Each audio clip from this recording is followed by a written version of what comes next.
Scary Terry just threw away their wallet, hope they can still afford Prime.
can't see chat. It's literally just subs. All I see are subs.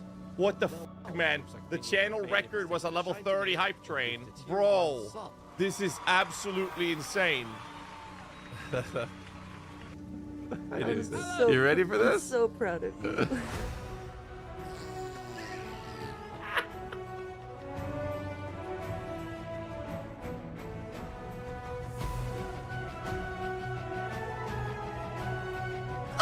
Don't be lazy. Subscribe to GHAZZY today.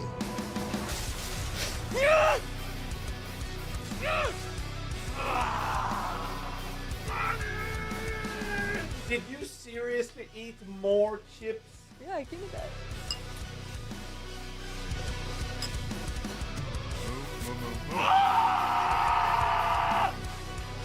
Oh, fucking piece of shit! What the?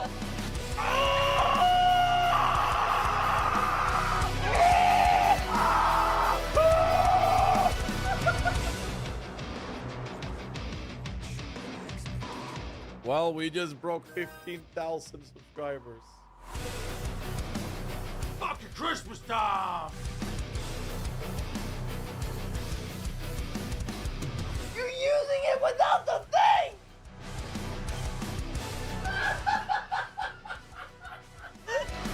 Like, I'm not even using my offerings at the moment. Good. But like, you should be keeping distance. Ooh, divine word. No! Ah! Fucking feed me. Shove it down my throat, okay? Man, I'll get on my knees if I have to. Let's go, dude.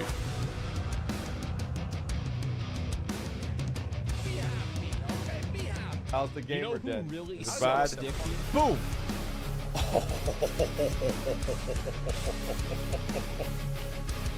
Like this. Oh my god, there's no way! What the fuck? Ah! Bye everyone, my wife and I have dinner plans for now. I'll see you guys tomorrow. Have a good one, everyone. Yeah, I'll see you tomorrow. Because apparently I'm just gonna be here forever, Mako. Forever! 6 seconds. 5, 4, 3. No! No! No! 4, 3, 2, 1. No! No! 4, 3, 2, 1. It's over! It's over! Oh man, it's over! Come on! It's over! It's over! Well, I guess it kind of is. Yo! I'm back! Holy fuck, man. I slept for so long, dude. I got doing. And I got the plastic off from my arm. And my tear. Look at that shiny shit. Look at that. It's from all creamed up. A little sticky. Sticky icky. OMG. Scary Terry with the Prime sub. And now we have, thank you so much, Scary Terry. I appreciate that. Grimalkin coming in with a big bomb. Grimalkin subscribed with tier 3 and included the message 10 years on a tier 3 sub. My heart is singing, but my wool is crying. So what is the next step, Captain? Do I get a bigger boat or something? You get whatever you want, man. Holy shit, man. The first mate of the ship, the one and only Mr. Grimalkin himself, has now officially been subscribed for 10 years on a tier 3 subscription. Grimalkin. Bro, I don't even know what to say, man. Thank you. There's a couple of you guys. You're not many. Looks like WeLodCam finally decided to take the plunge and join the Prime Squad. Better late than never. Am I right? We're less than 5 people that have been subscribed for that long. I think it's 3 or 4 that has been subscribed for 10 years. Thank you, Grimalkin. I very much appreciate the support, man. Thank you. Do not know why my sub ended to Gimp to Minion 2 Daddy. Save us, Lord and Savior. I'll drink to that. 10 years as the first mate on the ship, man. Crotch Scratching Pro with a tier 1 sub for 35 months. Gimped Minion 2.0 Daddy. Wow. Wheelad Cam coming in with a Prime. Thanks so much for that, sir. Appreciate it. Evil Cypher with a Prime as well. Well, everybody's subbing now. Is this like some sort of celebration to Grimalkin's 10 years? I got a new ship, chat. It's a brig. Any name suggestions?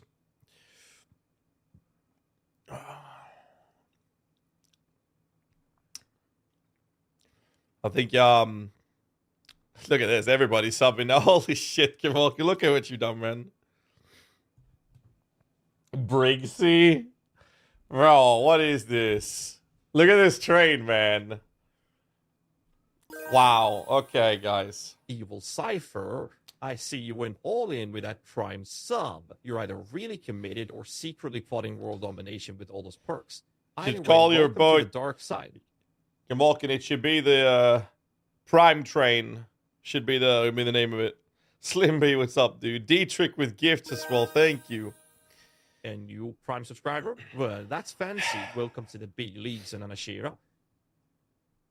10 years on a tier 3. It's you, it's Moffat, Josh, Vovov. Oh my god, Polynesia's winning a Prime? I guess somebody's balling out of control. Nice one, buddy. Thank you, guys. Bro, everyone just started subbing. What is happening?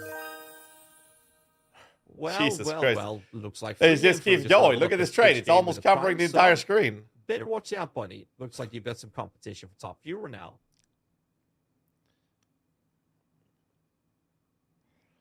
How is Monk? I never played it. I put it up for sale. Well, look who finally joined the party. Welcome to the crew. I don't even know if it's going to sell. We'll see. Let's see if you can keep up with my dominating blow plays.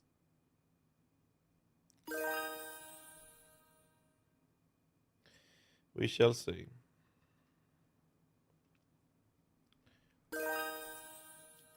Dun Metal just subscribed and included the message, it's still a Liangle. My song is so good, dude. Bro, the subs just keeps coming. Look at this shit. Chomsky's gone Prime, folks. Looks like someone's finally ready to level up their streaming game. Welcome to the big leagues, buddy. We're going to talk about guides. We're going to talk about my starter. And hopefully today we'll see some information on... hopefully we'll see some information on... Listen up, you degenerates. D3KK gym just info. gifted 5 tier 1 subs. Now, I know what you're thinking. Oh, wow, Sebastian, you must be so I'm just waiting for the sub well, spree to end so I can keep going. I appreciate the support, but let's be real here. 5 subs? That's like, what, $25? You really think that's going to make me swoon? I mean, I guess it's better than nothing, but come on, man, where's the love? But hey, I'm not ungrateful. Every little bit helps, right? This fucking AI, man. Thank you for the support, guys. Holy shit, boys. Brime the Brig it is. I like Mr. that. Mr. Payne has just subscribed and included the message. Shoot. Bro, all of these primers, they just keep going. The hell, man. Grimalkin is one of 3, I think, or 4. 3. All right. Savon and D4 just subscribed. We are three people this dude knows what that he's have been subscribed our very band of misfits. for 10 years or more on this channel. Just don't go telling anyone about my secret love for romantic comedies, all right? That is so cool. 11 years of streaming, 10 years. I know some of you guys were around before I even got the sub button. Handle my brutal honesty now. No, he counts as 1. Yeah, he has another account that he subbed on for Hannah, but he counts as one person. So it's him, you, and Moffegreven. Harry Piotr just leveled up their commitment with a Prime sub. That's the 3 of you. Ultimate bro for Unless life. I'm missing someone. I don't think so. Snacks, my dude, because you're officially part of the squad now.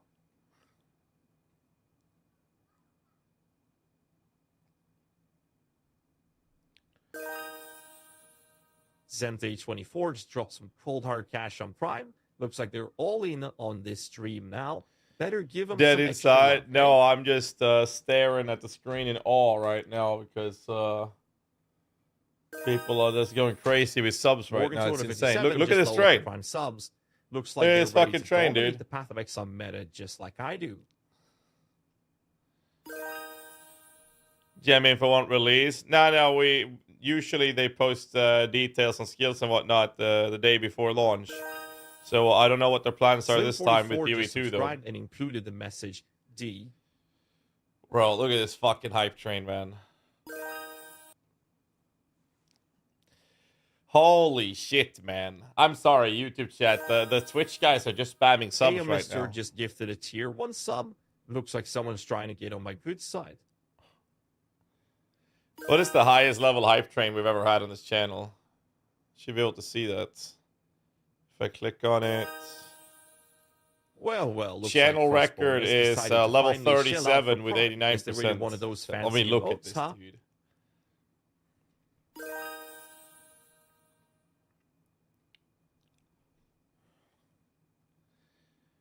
Jesus Christ. Oh, Klaus, thanks for the raid, man. Kiangi Prime subbed. Welcome in, Yes, everybody. my streams aren't just for degenerates anymore.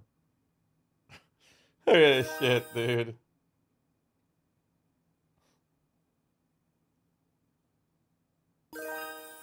People should wait with the hype game for tomorrow. Happened, Nah. yeah, you fan farted 5 Why not times. both? Damn, dude, you gotta work on a diet. But hey, you're supporting the stream with those tier 1 subs. Maybe invest in some Bieno. Yeah, or maybe just stop eating beans and cabbage, you animal. Ha ha ha. Just kidding. Or am I? Anyway, thanks for the subs, my dude. Keep them coming. This but lay off fucking the gas, AI, would you? dude. This AI is taking over the stream right now. Alright. Fluid on 3 just popped in like a primetime pug. Welcome to the show, you sexy little Twitch Prime subscriber, you.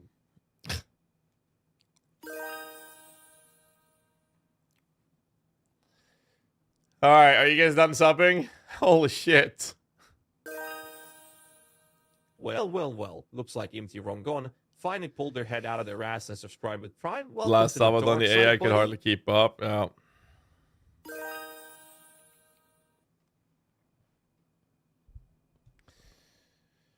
Jesus Christ.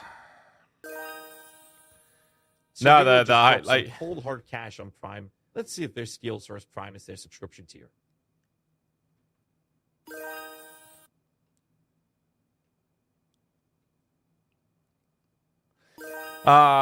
well, the Oh, reduction we of decided spirit is to finally join the definitely Cool Kids increasing the Club. value Welcome of to the the dark infernalist side. spirit Etiquette value. in Yes, 2007. that is 100% accurate. What's being stated in YouTube is definitely accurate. I will be going through everything today.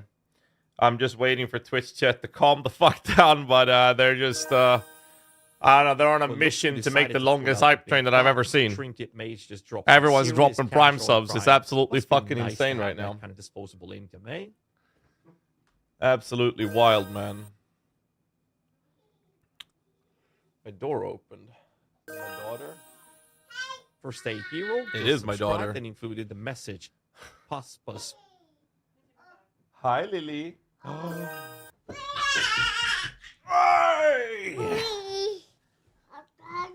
Oh, you dropped your shoe? I got you. Acid Patty just went Prime on us. Looks like someone's put your about to shoe get back all on. the exclusive emotes and Yeah. perks. You ready to party like it's 1999? Acid Patty. Oh, I forgot that. Sorry. What? Did it say anything? Oh. Hey, Holy Druffle. shit. Welcome Foog out to here the with the Prime 10 Time gifts as Squad. well. God Now damn, you can dude. finally see me in 4K resolution. Better grab Hi. some popcorn, buddy, because this is about to Ho, blow ho, your ho. mind. You got the Christmas hat.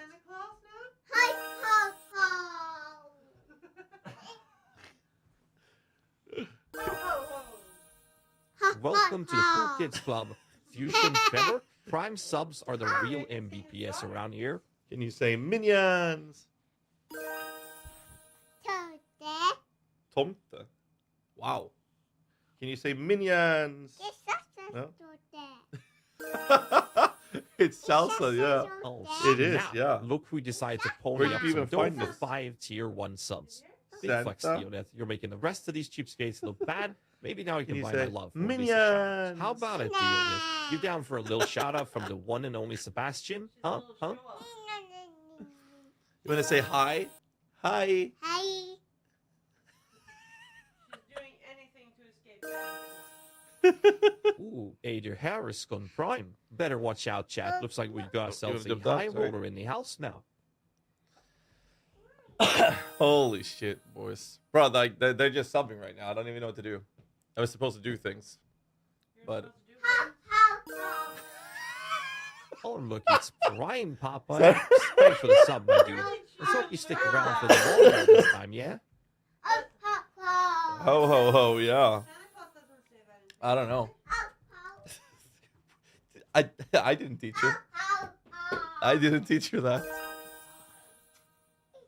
Ooh, Yeah. Spacey GSS just gifted I don't 10 know. subs. Hey, I appreciate the support, but let's be real here. That's like, well, a whole $5? You could have at least sprung for the ad-free tier, you cheapskates. I mean, I love the gesture and all, but come on now. You reckon like you just bought me a yacht or something? Let's see Ho, some ho, real ho. generosity next time, yeah?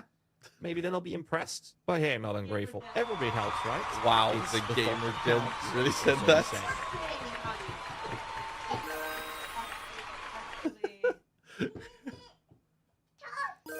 This is for you, Lily. You're welcome. 10 tier 1 subs from Fu Gauge. Okay, that one is Fiasco. edited. You call that a out. donation? Yeah, When I of was course. streaming No, last no, no, night, no, stop, some stop. random Ooh, random no, no, dropped there's 100 computers subs in and a that one. message saying I was the GOAT. Now that's how you show some respect. But hey, I guess every little bit helps, right? Not Thanks everywhere, for the no. pittance, Full Guide. Maybe next time, Okay. pull out the big guns and make it rain some tier 3s on this bitch. Then we'll talk.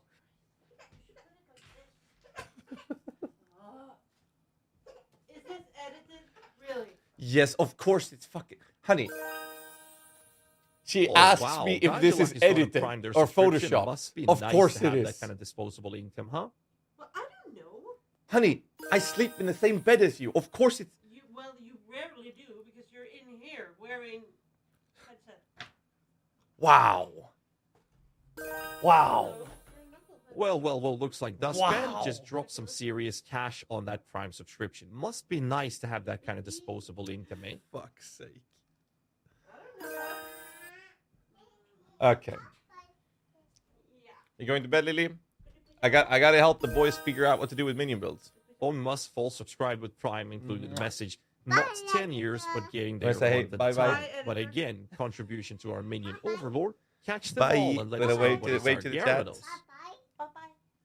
Bye. Bye, Lily. Bye-bye, stream. Bye-bye, stream. Love you. Yeah, love you. Good night. Good night. Oh my God. Well, look who decided to finally join the Cool Kids All right, Club. is the Welcome subs to the over so stream. we can Rating of actually do something? 345. Like, Just you don't know, go getting any content. funny ideas about unsubbing. You hear? I apologize for the little break there, but you know, dad duty and all that. You guys didn't mind. So cool, you look really happy. I mean, I got the best IRL minion I could ask for. They want the sub goal? Oh my god, dude. Jesus Christ. Their Kraus just prime subs. Holy shit, you must really be a fan of my dominating blow builds in Poe.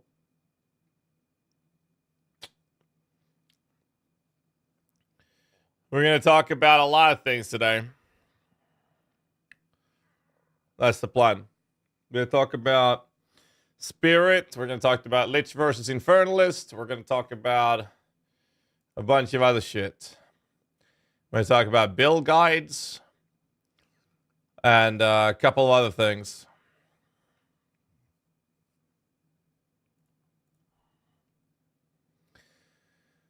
All right. The hype trade will be leaving the building now. And I got to talk to Lolash about build guides as well. Icy Veins have posted their guides, by the way. Except that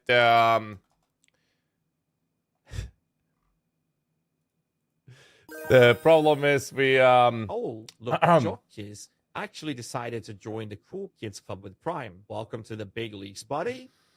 The problem is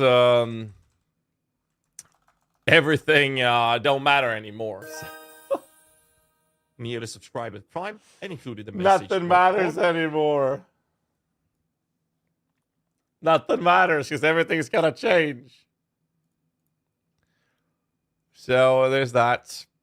So Path of Exile 2, here it is. PoeVault.com or PoE-vault.com/PoE2. Oh my god, dude. So most of which are not live at the moment because they're all going to be changing. So like there's not much at the moment. Like there's some left and we're going to talk about them and we're going to see what we can do with them. Mostly we'll be looking at leveling builds because those we can at least theoretically put up, and then we're very likely going to have to put some endgame guides up as the days go by in the launch. Thank you so much for everybody who just dropped a shitload of subs. I appreciate you guys very much. I can't do this full time without the support from you guys, so... Unless I can play 80 Contagion, I don't know yet. We don't know the gem changes. Summon Gutted Spirits. Well, you're not wrong. Dude, I got this fucking mosquito.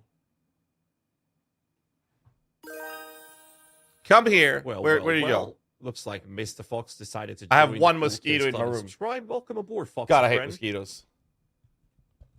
I don't know where you went.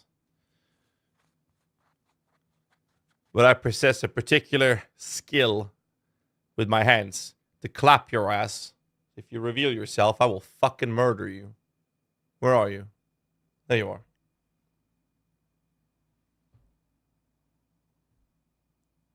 Get away from the microphone, you piece of shit. Don't hide on the monitor. I can't see you. Did I get him?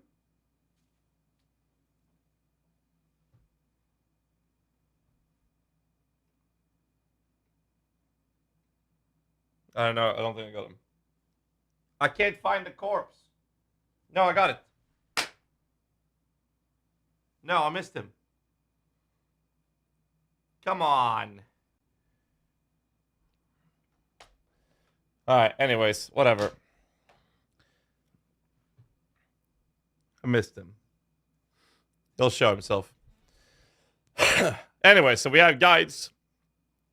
They're live. Alright, what is this clip?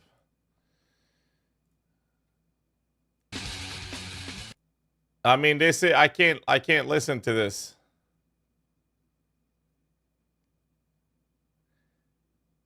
Bro, I would get DMCA'd so fucking hard on YouTube if I watch this. I can't do that.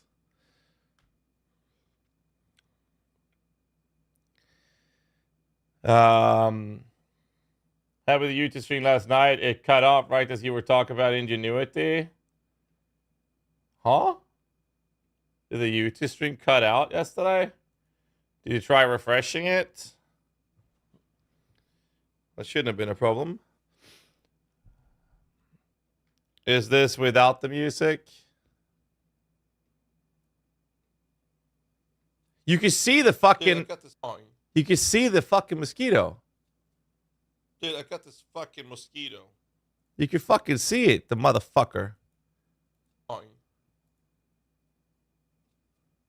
Dude, I got this fucking... I need to find this motherfucker. Yeah, Kongur! Thanks so much for raid, man. Alright, I've literally been doing nothing. Go follow my friend Conger, man. By the way, Conger, I'll wait for you at the airport. My understanding is that you're gonna land not long after me, right? So me and Kikis will wait for you at the airport before we go to the hotel. Anyways. Let's go through everything.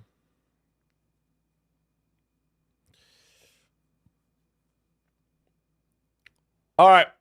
Let's do this.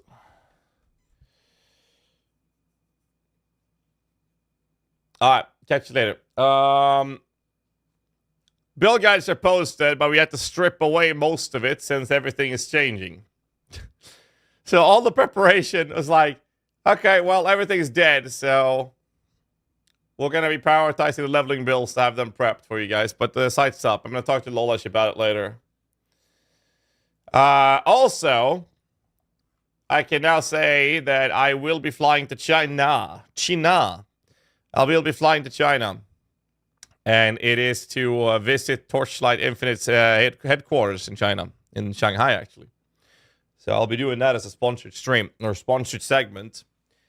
So basically, I'll be in China. I'll fly Sunday night, Monday morning, and I'll sleep on the plane. So I'll stream till I have to fly, and then I will stream PoE 2 from the hotel. That's my plan. So we're gonna miss as little content as possible. So I'll be streaming PoE 2 from China. That's the plan. Send Des to chat with you. Sounds good, Fugad. You have a good night. Thanks for support as always, man. I appreciate you very much, man. I'll catch you later, bro. Thank you. New gems. Oh, they just listed the ones we've seen already, right? Yeah. And to try minions for the first time isn't completely ruined. So might take Fugad with 5 gifts out the door. Thank you, man. I appreciate it, man. Thank you, dude. Thank you.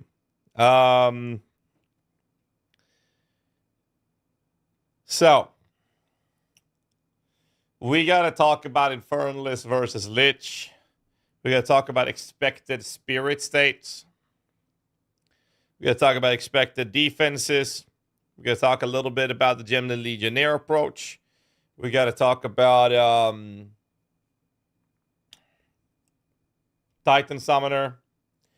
We got to talk about why my dick is so small and I don't know how to get it bigger.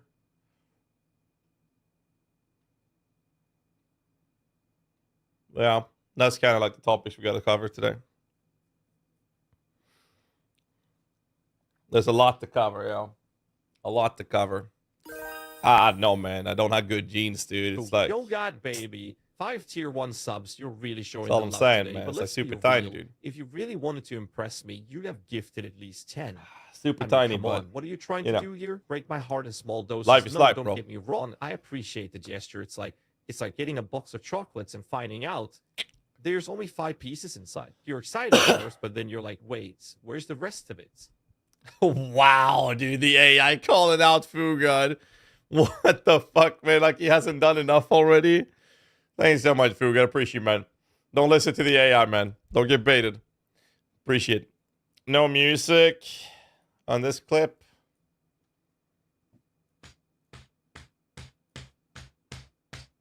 You didn't have the motherfucking critical weakness to Iowa 3. You never explosive grenade. What the fuck is wrong with you guys? Do you guys are playing the game?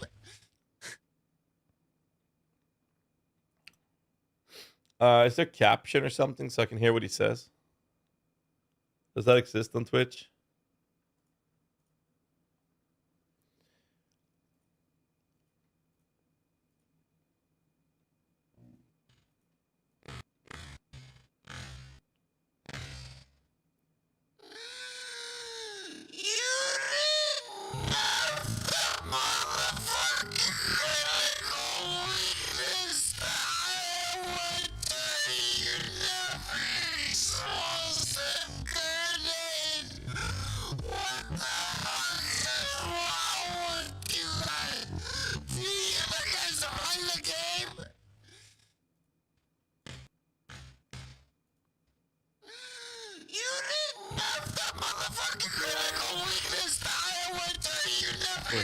Alexis just gifted 10 last tier 1 subs to the stream. Holy shit.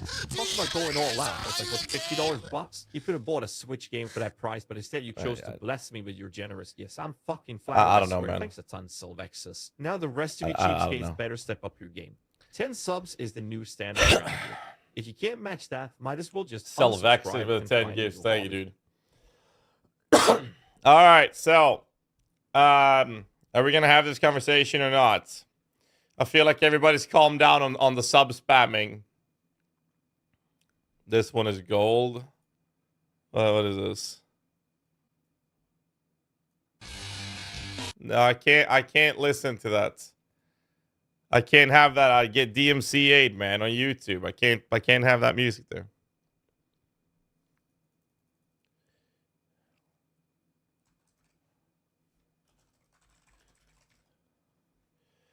All right.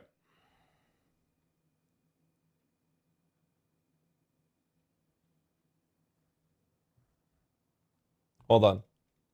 Hold on. The mosquito's back. Aha! I got the motherfucker. Aha! Give me 2 seconds.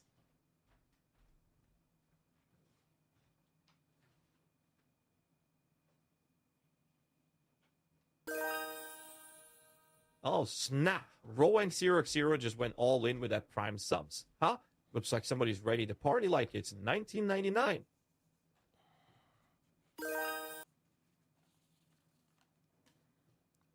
Got him. All right, so now I can focus because I can't stand fucking mosquitoes, man. Give him a last meal, bro. I am bitten on my feet are fucked, my arms are fucked. He's been fed well, but no more, no more. Okay, let's make a list. Let's make a list of what we need to talk about.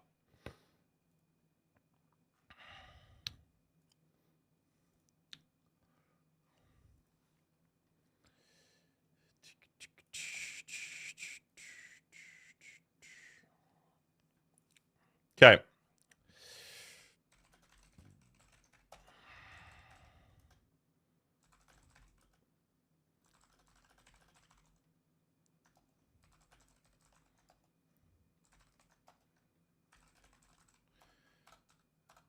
Okay, there we go. There we go. I'm done. That's the plan today. Perfection. PoEvault.com/PoE2. PoE Vault launched guides. Yeah, we're subscribed with Prime and included the message, join the cult.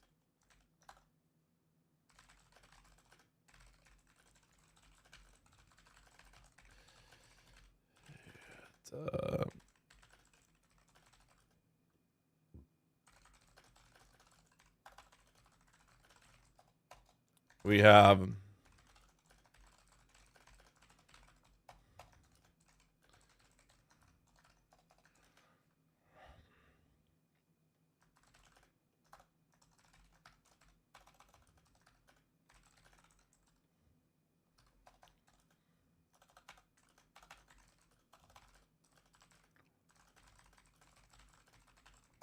that's kind of the plan. That's basically my plan.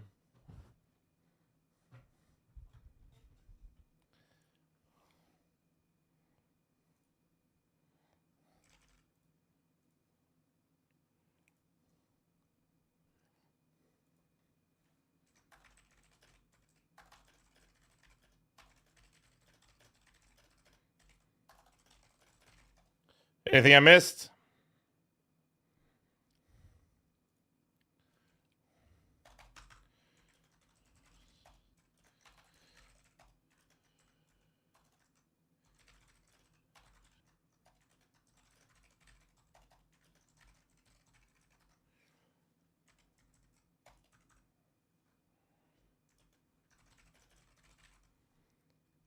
That's basically the list.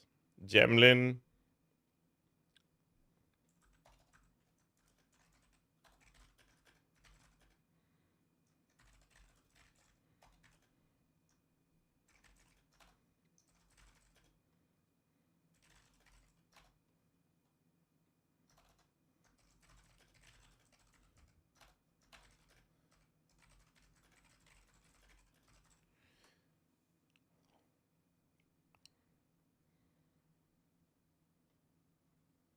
You miss racing the mosquito as a minion. Arise.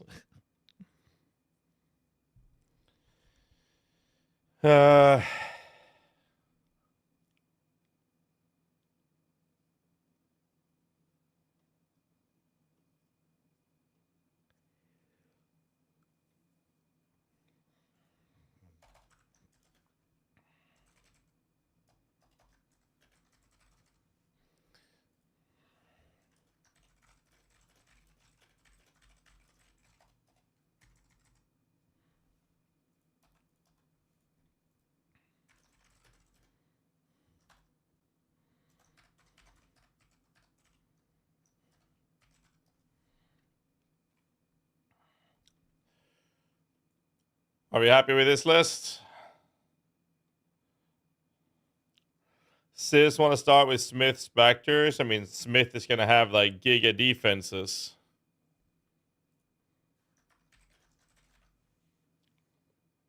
That's the thing. He'll have all the defenses.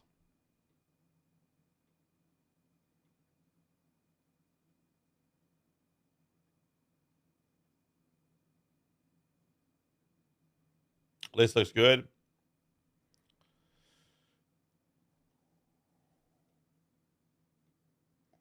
Or was that more fist damage, max block, ancestral?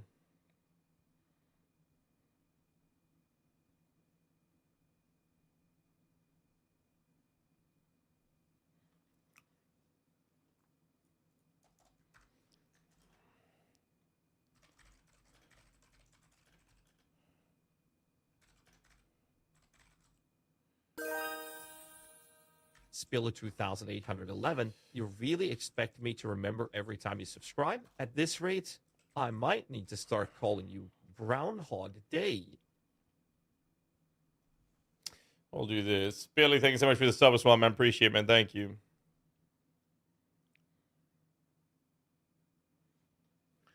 And I'm Boney with the Prime as well. Thank you, thank you.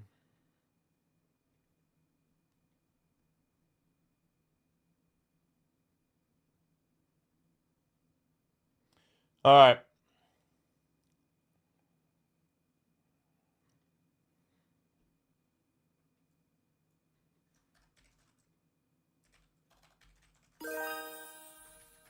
Ducky PM subscribed with Prime and included the message, "Frick you, adds Punoco."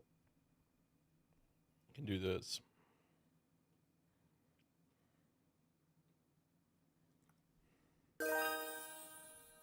Well, well, look who decided to finally take the plunge and subscribe with Prime. Welcome to the Cool Kids Club, Mr. Something like Rambo. this. Just don't go thinking you're too special now that you've joined the elite. Holy shit. We've got standards to maintain around here, you know? See about Tactician SRS, because SRS is a buff. Monkey Slade subscribed with Prime and included the SRS message, is a buff. Login.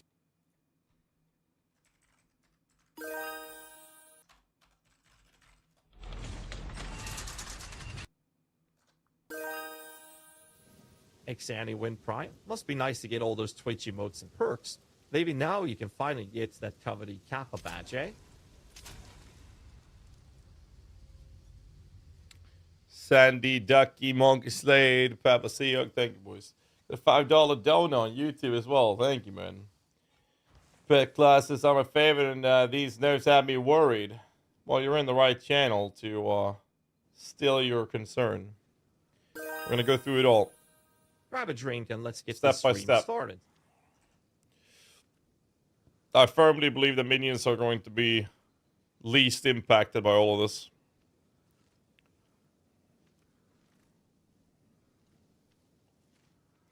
I'll go through everything step by step.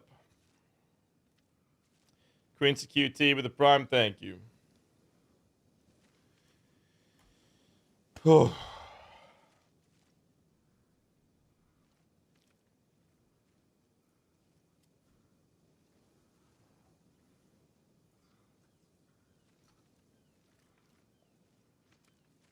All right. When will there be written guys of Period Vault for Period 2? Alright, Quincy Q. Looks like you're ready to level up your gaming knowledge with a Prime subscription. Get ready for some top-tier builds and meme-worthy moments. We had to take down a bunch of the guides.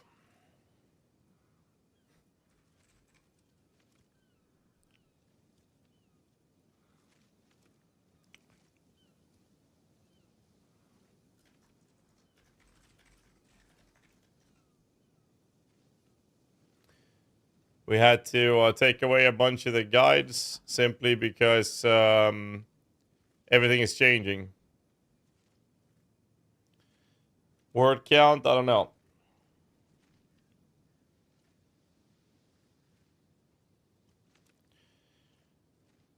And dead as well. Yeah, pretty much. Where do we start? You know what? Let's see if Lolash is down to talk.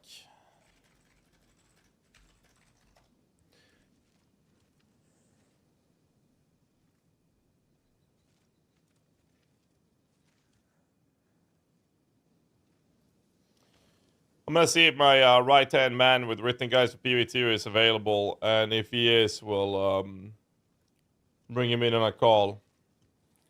And we're gonna talk about these things.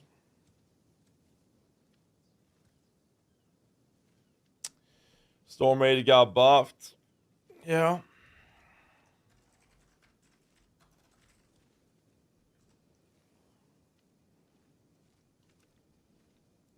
There's a lot to uncover here, though.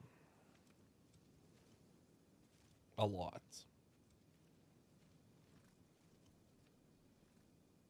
Are you serious? There's another mosquito.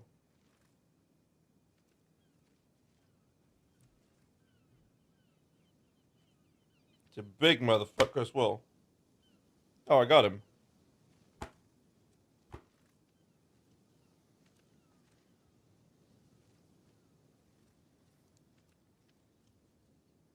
Dude, this is a massive motherfucker.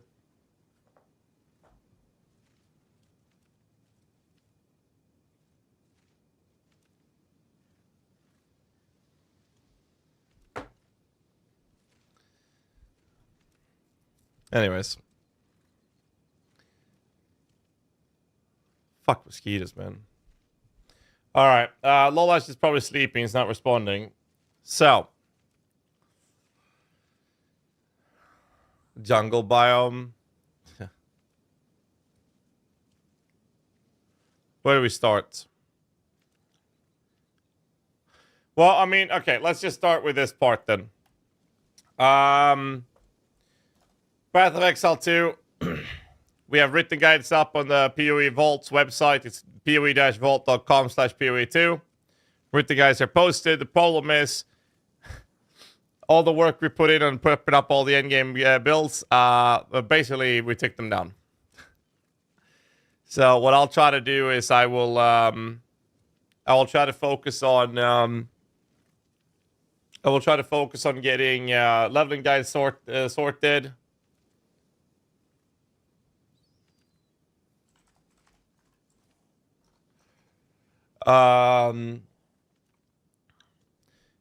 Leveling guides, we should be able to get a rough estimate so we can have a good one.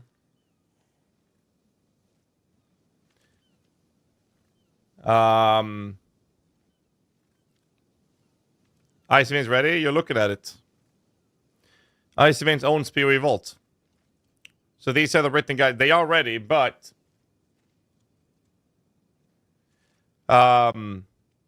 leveling guys will be the priority because those we could get. Looks like Calibol just went prime. Must be nice to have that with good quality before the launch. Subs, eh? With educated guesses, but there will very likely be updates to our guides as we play on launch. And I think every guide site will go through this process. Calibol with the prime, thanks so much, dude. So that's the plan. We will be updating them as we go from launch, but we should have leveling guides covered at least. And then we'll add endgame guides as we figure things out on the launch.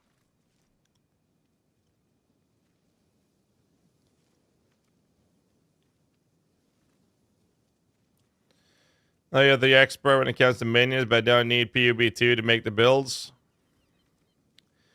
The problem is the the skill trees. Sheds that they use, Arctis Nova. I don't know if we're getting skill tree tonight.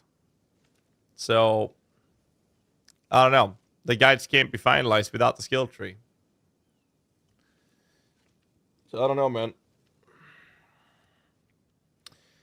Anyways, written guides, the site's live at least. The site's live. Site is live. There's some improvements to be made. Across the board, but the initial draft of it is finished at least. There are some minor issues with it, like tooltips being a bit wonky, but they're fixing it. So the site's live at least.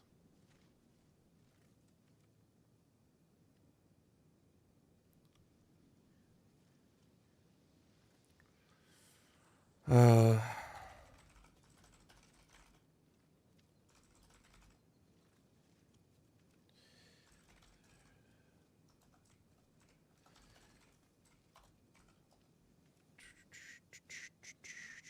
Radiant Spirit feels? I have no idea.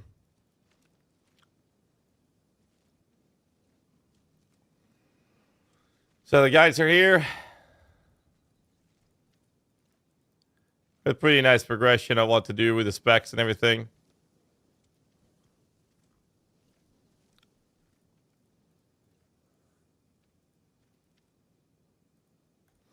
So I got this prepped for respecs, after respec. Like we got like everything is here.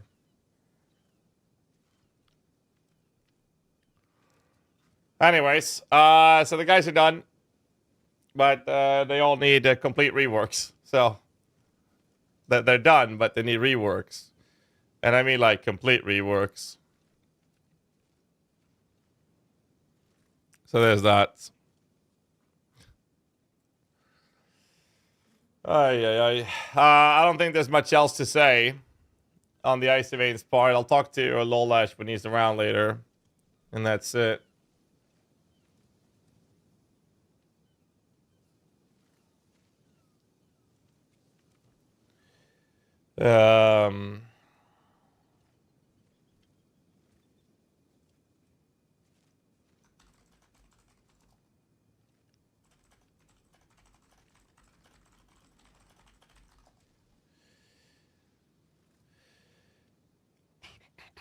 What did Helon do to them to trash it this bad? Lich all the way? Yeah, Oscrix, man. What's your expert opinion on the Gemlin Legionnaire now? Ghostrite, double slapped. 25 and you can't pre-convert it. And the 20 less attribute and the double effects. You got one more level though. Way worse than Lich and Titan. Have you considered Infernalist though? Because here's the thing. In the 0.1 version, the Lich was insane.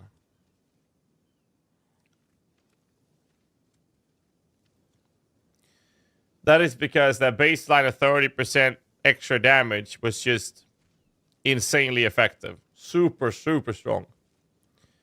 On the other hand, apparently Spirit on a Scepter was a bug. I don't get that part, man. I don't get that part at all, dude. Spirit scaling with quality on Scepter was a bug. Apparently. So that's one way we lose spirits.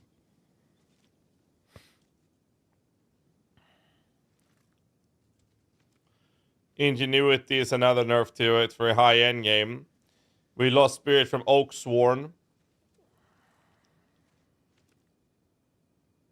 Yeah, I think the DR from the Lich is why I would rather do the Lich. Oaksworn's 50 spirit is gone.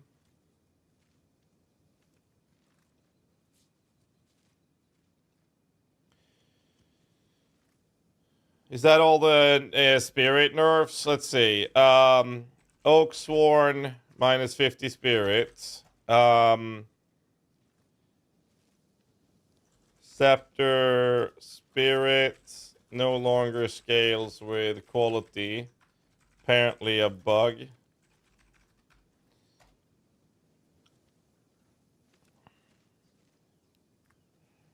Exclusively talking about spirit. Is there anything I'm missing? Oaksworn is not used for endgame anyway. This is a high endgame build that shits on everything the game has to offer and is killing tier 4 Arbiter in a few seconds, and I'm using Oaksworn.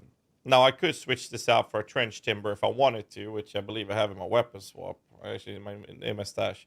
But I was doing it with an Oaksworn. So don't tell me that endgame builds didn't use Oaksworn, because a lot of us did. Seldom known 987 subscribed with Prime and included the message, How doomed We're are getting minions? Prism Guardian. PoE 2 Prism Guardian. Do we have a picture of that in PoE 2 wiki? This is +1 maximum spirit per 50 max life, which requires life stacking.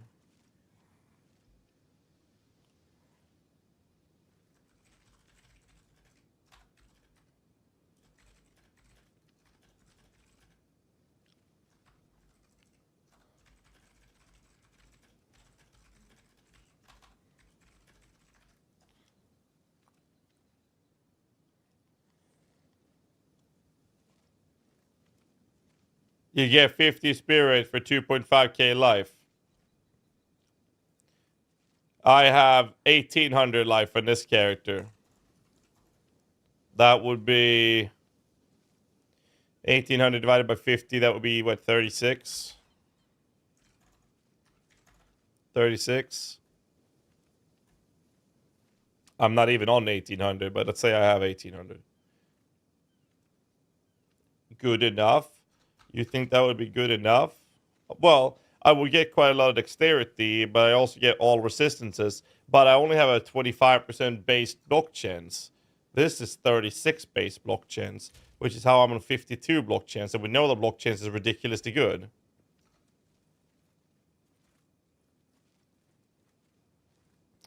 Sock of the Ruins gives 6 to 10 spirit instead of the previous flat 10. That's only on martial weapons.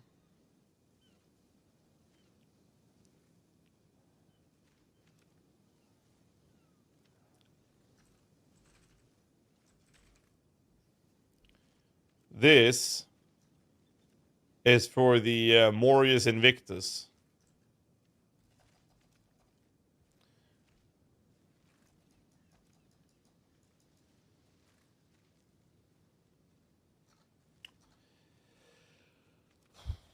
We don't know what other uniques we have available to us, right?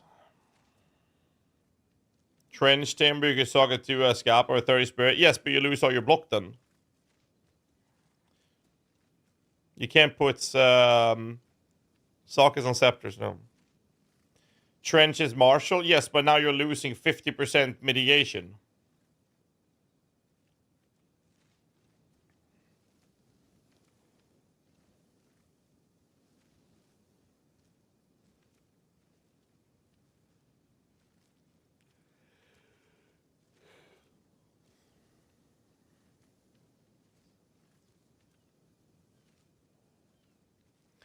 You're gonna lay check a Tower Warrior? I don't know. We're gonna figure that out today.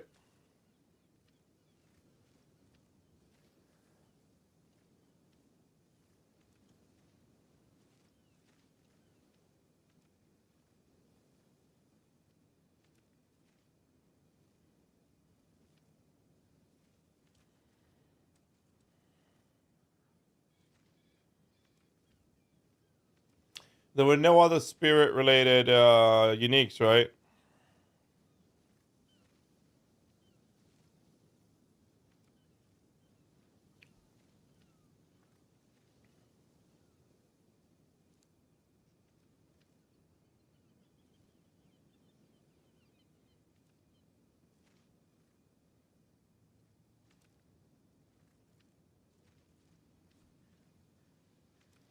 Do we know if Companion scales with minion modifiers?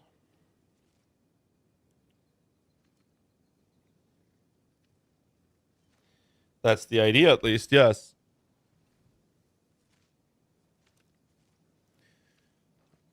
Plus spirit and nodes in range. Yeah, but I mean, that's high end game.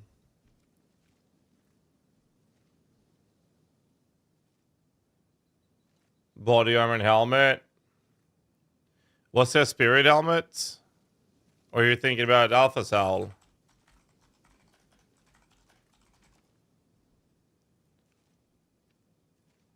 This is the one you're thinking about? You lose 2 levels of your minions, though. On the other hand, presence radius is doubled. Biggest problem here is 118 dex requirement. And no life.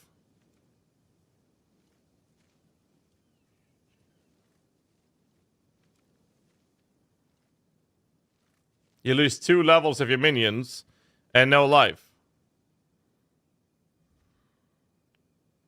I don't think Alphas is worth it. Also, Hunter Spirit might be better than +2 after the nerf. That is a fair take.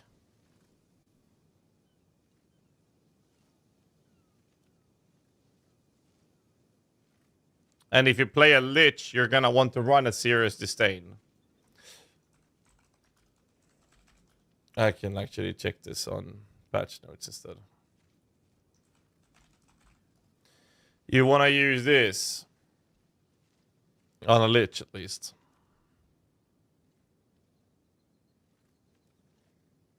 Corruption can give 30 spirits. Corruption can give plus level of minions as well.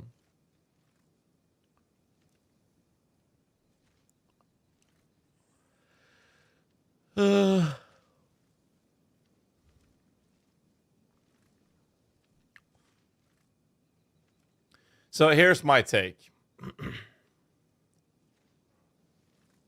I think block and energy shield will be the two go-to choices.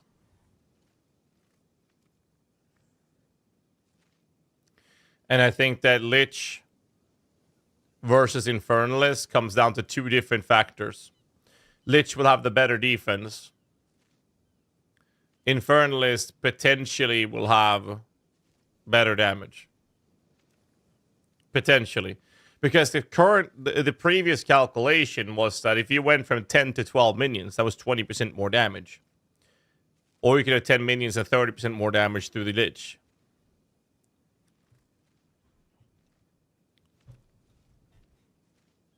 But now, we're going to have less spirits. Which means that the damage scale that you get from the spirit from the Infernalist is up. But defenses are gutted. The doggy was fucked. Which is really crazy. Like, you know, bestiality is not a joking manner. Like, that is crazy. Like, fucked up. So they fucked the dog. Ah, no, man. And then, you'll have some DR from Altered Flesh. Whereas the Lich is just straight up. Disdain in that mod is at least 20% mitigation.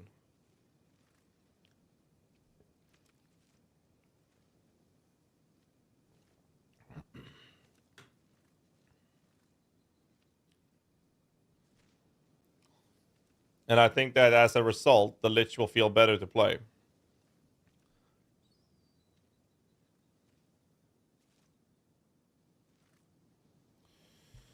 Let's see if I can find the Imgur link.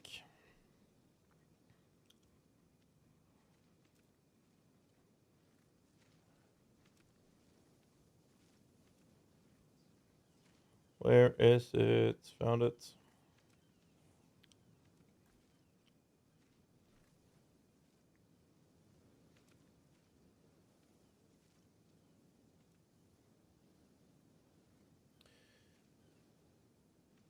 So the problem here is that if you do this, you lose 5% of your current mana.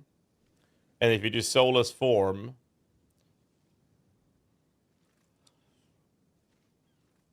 and Eternal Life, Jewel, Necromantic Conduit, you'll regenerate mana equal to 6% of your maximum life per second. Now you want to stack mana. Or life, mate, I mean.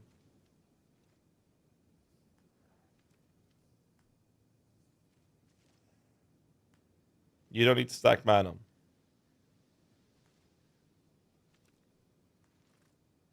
You don't do Soulless Form without Eternal Life, correct? So the result is you want to have a hybrid approach similar to the Lich. But it also means that if you take Eternal Life, it's very unlikely that we'll have the possibility to use something like Demon Stitcher.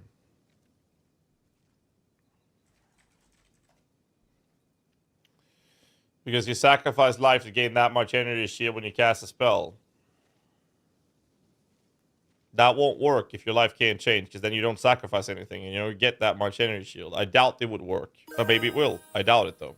Don 867 subscribed with Prime and included the message. So what are we, league starting boss? Don't know yet. I'm trying to figure it out. Demon Stitch gets a lot of life as well.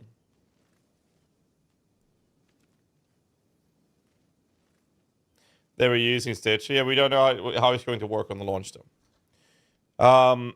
Because that is one of the more effective ways for us to actually sustain. If we get life regen to cover our casting, we could have that as a sustain of our energy shield. But that won't work if we do Soulless and Eternal Life. So, if we don't do the DR of Soulless Eternal Life, then the play would be Necromantic Conduit.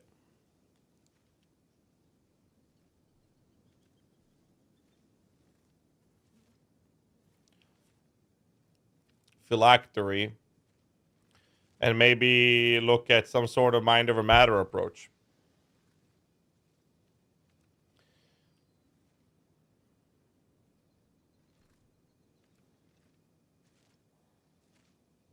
But now you want energy shield, you want life, and you want mana. It's getting pretty wild now.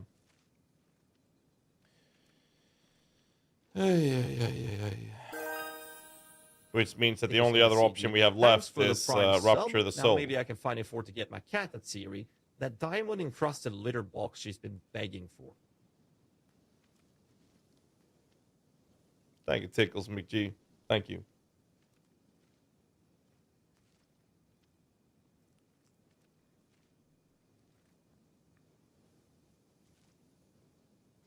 Mom Eldritch Battery, go full-on mana scaling. The problem with that is that Necromantic Conduit is going to make you lose 5% of your current mana. So if you stack up a shitload of mana, the burn from Necromantic Conduit is going to be even more wild.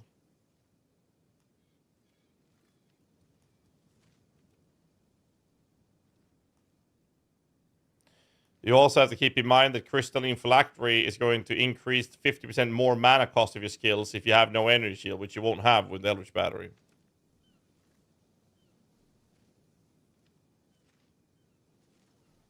I'm sold on the Conduit, Phylactery, Soulless, Eternal Life. The problem is we don't have any sustain. Because Grim Feast is gone, right? And Demon Stitcher won't work. But now you're at the point where you're sacrificing potential damage that the Infernalist would get, and you're trading that for the defenses that the Lich is giving.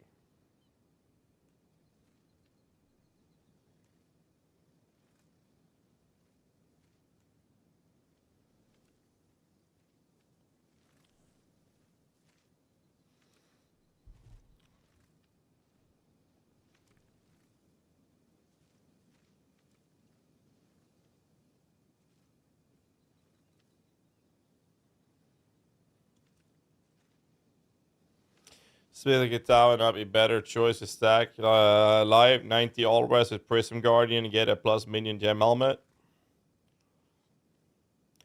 I mean, the more I look at it, the more I feel like 90 all res Smith with life stacking is probably one of the strongest approaches we can play with. Really think Phylactery over the scaling of Black and Heart? I think so.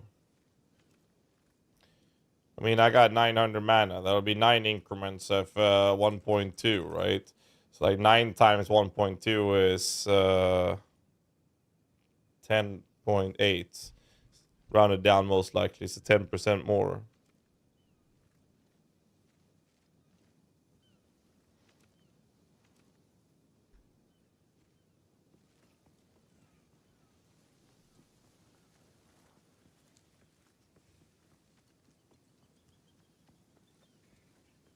Ultimately, I need to see the skill tree.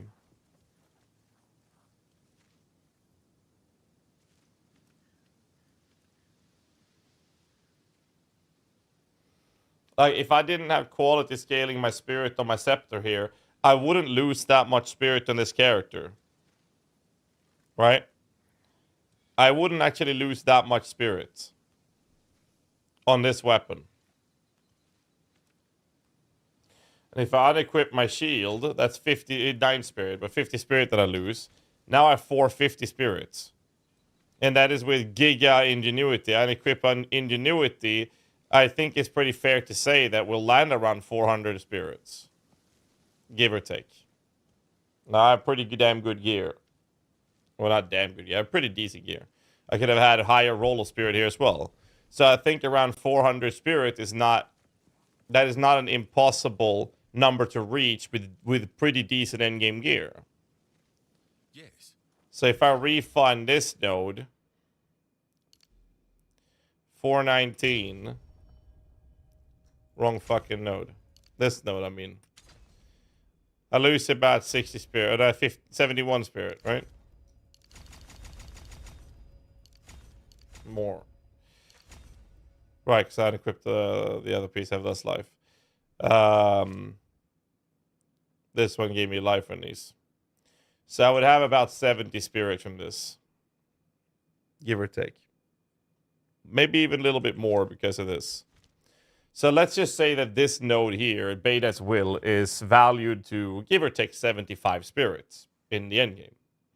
I think that's a fair take to say. Let's say Infernalist, Spirit Ascendancy node, estimated value is plus minus 75 spirits. Now, let's say that without that node, and without Oaksworn, we're landing on a ballpark of 400 spirits.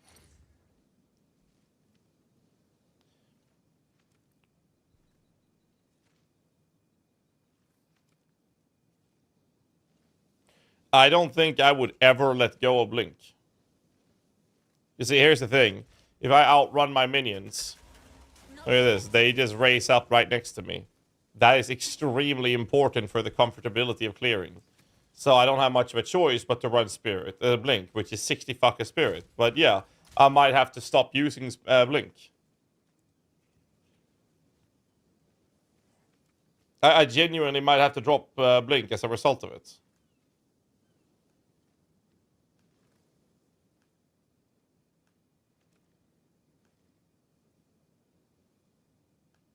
Yeah, it might not be spirit because it's a travel skill, right? So we gain 60 spirit from that. Because they said it was a travel skill. Unless it's a spirit reserving travel skill. I don't know. And we save restoration from Grim Feast, which is another 30.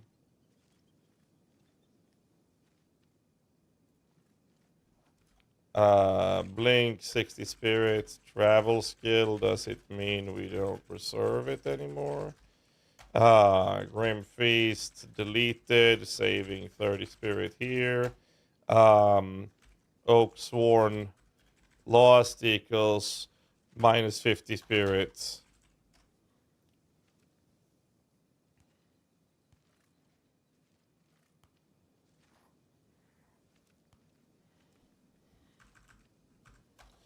Estimated end game spirit will be plus minus. It will be 350 to 450 plus minus.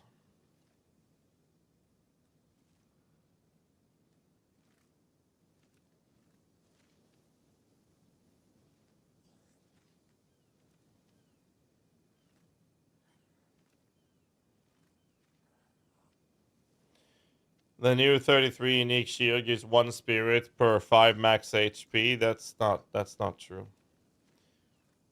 It's 1 spirit per 50 max HP. Let me call Lolash. Let's talk to him. You see, here's the thing. Whenever I get stuck, there's only one guy I call for these things. So let's bring him in. Hello. What's up, Lolash? How you doing, bro? I'm still recovering from the hangover caused by reading the patch notes yesterday. The hangover. God. You know? So, rough estimated math tells me that endgame builds, spirit-wise, for minion builds, lands on about 350 to 450, give or take. So let's say 400 plus minus. Yep. Infernalist Ascendancy node is estimated to be valued around 75 spirit, plus minus, depending on your gear. But in proper endgame gear, 70, 75 spirit, something like that. That's the Infernalist value. Blink is 60 spirit reservation, but in the patch note it says a travel skill is going to turn into a travel skill. Fix the bug where Blink could be used to travel through walls. Using Blink while a demon form, plays an animation shit, and the other change of Blink is now a travel skill. Does that mean it's no longer a spirit skill? I don't think so. I think that's hopium. I think Blink will still be reservation based. Let me see if I can pull some streamer proofs and get some answers to that. GGG, please answer. Sorry, I'm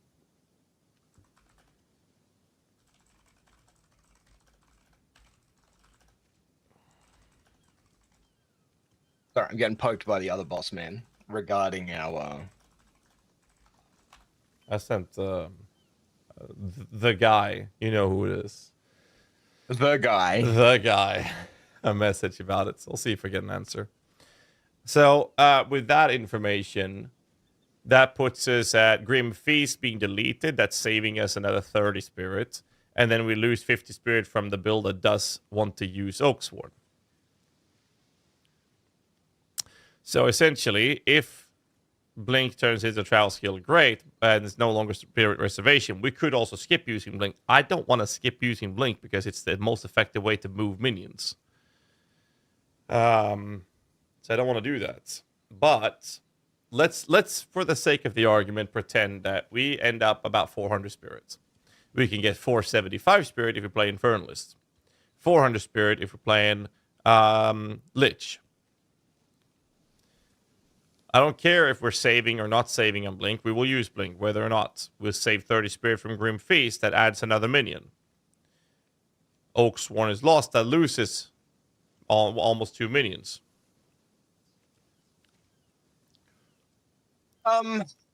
Oaksworn is gone. So do you want to know the reason that Oaksworn doesn't give you 50 spirit anymore? Enlighten me. Because the new unique shield is giving spirit per life and will give you around 50 spirit without heavy life investment. 50 spirit requires 2,500 life. Yeah, I'm playing a life stacking approach on an Infernalist for the end game. I have 1,800 life.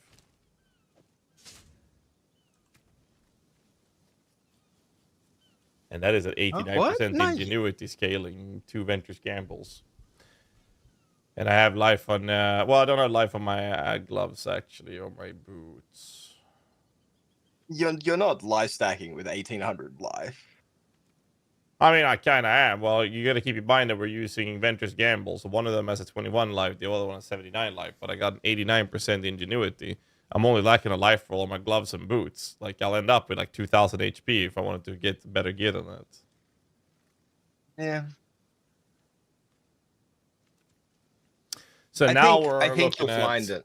Yeah. Put it this way. I have level 32 Frost Mages, and they cost 36 spirits per minion.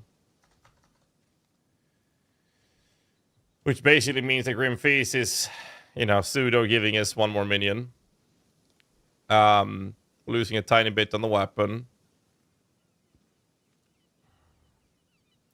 We'll get life on a... Well, never mind.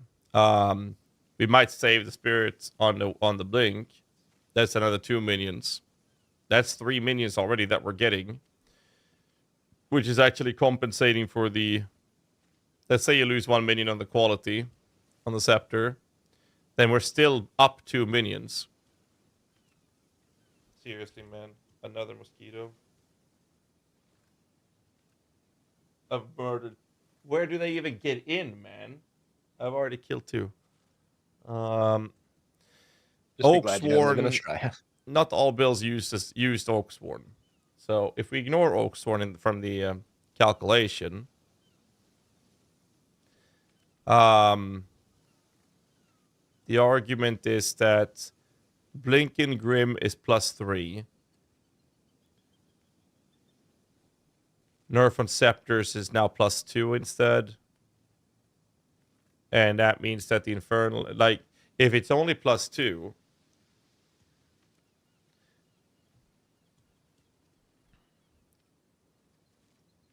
we're still in the ballpark of like 10 plus minions of our main damage source.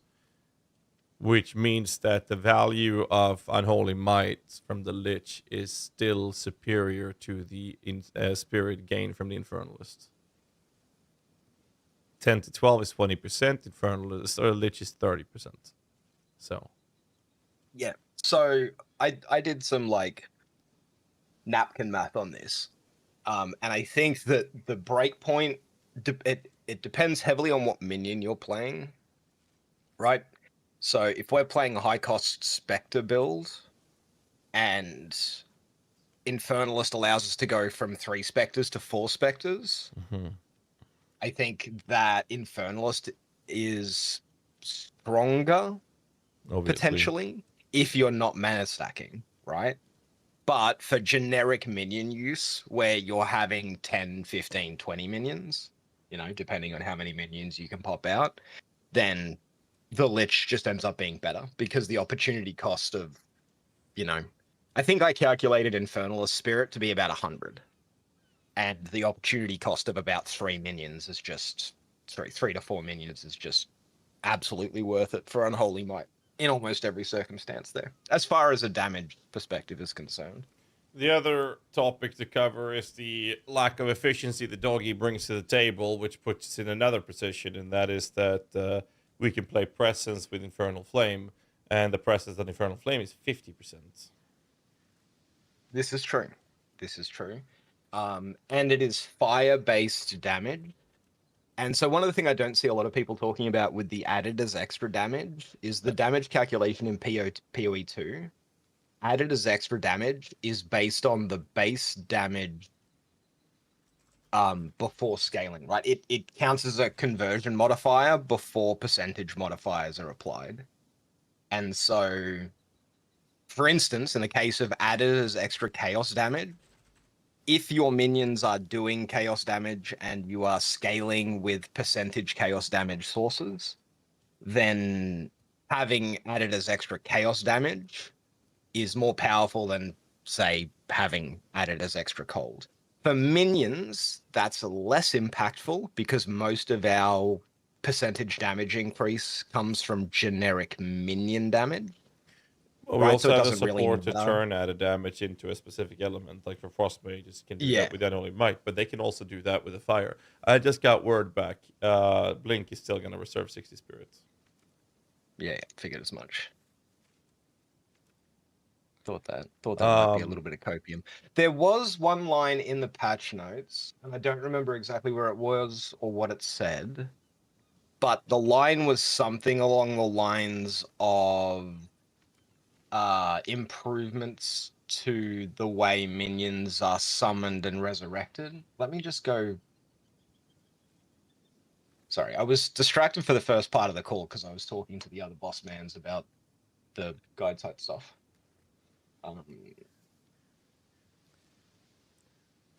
The more I look at it, the more I'm like,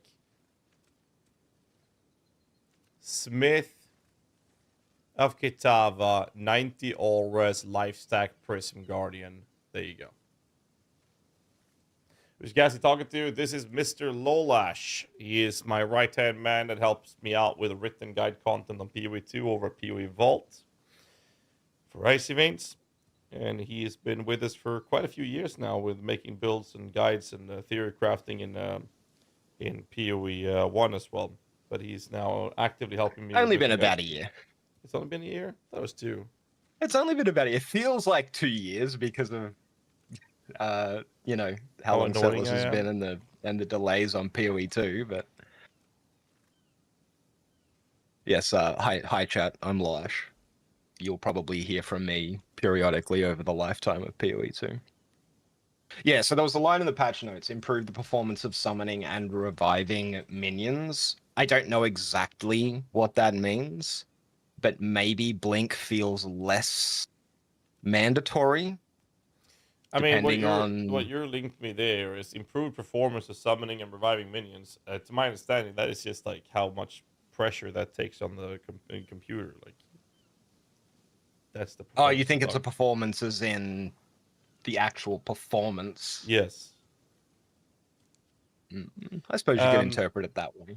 Another topic to cover is I was talking to Ostrix earlier, or mentioned that to Ostrix earlier, and he in the chat earlier, sorry, and he said Titan or Lich is just better, but at the same time, something that the Gemini Legionnaire is providing is a lot of quality, and then that allows us to do the whole CDR approach for Blink, for example, which allows you to look past movement speed on boots, which enables Bones of Ullr, and Bones of Ullr Bones of Ullr, yeah. enables a lot of other things.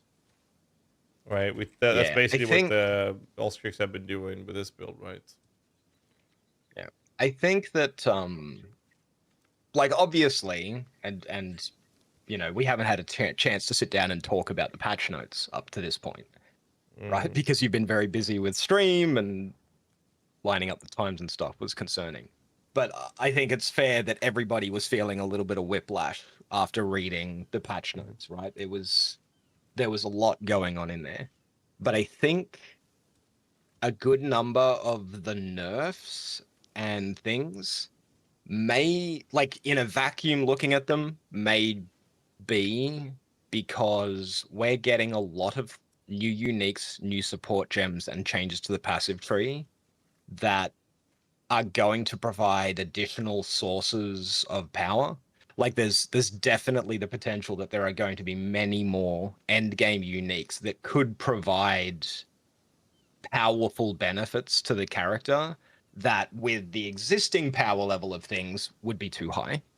So I'm not saying that it's a guaranteed thing, but I think that without having access to a full list of all of the new sir. unique Welcome in, everybody. items, all of the new support gems, the passive tree skill changes, it's really hard to judge exactly where things like Spirit are going to land. You know, what kind of new uniques are there that are going to impact or have an impact on minion builds? Even things like Ingenuity, right? I think the reason we saw a second Ingenuity nerf is because Corrupted Ingenuity at 40%, which was where they originally said it in the patch notes, plus Ritualist would lead to some really silly interactions with unique rings. I think that was the reason that it went from 40% to 30% in the patch notes. I think somebody realized that, you know, unique rings that give some particular desirable stat hit an ugly breakpoint, like an extra skill gem level or something. And so they had to nerf it again. I genuinely believe that's why Ingenuity got double nerfed in the patch notes. But you know, it's so hard right now to. We can only guess, right? I suppose is my point. We can only guess. But I do like the idea of potentially going Bones of Ullr and having that lower movement speed and still reserving Blink if we have enough Spirit for it. I also think it's going to be very important for us to weigh that opportunity cost, because 60 Spirit is 2 additional minions, and we are losing power. My argument is very simple. Once you play with Blink for like 5 minutes, you will never go back to not using Blink because of the AI. You can force minions to teleport on you. You just do that.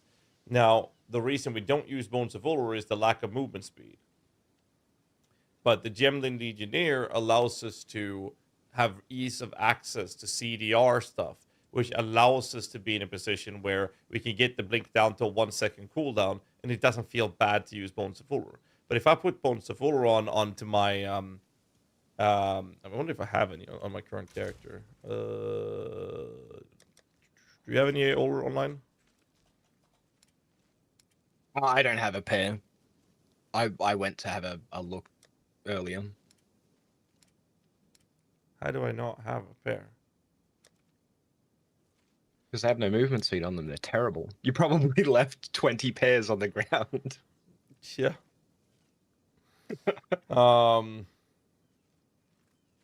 I think that if there's a, I just think there's too much value in it. Unless, of course, the general clear speed is that we're not going to be blinking, right? But I don't know.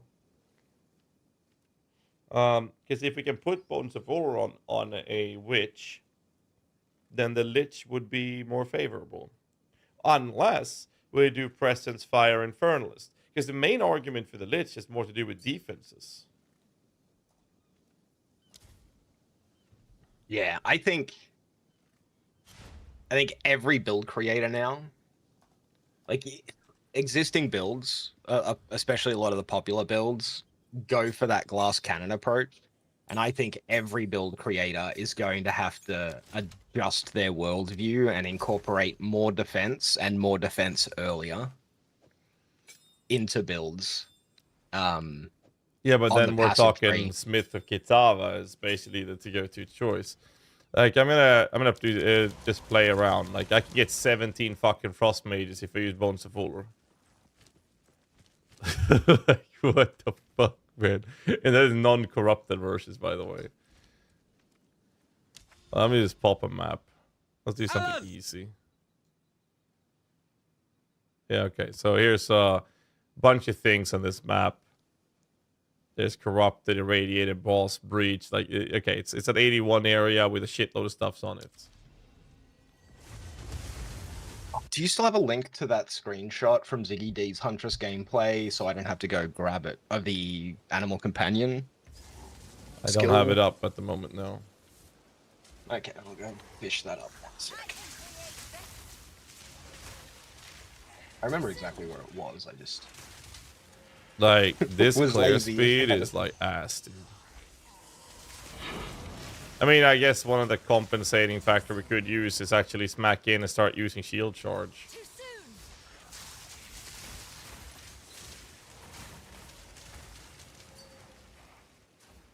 Use a separate weapon set for blink. Yeah, but if you kill your minions and bring them back up, then it's a reservation. They're gonna get a cooldown on their attack. Because there's no way I'll play this without blink.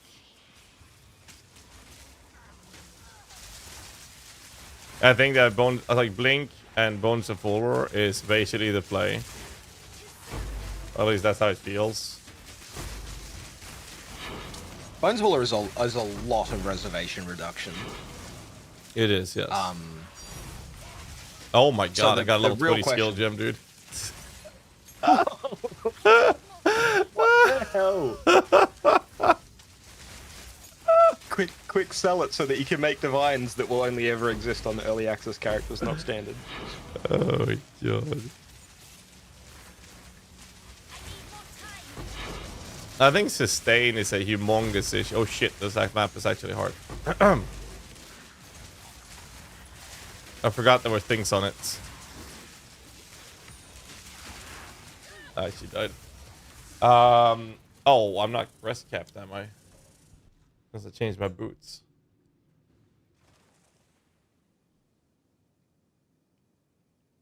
I had hoped for better. Yeah, I have a little down on rest. Anyways. Let me get them back to him.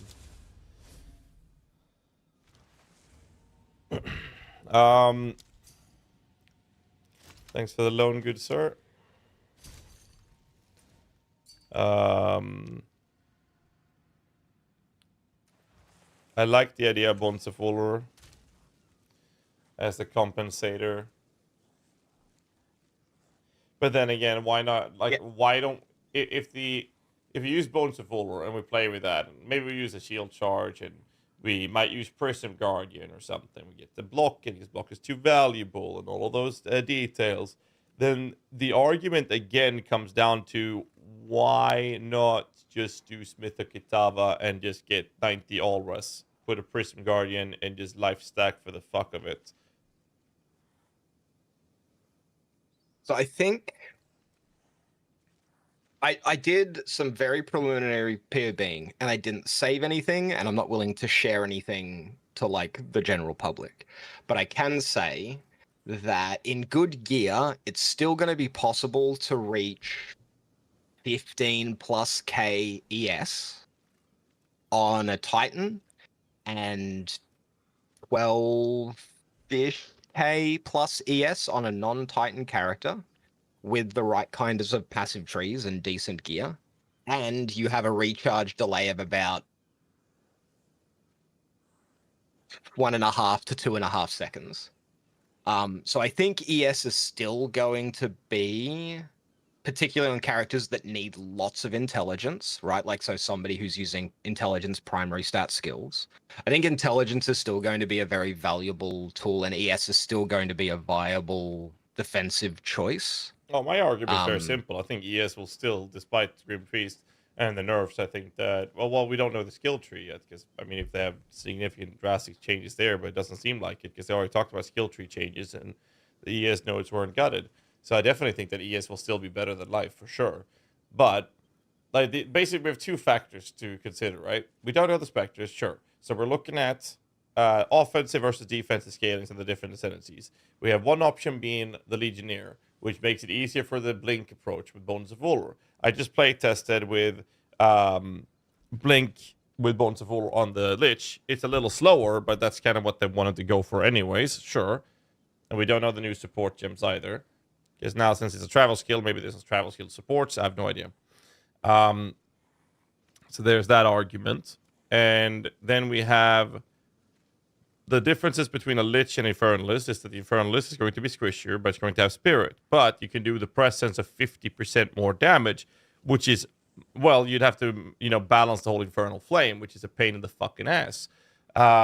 So there's the potential of a lot of damage from the Infernalist, whereas the Lich gives you, with Bones of Valor, it would be more damage than the Lich than it is from Infernalist, unless you do Pyromantic play, or the Infernal Flame. On the other hand, the Lich offers some better defensive layer. You have more energy shield inherently. You get the jewel slot. You get the possibility of running like a Serious Disdain if you want to play around with that approach for eternal life. So there's that argument as well. But at the same time, we know fist damage is kind of whatever. But if we play a Smith or Kitava, we get 90 auras. And we can, instead of focusing on energy shield and having those modifiers on our gear and all of that jazz, we could exclusively just make sure that whatever we have has as much fucking life as possible, which opens up for a better scaling of something like the Prism Guardian. Now, Prism Guardian will give us the offensive scaling on the Smith of Kitava, which is already stacking a shitload of defenses. And it doesn't prevent us from having like a shield charge and a blink setup if we want to play with that, because shield charge doesn't have a cooldown, so it's fine to combine with the approach of blink. And we can run that setup utilizing 90 all-res and have the damage coming from us being able to comfortably run Bones of Valor with a life stack. Like, to me, it just feels like the Smith is going to be the superior choice based on that information. That's how I feel right now, at least. My current take is the two best ascendancies in the game from a defensive perspective are going to be Smith of Kitava and Tactician. And I think, and Monk Invoker. Invoker got hit a little bit, but Invoker's still going to be very strong defensively. I think those are going to be your three defensive choices. I think Smith is going to be the thing that comes online the earliest and makes you feel the tankiest the earliest for minion builds. But I think it has less avenues of scaling minion damage and stuff in the Smith area of the tree. I think Mercenary, Tactician, or Gemling, like, both have benefits and drawbacks, right? Like Gemling, you can get some extra levels, you can get that quality for blink skills and stuff. If you're playing Tactician, you get some percentage spirit, and persistent buff skills are cheaper. So things like Blink, which is 60 spirit, only costs 30 spirit on a Tactician, for instance. And Tactician also gets access to stuff like Elemental Ailment Threshold boosts and Stun Threshold boosts, which I think are going to be very important to consider including in your character builds moving forward because of the changes to Ailment Threshold and stuff. And then, of course, Invoker. I don't think you can really play Invoker minions because to get the Invoker's defense stuff, you have to cut your Spirit, right? Like your Spirit, you can no longer have Spirit on gear. So I don't think Invoker makes sense from a defensive standpoint. So, but here's another argument. Like Spectres is different, right? Because if we find a high cost-effective Spectres, like if you look at PoE 1, run 10 skeletons, 12 zombies, Zoomancer, yada yada. Compare that to running Spectres where we have 4 or 5. Maybe we'll see a similar approach to Spectre play in PoE 2, where a handful of Spectres instead of an army of them is to play. And if that's the case, then Bones of War only applies to undead minions, which is the skeletons, right? So that is incentivizing the use of anything that gives us more spirits. Now, Beta's Will, the Infernalist node, is a given plus minus 75 to 100 spirit, and especially if we stack life everywhere, then we could play with that. But we also have the other factor of defensive layers that we haven't really humored when it comes to the Infernalist. We can skip the doggy. Let's say we go Altered Flesh into Beta's Will. You have the option of Beta's Hand for Energy Shield, sure. I mean, I can look at how much Energy Shield that's actually giving me. I got 9,352 right now. And if I unspec the Will, or sorry, the Beta's Hand, I go down to 8,115.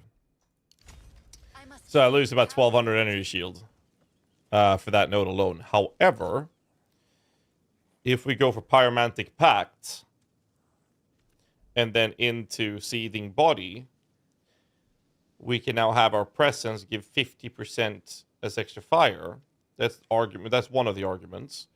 And since it's the Pyromantic Flame, or Infernal Flame rather, is based around your mana, and they're changing it so that when you haven't spent it, it's not going to slow decay, it's going to rapidly decay. It's not that hard to balance the Infernal Flame to keep that buff going as a presence buff, which is now more valuable than the Lich's damage output, which means you have more offense from the Infernalist over the Lich by maintaining that, like significantly more.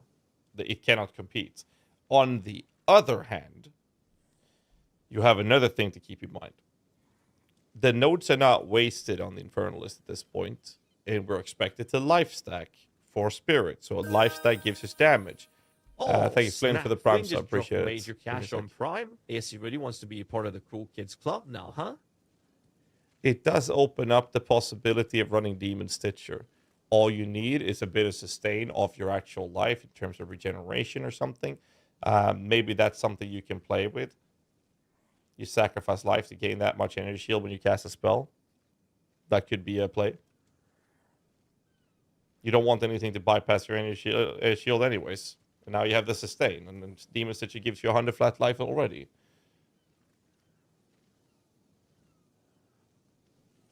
Yeah. Give me a second. Root to Jung and Fabio always say the Spectres with projectiles will be OP.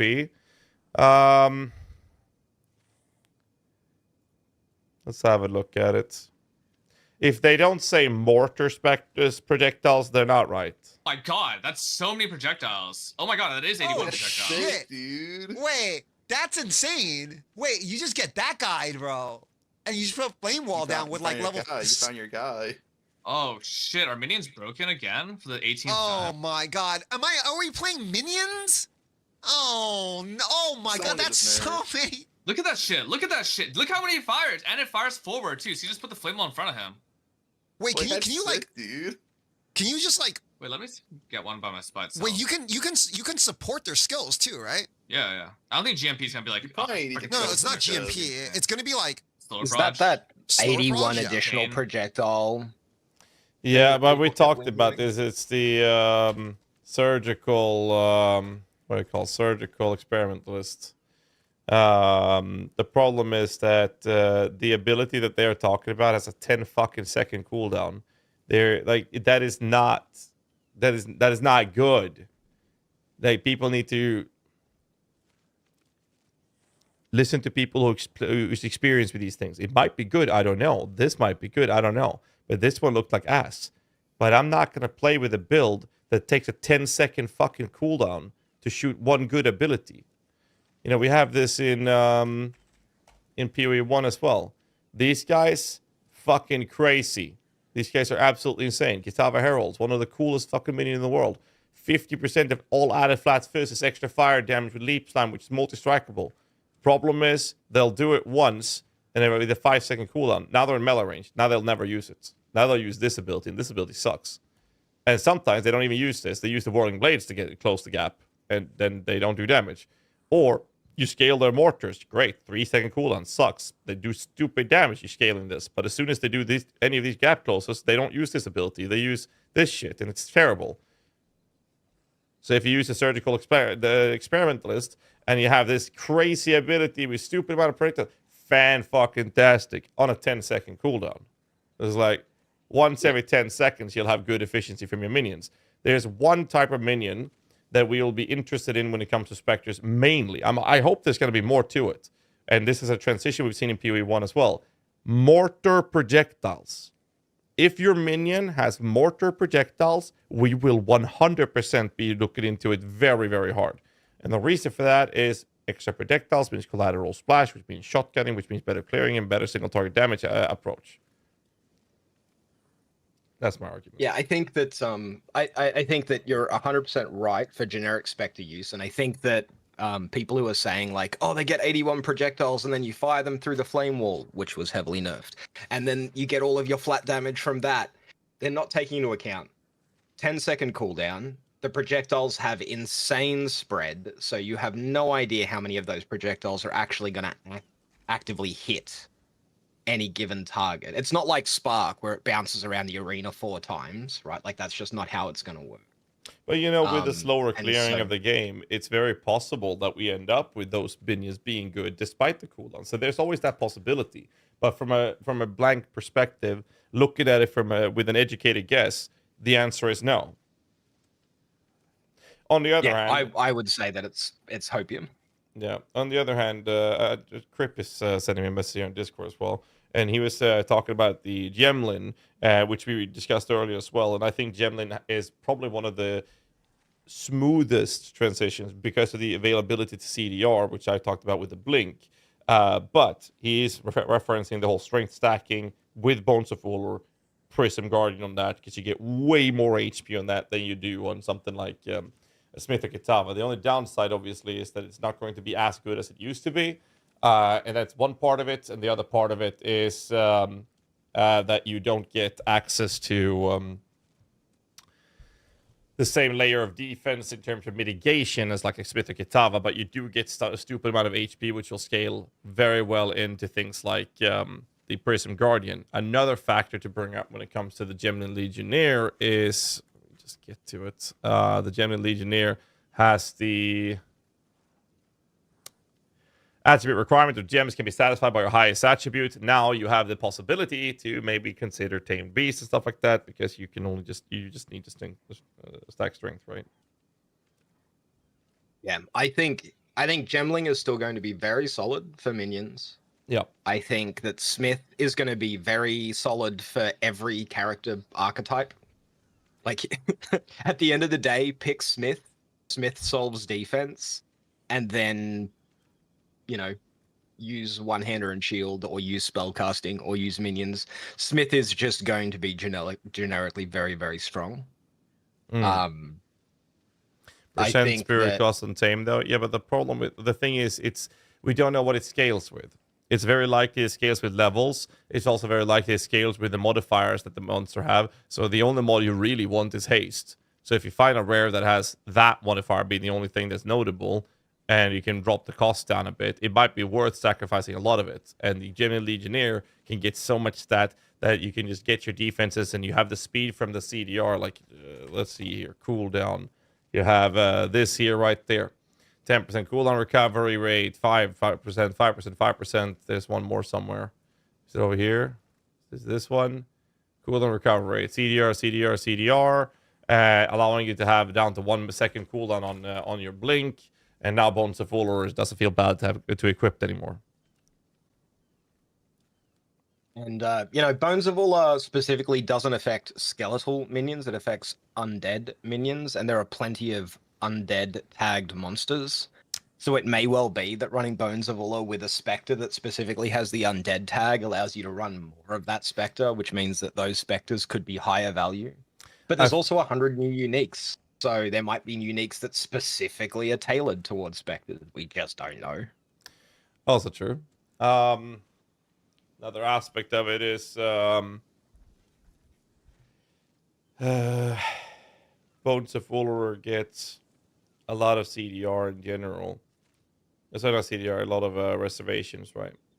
That opens up other things. But another thing I pointed out yesterday is the nerfs and buffs help the little clear efficiency on Storm Mages, but the armor break is compensating a bit of the sniper's damage output, for example.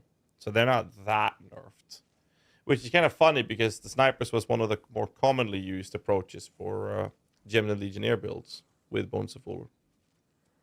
Honestly, you know, one of the supports I think we might get to see is, and I don't think it'll necessarily function like it does in PoE 1, but I think that one of the supports that we might actively see is some form of splash, which could completely shake up the minion meta, right? Like Reavers got their rage buff actually to work.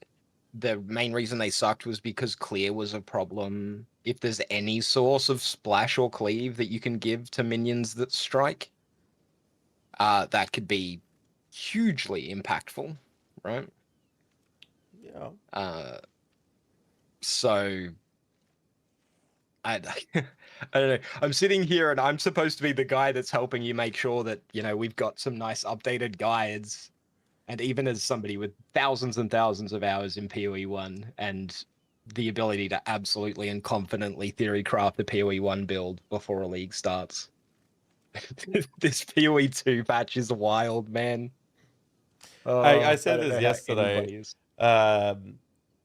Normally, we can read off the patch notes and we can make confident guides and builds that's like, this is going to perform. It might need a little bit of tweaking, but we can make confident builds that we're comfortable posting and publicly promoting. And now with these patch notes, I'm like, I don't even have an educated guess. So I think that the best play I can do for my starter is look at Smith, Gemlin, Lich, and Infernalist from an objective scope and decide which one presents the best capabilities and options for any type of random XYZ Spectre. And the more I think about that, the more I'm leaning on Infernalists. I think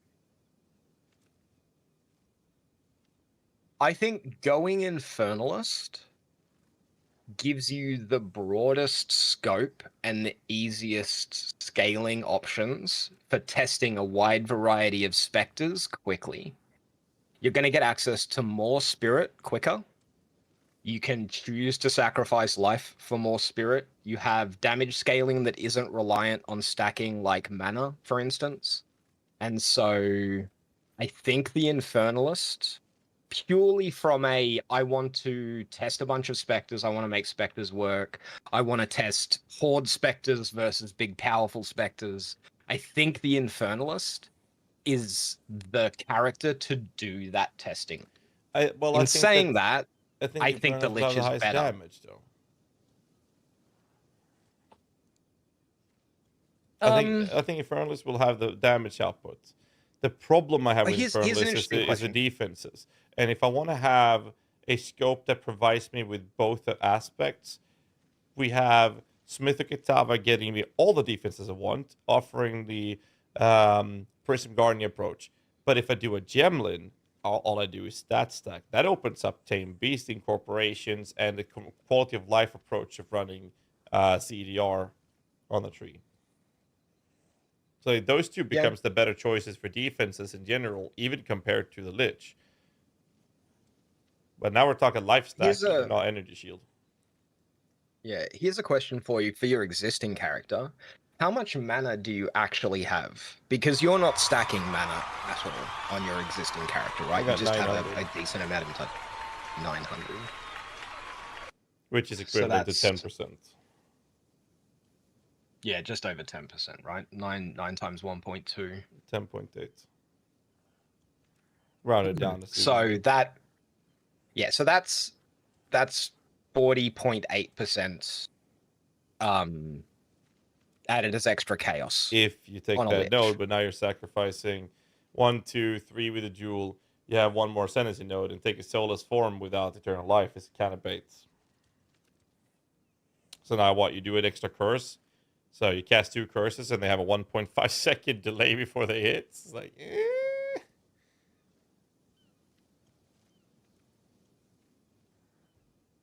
But sure, that is an option.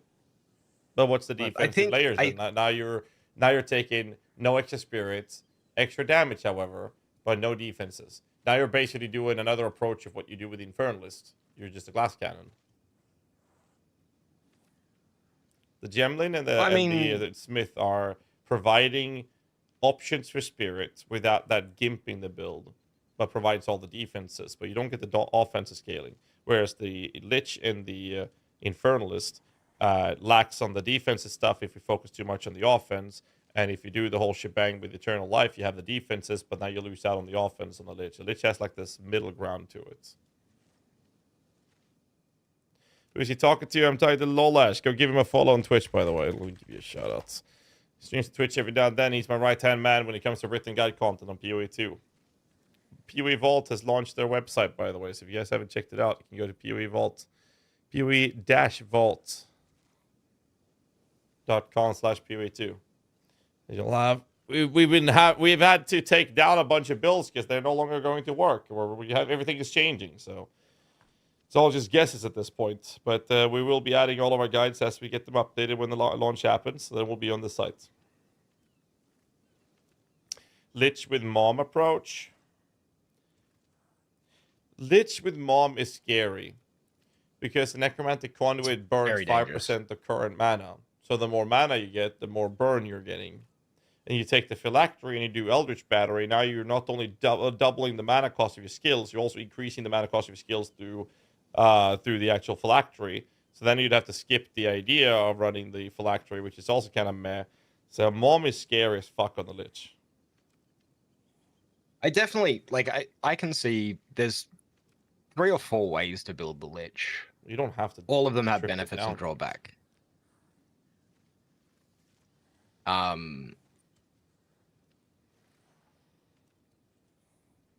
Yeah, it's just very, very hard to judge. Like, if you want the safer start, where you're going to end up with a tanky character and you can just invest into Spirit on gear and test things out, Smith is going to be the best for any character. Spellcaster, melee attacker, bow user, it does not matter. If you want a tanky start, you pick Smith. To subscribe, like that's just really wanted to see it provides so much power that is completely gear and offensive archetype agnostic with 3 ascendancies. Smith is just going to be super, super strong. I Where think Smith that gets both spirit from the Prism Guardian. Sorry. Yeah, so Smith can get spirit from, obviously, having a scepter, spirit on the body armor, implicit. You won't get, because there's an implicit 30 spirit that you can get on body armor. You can't get the roll on body armor if you're using the craft your own white body armor thing. You can still use the 30 spirit implicit. Another thing to point out is that you can actually strength stack very easily because you barely need resistances, so all the suffixes goes into strength. Yeah, you can get a lot of strength and int, and potentially even dex if you want to try and squeeze in a tame beast. Right, you can get a lot of attributes on Smith because a pair, like I did the math on this. If you have a pair of ruby rings with like mid-tier roll fire resistance, and you take the 2% fire resistance max per uncapped, you have a little max fire res on jewels. You can cap your resistances out with like 60 or 70 fire res on affixes. Not even that, I think it was. I don't have the math directly in front of me, but I did do it. It's ridiculously easy to 90 on a Smith.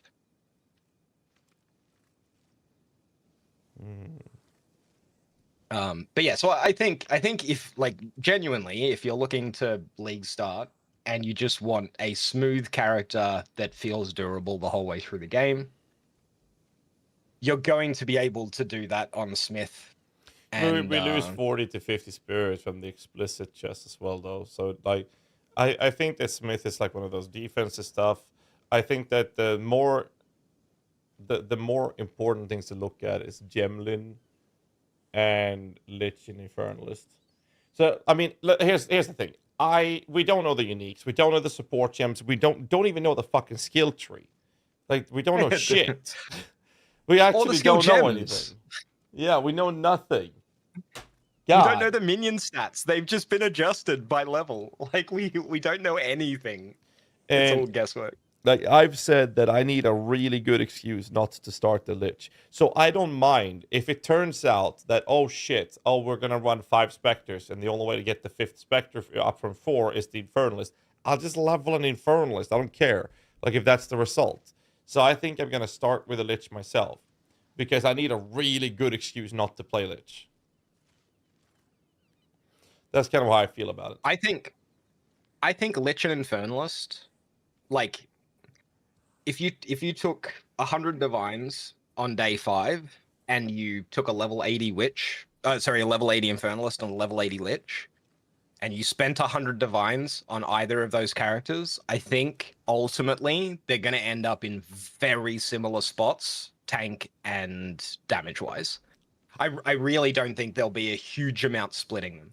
They'll do different types of damage, right? Like the Lich is going to do more chaos damage. It's gonna lean more into like hordes of minions versus powerful minions. But I think that ultimately those two classes are going to be very, very similar. If you balance and play Pyromantic Flame through Receding Body, you have 50% as added fire. Lich gives me 30. And now we need what? 1800. I would need 1800 mana to get to 50%. Yeah. Yeah, you'd need to be at about 1800 mana.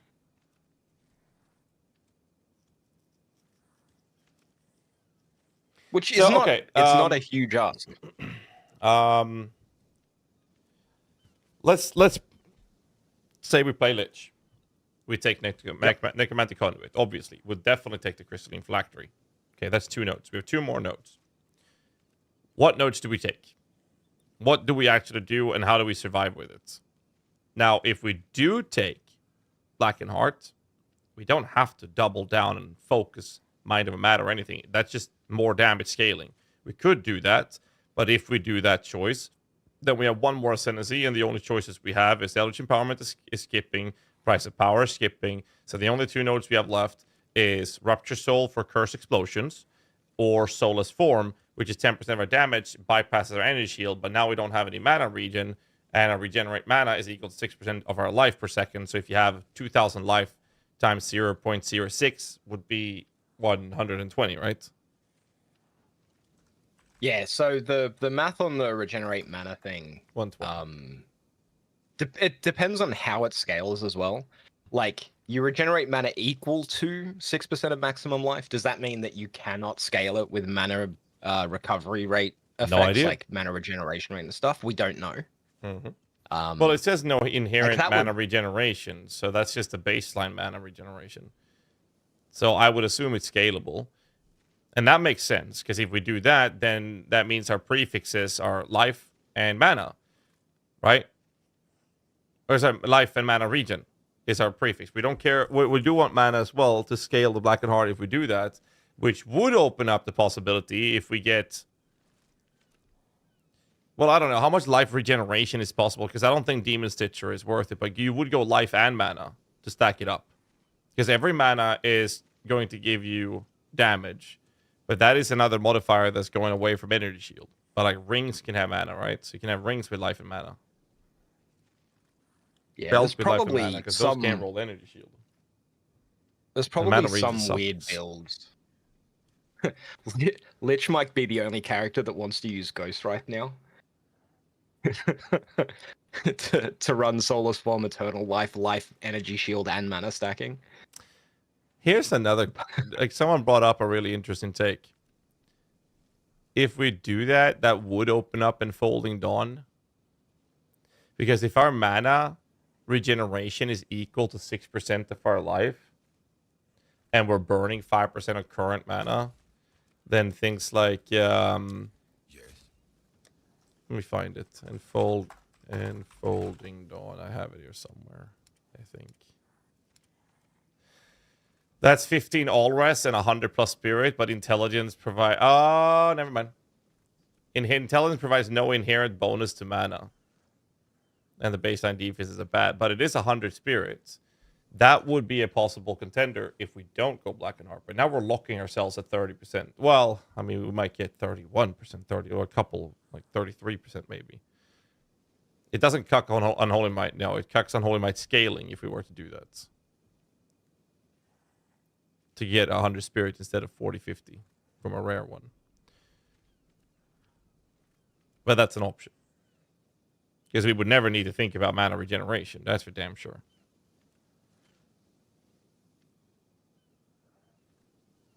It's an option. But yeah, it's it is an option, something that should be explored.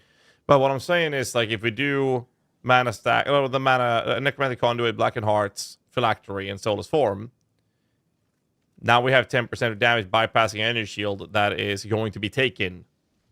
All damage we take will now bypass, and now we need to compensate and have something to cover our life loss from 10% of the damage we take.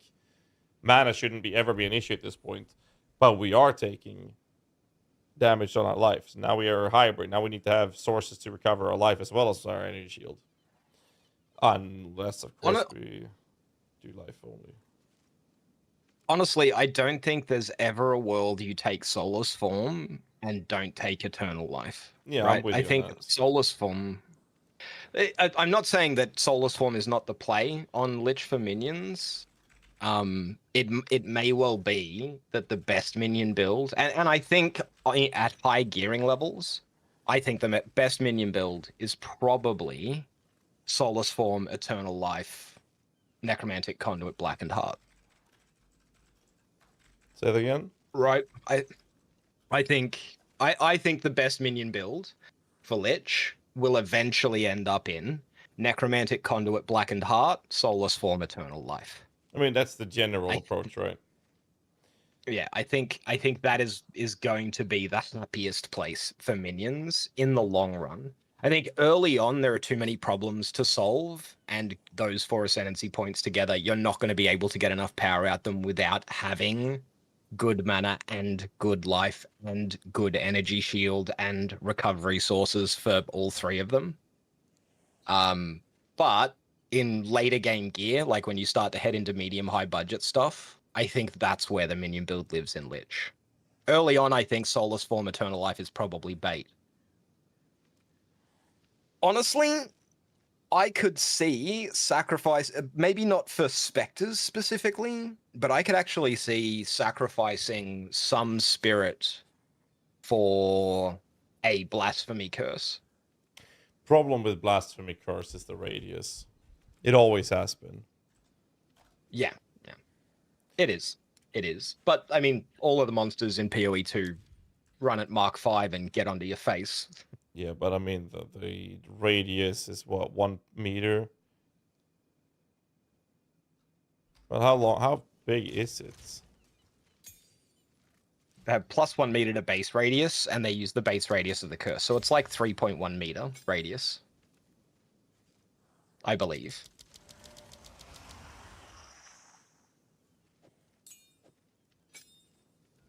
You've got a hypothermia there, yeah? You see how big that radius is?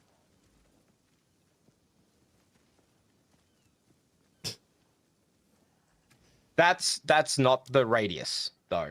Are you sure? That's just an aura effect showing you that Yeah, it's okay, on. so it's 3.1 meters. There you go. Yeah, and like 3.1 meters radius around you is not huge, but it's also not nothing, right? Magnified Like if you go effect, into a I'm map, sure would work as well. Yeah, you could. Doesn't magnified effect have a cost adjustment? You want to avoid anything with a cost adjustment. What's the spirit cost on this fucking? That's 60 spirits. Yeah, you'd lose 2 minions probably. but it does allow you to have curse pops, right? Without having to ever cast a curse. Because the curse pops is cool, but now curses take 1.5 seconds to go off, but a blasphemy curse does not. And I'm gonna be honest. I'm really not paying 60 spirits on a minion build to run blasphemy. I'm just gonna be honest with you. I'm not paying 60 spirits for that. But you'll pay 60 spirit for Blink. Yes, because Blink allows me to move minions out of the whole cosplaying Hodor in a door. Clear speed is significantly increased by Blink. There's no way I wouldn't play with it. It is. Yeah, the main thing about the curse pops, right, is that it is a fairly significant source of damage for clear. Right? Everybody knows that occultist pops in PoE1 feel amazing. Doesn't the new Blink not take spirit? No, I got confirmed by one of the devs. It will still reserve spirits. Yeah, it's just being travel tagged is all that's happening. Which means there will be travel tagged support gems most likely. Yep.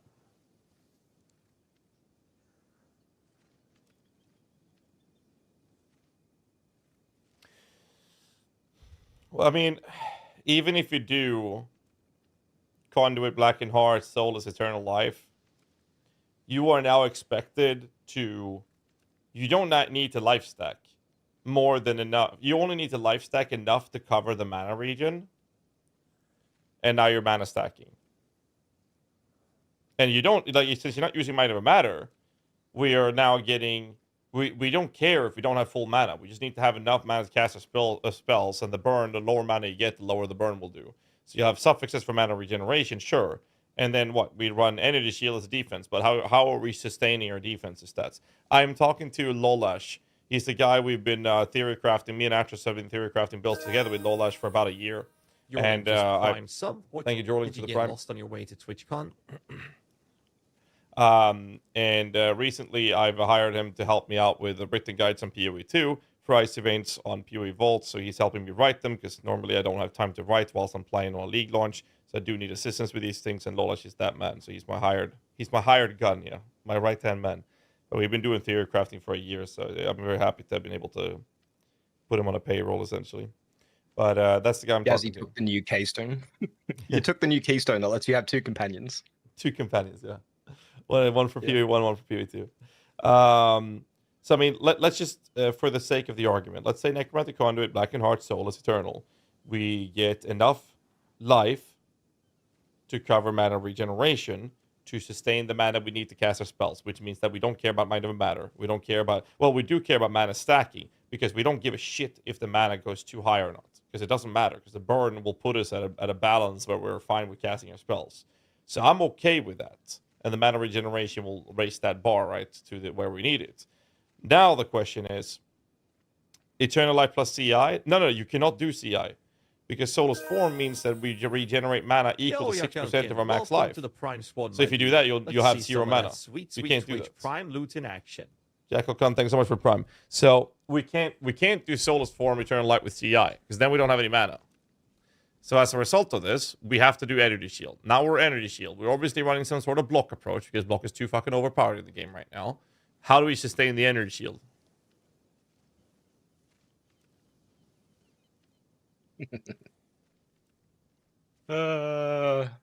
Rip Grim Feast. I mean, I swear to God, if you even utter the word recharge, I don't know what I'm gonna do.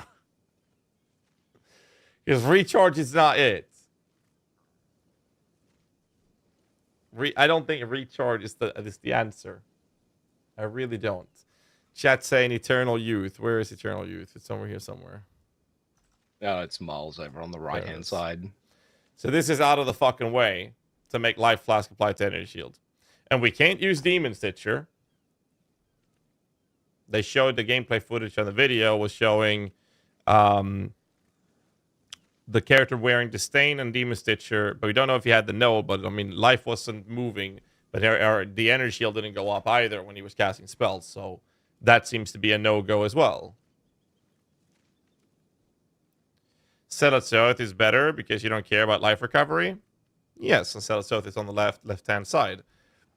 Excess life recovery and regeneration is applied to energy shield. Energy shield does not recharge. I think that is perfectly fine.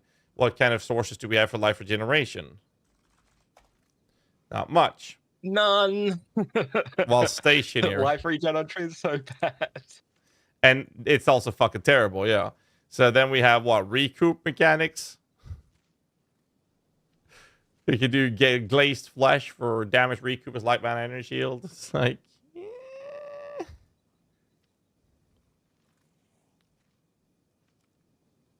20 spirit for 1% vitality aura.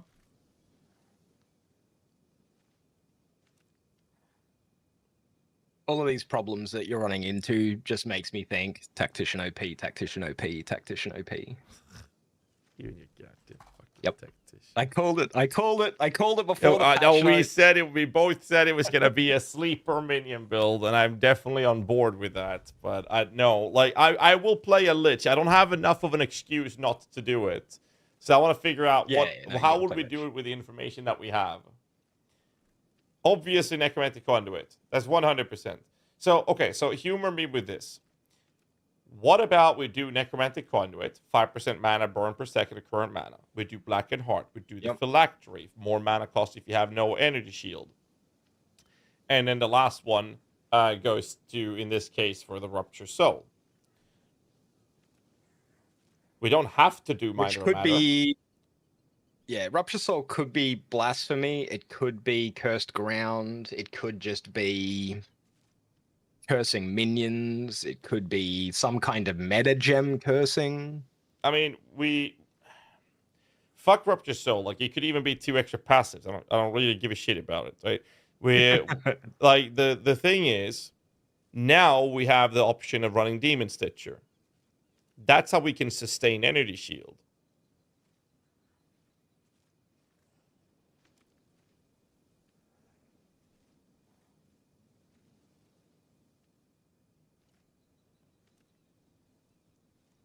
Yeah. Right?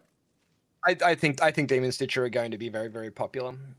I also think early game, before you get decent rares, Ghost Wraith is going to be fairly popular. But how do we sustain the life with Demon Stitcher? Life Flask? Well, no, so... oh, fuck. GHAZZY, I don't know, man. I don't know.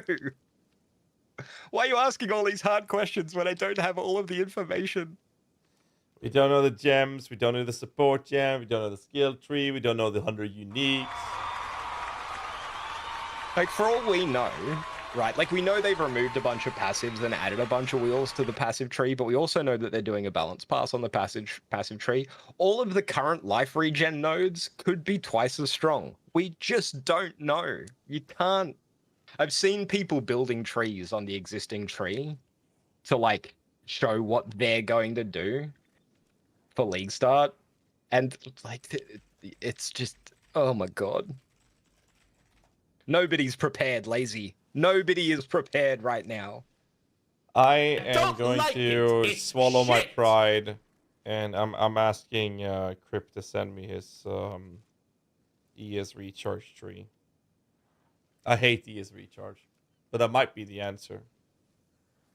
Honestly, I was faffing... I know Ostrix was also faffing around with this, but like I said, I was faffing around with ES. Hold up. Frosty, shut the fuck up, man. I'm not waxing my eyebrows, dude. That's just not happening. I got the link 50,000 sub goal on launch. It's not a minion build, but he said I'll get the idea. All right. What do we have here? Ended up with 3k recovery per second with a 0.3 recovery time. But this is with the Titan Hulk in form for increased efficiency, though. Yeah. He said, so even when you're surrounded, you block once and he would fully recover. How did he get down to 0.3? Hulk. Because I was messing around with this same idea. Can you send me that POB so I can have a quick look? Is there a POB in this guide? Just send me the max roll guide link, I think. I know Mobalytics have the POBs listed. Do they? Oh, it's a Mobalytics. Oh, Mobalytics, sorry. Do they have POB or somewhere? I don't know. Is it the one guide site that we can't import trees from? I know where the ES recharge ones are.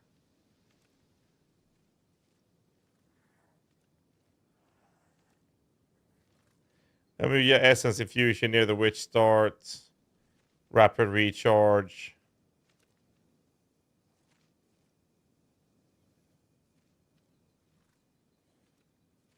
Yeah, I think I invested in like 2 full wheels that are centered around recharge rate. Like I invested in the one to the right of the Witch Start, and I invested in the one up near the Minion nodes, I think.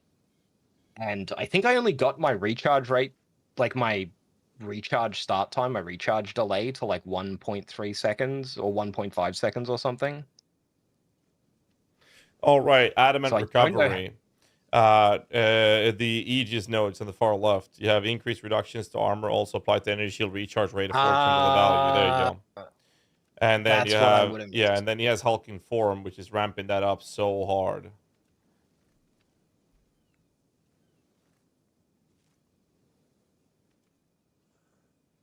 That node is silly. I did see that node, but because armor was so weak, I never really investigated it. But I suppose for a pure ES build, it just makes anything that's armor ES super impactful.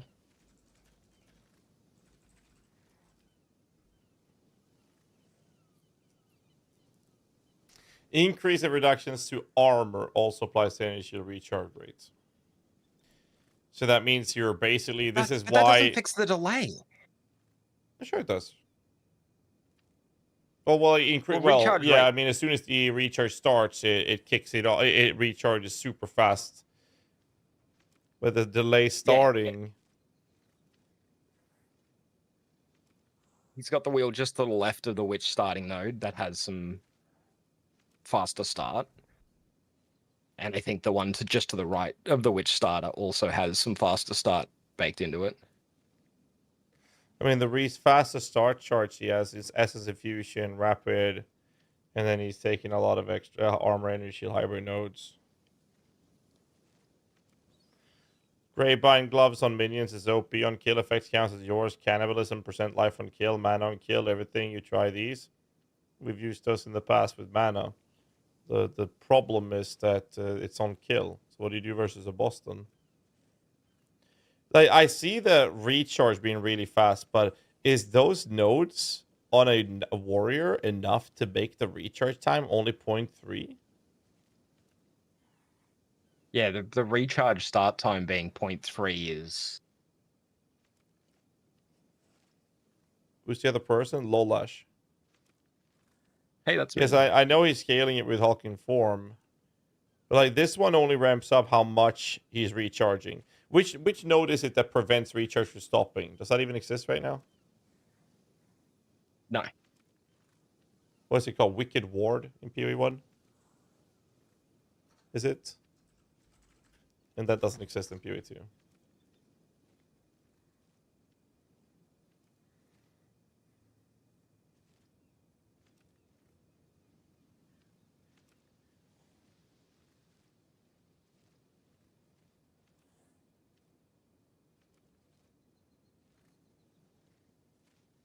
It exists on a unique body armor.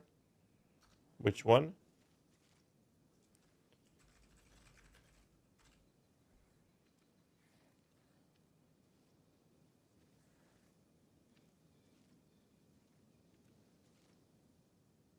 Prayers of Rain, Keith Raymond, no spirits. Bad energy shield, energy recharge is not interrupted by damage of recharge began recently. That's not worth it.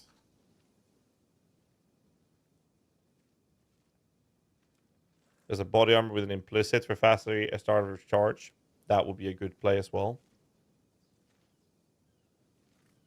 Any Twitch drops starting tomorrow? Not that I know of. I don't think they have any. Or I wouldn't know, I guess.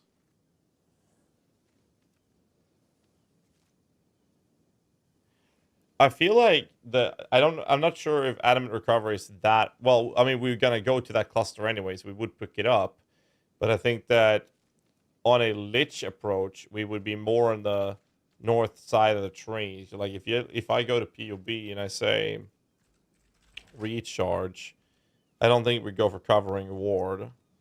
That on the other hand, it's 20 energy shield gain when you block. That's kind of nice. There's a lot of faster recharge nodes. So having a ton of energy shield recharge, there's some recharge rate nodes as well. But like I think that doing those nodes, well, he has hulking form, right? Yeah, but so I just assigned all of the passives that he has that are related to energy shield in POB, and my recharge delay is 1.4 seconds, which is still short, right? Like having your recharge start 1.4 seconds after your last hit is pretty good, especially with a very good recharge rate, right? But the thing that drew me immediately is the fact that he said 0.3 second, you block once and your energy shield starts. Like, what about Jules? Does he have Jules in them?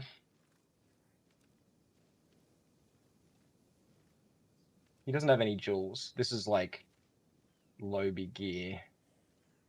Because Jules should have that, right? I don't. Is there even reduced delay of It's not increased recharge recovery start rate on? No, I don't think so. Energy shield recharge rate, fastest start of energy shield recharge rate. Those exist in Jules Sapphire. Both are prefixes, though. Yeah, they're both prefixes. So maybe he has a personal POB where he's slotted in better gear and has a bunch of those jewels or something. Yeah, but I mean... And he's getting his recharge start down to 0.3, but with just his tree, with the gear he's wearing, he would have a 1.5 second delay on recharge rate. Which is what I said you should be able to expect. Yeah, I mean, you get the phylactery on the Lich. I don't mind this. I hate to say it because I don't like recharge. But block and the double efficiency jewel, you don't need that much energy shield rate. You just need the start of it to be as high as possible with proper block chance. Since we're not using Oak Sword, we could use proper shields to have proper block as well. So I actually had this discussion recently with somebody who was complaining that it was way too hard to hit 75% block. Because of their new design ethos of tree multiplies gear, gear multiplies tree, if you want to be a block character in Path of Exile 2, you really want your rare shield or your unique shield to have % increased block chance because it has a massive effect on how hard it is to block cap. Right? Like even the minimum roll on a shield takes it from requiring like 4 block clusters to requiring 2 block clusters. You can use a yeah, I agree with you. I'm just saying, like, you can get a altar robe, the expert altar robe, which is getting name changed now. That's a 50% faster start of energy shield recharge from implicit body armor. Yeah, that's a lot. Like a lot.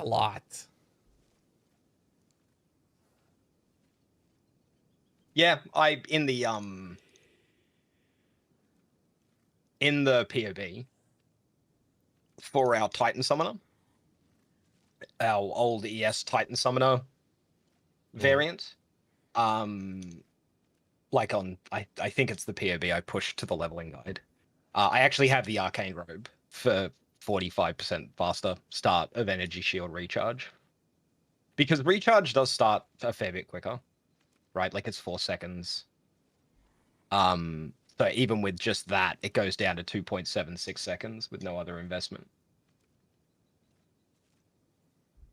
But yeah, I think Energy Shield, like if you're going to be playing Energy Shield now, you are going to have to invest into some Energy Shield recharge start and some Energy Shield recharge rate, and you are going to have to rely somewhat on Energy Shield recharge. Like that's just true.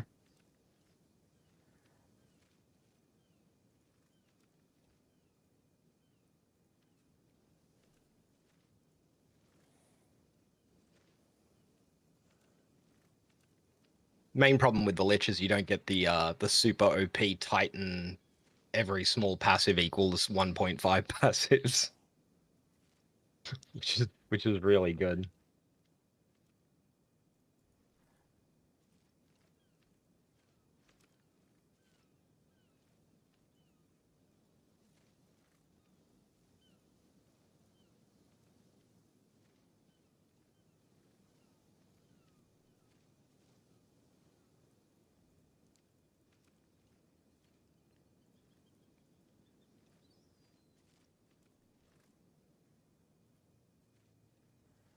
Where do I get the fucking info? Is it in Confit? No, it's in Calcs, right?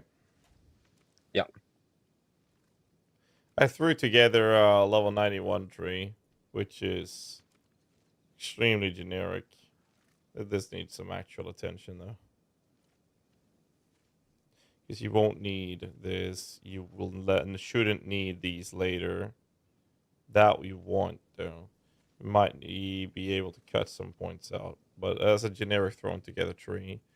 Energy shield, energy shield, energy shield. Where the fuck are you? I'm blind. Here. Recharge delay is 1.75 seconds. And all I'm wearing is the base rare chest and the tree. No jewels, nothing. That's a 1.75 second cooldown. Yeah. So like I said, I think that reaching 1.5 second delay is going to be reasonably achievable. The question is that going to feel comfy enough with block?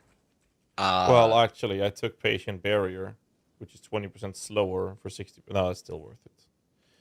It's still worth it. The 60%. Yeah, I mean, it goes from 175 to 161. No, you still take it. And let's just say that you throw in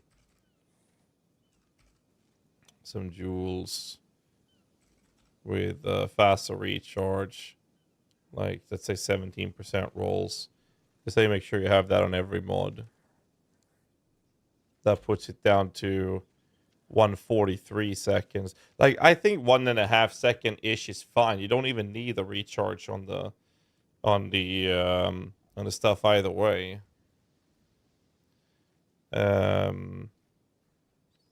Ghost Dance might be an option. 3.05 second duration between gaining Ghost Rods. When hit, consume a Ghost Rod to recover energy shield. You get 5% of your evasion. No. No. That would be evasion based. There's definitely going to be a Dexint variant of the minion character. But I don't think that's Lich. I think that's Gemlin. I think that's either Gemling or it's Primalist.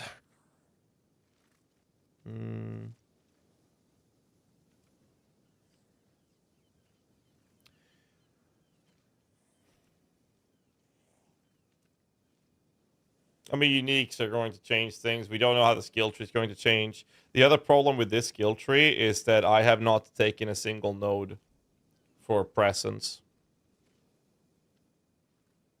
And we don't know where the presence nodes are going to live. Wait, Adamant Recovery doesn't change the recharge on POB. Recharge delay 143. I equip it. Now you're right. Adamant Recovery is not applying. Do you have any bonuses to armor? It says increased reduction to armor also applies to initial recharge rate. I have the hybrid nodes leading into that node. It's quite a lot. Which is what? 1, 2, 3, 4 times 12 so far. 4 times 12, so 48. It applies at 40%, so let's call that 20. So you get a 20% faster rate. Maybe it doesn't. Oh, it's rate and not start.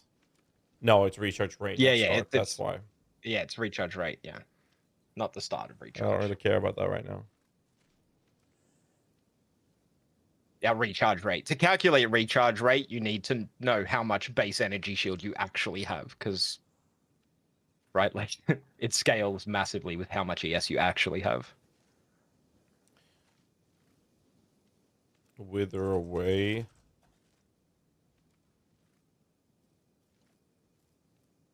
Why would I want that?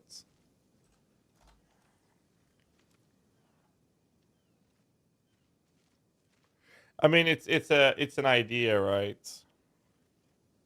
Like, Spiral into Depression is very, very good. Yeah, Especially if you're going Adamant Recovery. Yeah, but we still need to do. You got a full circle nodes on the start of the tree. What do you mean? These recharge rates, like this thrown together shit stain with a 0.1 tree is level 91. PoE is not updated. That's the whole point of this. This is a level 91 tree, and we have not taken any presence nodes. We don't even know where the presence nodes are. Mana region 1 nodes are not necessary. Nah, you're right. You're right. We can cut these out entirely, actually. That might... Okay, fine. So yeah, I think that's what he was referring to. But like level 88, there's no presence nodes taken. And the way this build would survive would be... block. You take damage. Well, make sure that you don't take damage for 1.5 seconds, and then you'll recharge up.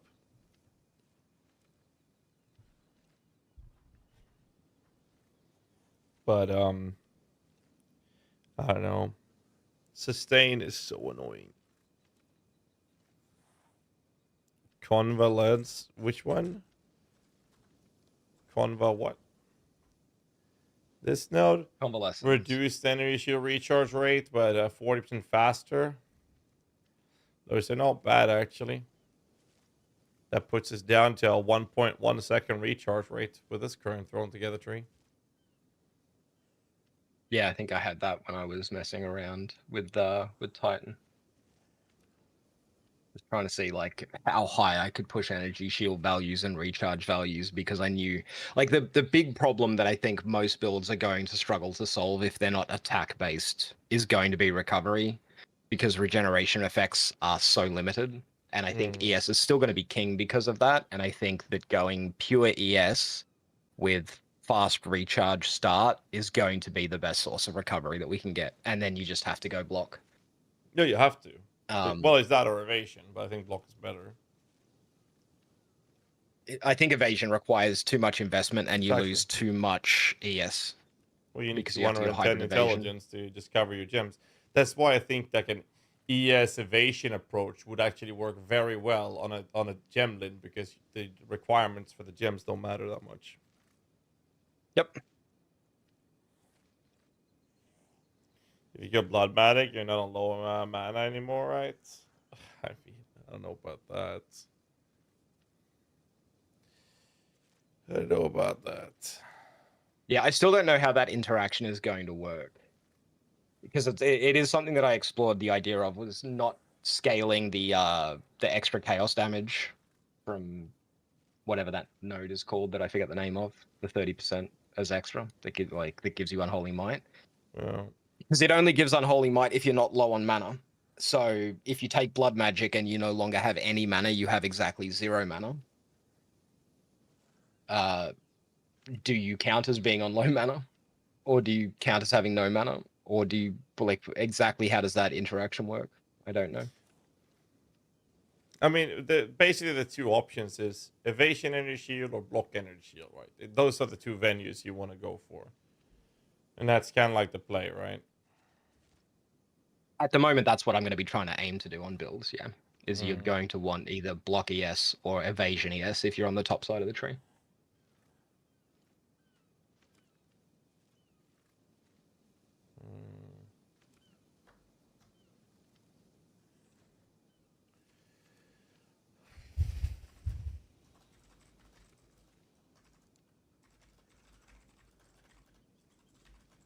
But it's all academic, G-Man, because no tree, no skills, numbers, no support gems. No. Pretty much. We can have a rough idea of what we want to try and do, but I mean, we should theoretically get a passive tree Today, please. sometime in the next 12 hours, right? Like they should release the passive tree. I don't think we're going to get gem numbers at all pre-launch. No, I don't think so either. They'll get data mined out of, like, they might become available on PoE 2DB before the patch actually goes live, and you might be able to do some like manual checking of the old gem variant versus the new gem variant, right? Like I have some saved data on a couple of skill gems that I want to check if PoE 2DB gets updated. And that information might be available, but we won't have any official changes coming out of GGG regarding gem balance info, which makes my life as a guide writer very, very difficult. True. Is that Sir Going? No, it's Lolash. This is the tree Previ sent me now, which is the other stuff we talked about that we haven't done yet. Because going in Energy Shield Evasion does open up for Eternal Youth.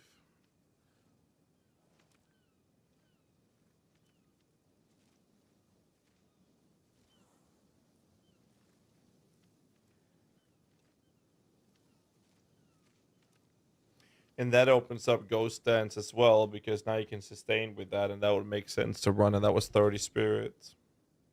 I mean, that is the other approach. I do wonder if Evasion Energy wouldn't be smoother because of Ghost Dance. I mean, so I'm real concerned about Evasion ES because of the changes to Wind Dancer. I don't know what Previ's got in his calcs there, but I think it's going to be, it potentially is going to be very, very difficult to maintain like uptime on Wind Dancer stacks, and obviously the Wind Dancer stacks are much less impactful.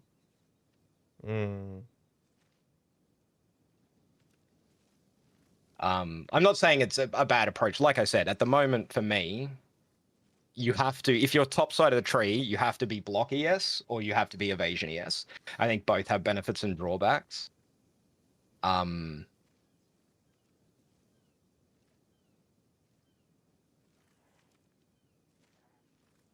yeah, it's so hard to really formalize anything until we have more information. I mean, as long as we decide to play the Lich for Chaos, then we...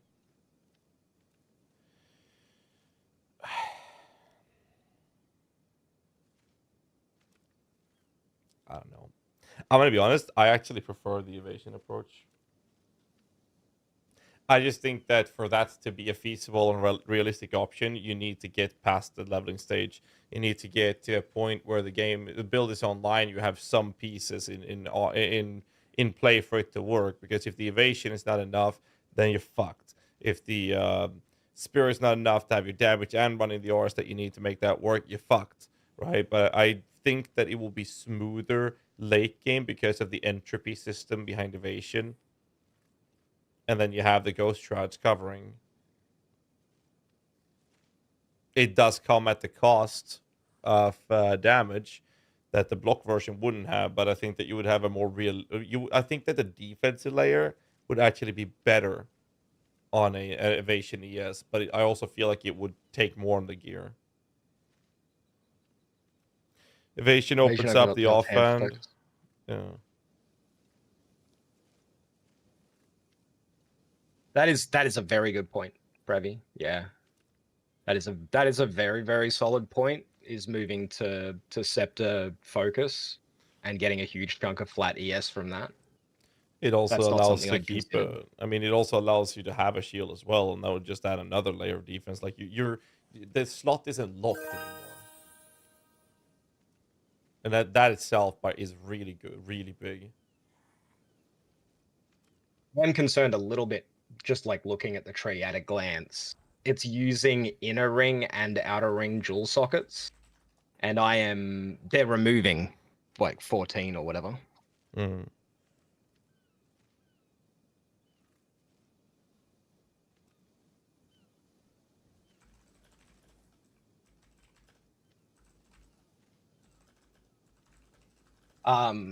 So it's only 12.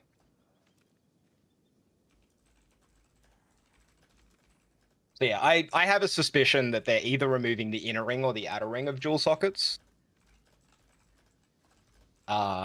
Because of the nature of threshold or of radius jewels, I think they're much more likely to remove the outer ring than the inner ring. So I think outer ring sockets are probably gone. Is like, that's just a guess based on GGG design principles and where the dual sockets exist on the tree, but that's my suspicion. Mm.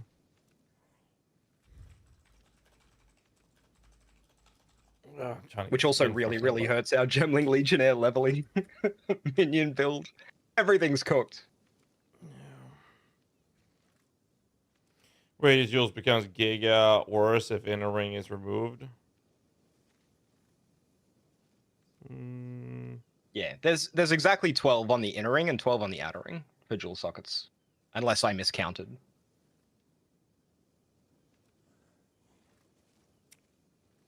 I like the idea of evasion more. Like, we haven't started yet, but it's like I talked about before. The problem is the loss of damage again from Ghost Shroud, but I do believe that evasion will feel better. It opens up, like, the only thing we can do now is prepare ourselves for the unknown, and I think that evasion energy shield opens up steps away from locking that weapon slot. We don't need a block shield. We can run a buckler. We can run a fucking trench timber. We can run whatever we want, right? Yeah, Ghost Dance just replaces Grim Feast essentially, right? Yeah.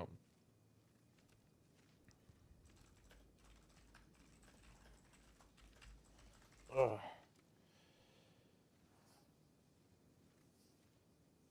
So with GGG removing 12 of the dual sockets and there being 12 on the inner ring, 12 on the outer ring, I think outer ring dual sockets just don't exist in the new tree. Yeah, it's likely. On the other hand, we're playing. If I do this as a lich, which I want to, actually, one thing I picked up from what you were talking about, Prev, you sent me, is this also offers the pickup of Eternal Youth, which gives some like generic, consistent capacity, it's smoother for to recovering play. energy shield. It just makes it more reliable. And I mean, all of that alone would allow us to, as soon as we get some half decent gear, we could start playing it, which would allow us to transition to it early without having Giga gear and make it still smooth to play. Hey, GHAZZY, would you like a funny meme? No. You just put the energy shield starts when you get stunned on whatever ability you're using. And then your energy shield always restarts because you're getting stunned constantly because GGG is making us all get stunned all the time. Yay! / end rant. Yeah, I don't know.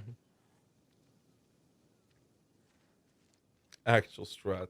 You need help. I don't know what kind of... I don't know the phone number you need to call in Australia, but you need help, man. I'm a genius. What are you talking about? Well, I'm not saying you're not. But seriously, though, EV-ES is really interesting because of Eternal Youth, because you free up your shield for a large amount of ES from a focus. And particularly if we're going to be weaving in some kind of spell like Bone Storm in the late game for like Impale to improve our minion damage. Having access to a focus that can roll like spell crit and stuff could be really handy. Versus the defensive stats on a shield, because the defenses come more from Wind Dancer and Ghost Shroud. There's definitely a build there. I mean, all right, let's walk through then. What is the pros and cons of running in the ES block?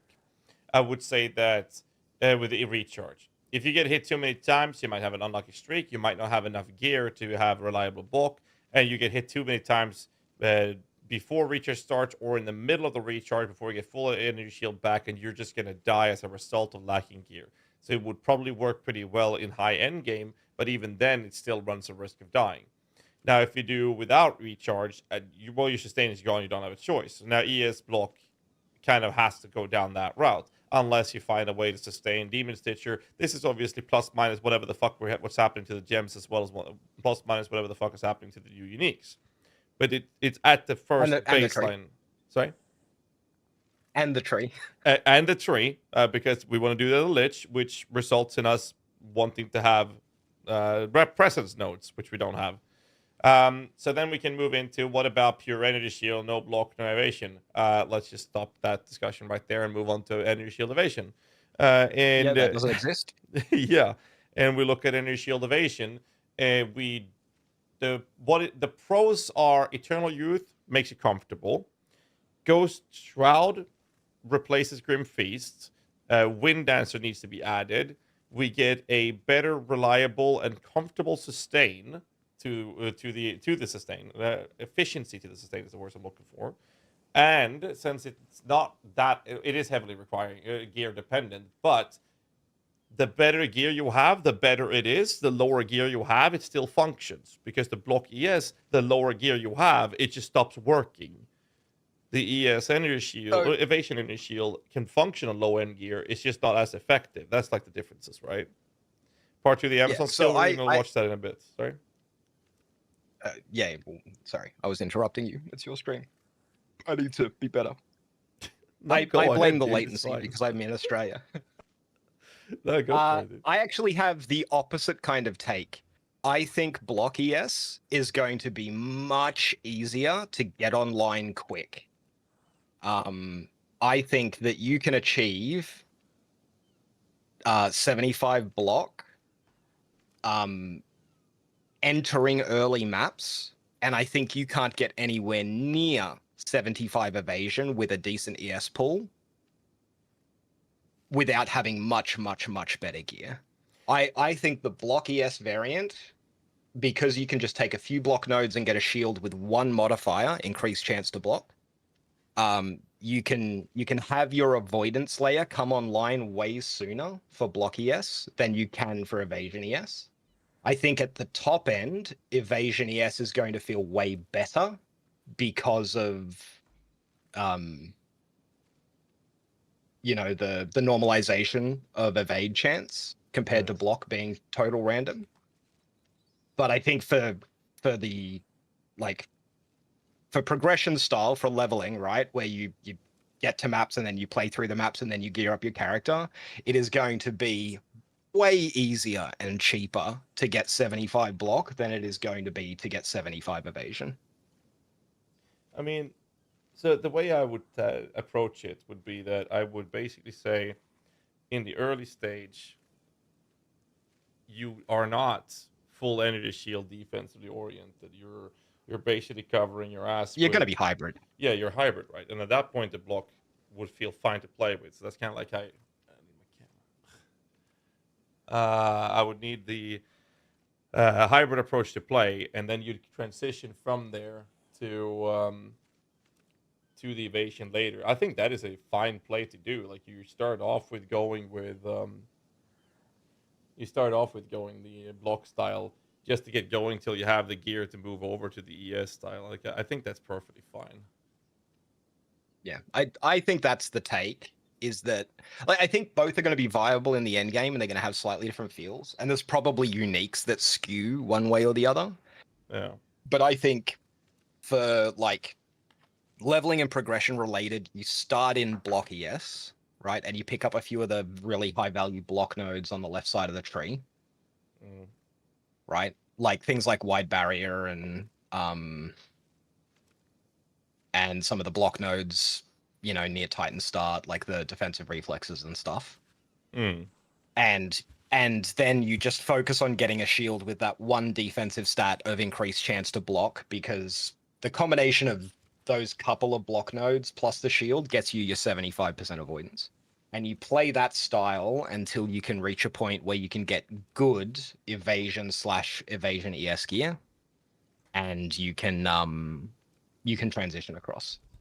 That would be my Like, if I was trying to smooth out progression for your average player, that is what I would suggest. I think that is a perfectly If you fine. will. I think it's perfectly fair to point out, like, it's easy to get hybrid going with block, and then you just start building your gear whilst you just keep the shield whilst you're gearing for the evasion energy shield.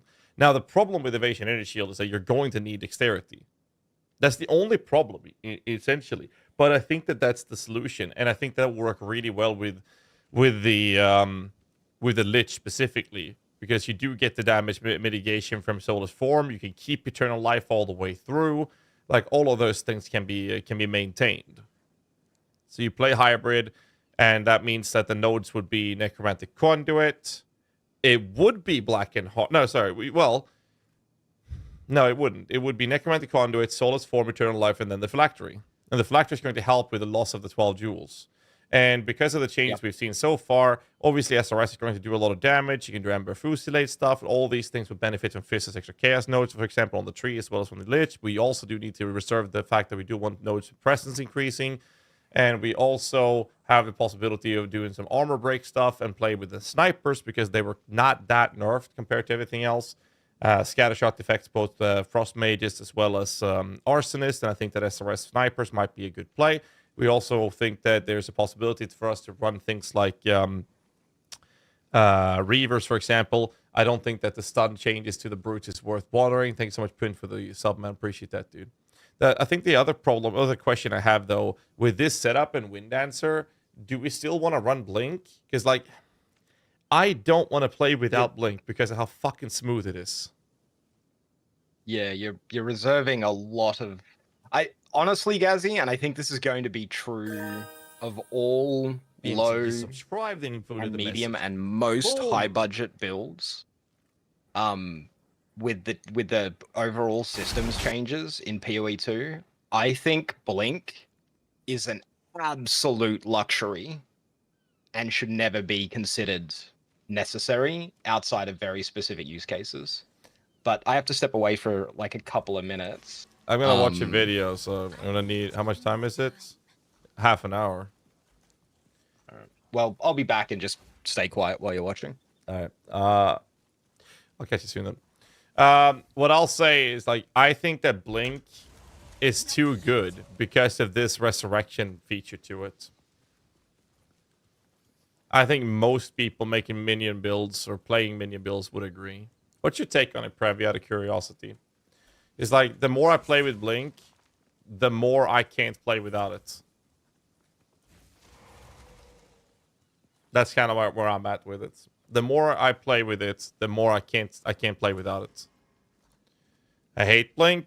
Well, you can get shit out of stuck doorways, and they're not fixing that. That's my argument on it. Welcome to the Prime Life Conotopia ADB, ready to experience the true power of Twitch. Shield charge would help a bit. Use shield charge as well, sure.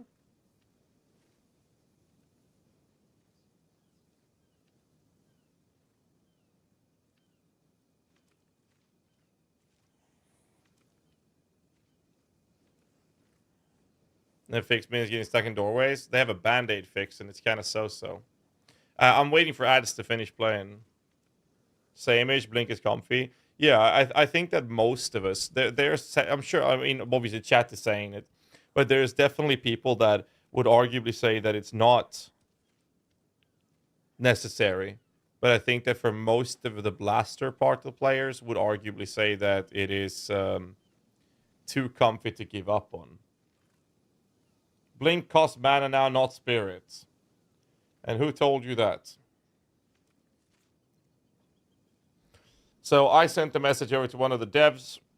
I said, yo, Blink is now a travel skill. Does this mean that it no longer is spirit reserving? And he said, no. So I have confirmed from GGG's devs that spirit will still be, Blink will still reserve spirit. It will basically just be considered a travel skill, and the result of that is that other skills with cooldowns on travel skills will share cooldown. Sis was saying it earlier, but that was before you talked to GGG. I'll send a message to him. Looks like RD2 just upgraded to Prime. Guess someone's ready for the big leagues now. Better watch out, Chad. We've got a whale among us.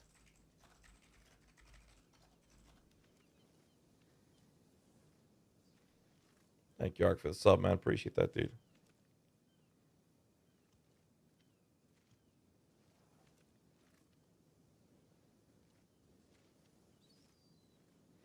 With all the skills we want now, a swap to Unset Ring full time. That is also a very likely approach. Comes to the cost of spirit, but I definitely think that Unset Rings are much more valuable, especially if you want to have like Shield Charge and Blink, for example, or if you want to add all other spells you want to use. If you use an SRS, you kind of want to have that. Maybe you want to run Flame Wall for the extra damage. Maybe you don't want to care about that. Then you'll use Ember Fusillade or something like that. There's just so many extra skills that's being used. And even more so with the Evasion set as well. Like, say you use Blink, you're replacing Grim Feast with Shroud, you're adding Wind Dancer to an already stacked set of skills. Unset Ring is definitely something that becomes more and more valuable. And if you want to get...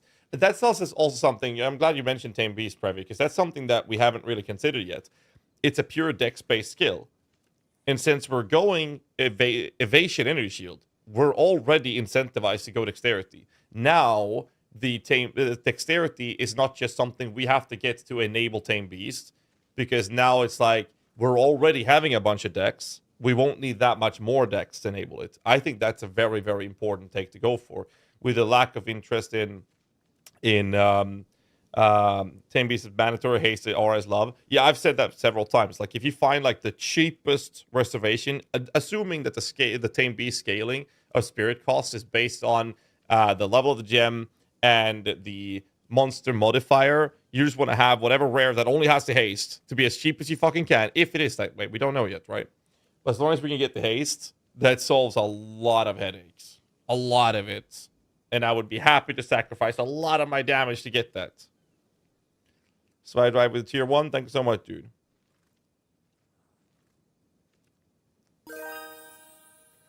Oh, wow. Another subscriber. I guess people actually like watching me embarrass myself on stream. Zwydride, you're now part of the Sebastian Show. Prepare for non-stop gaming dad jokes and catch shenanigans.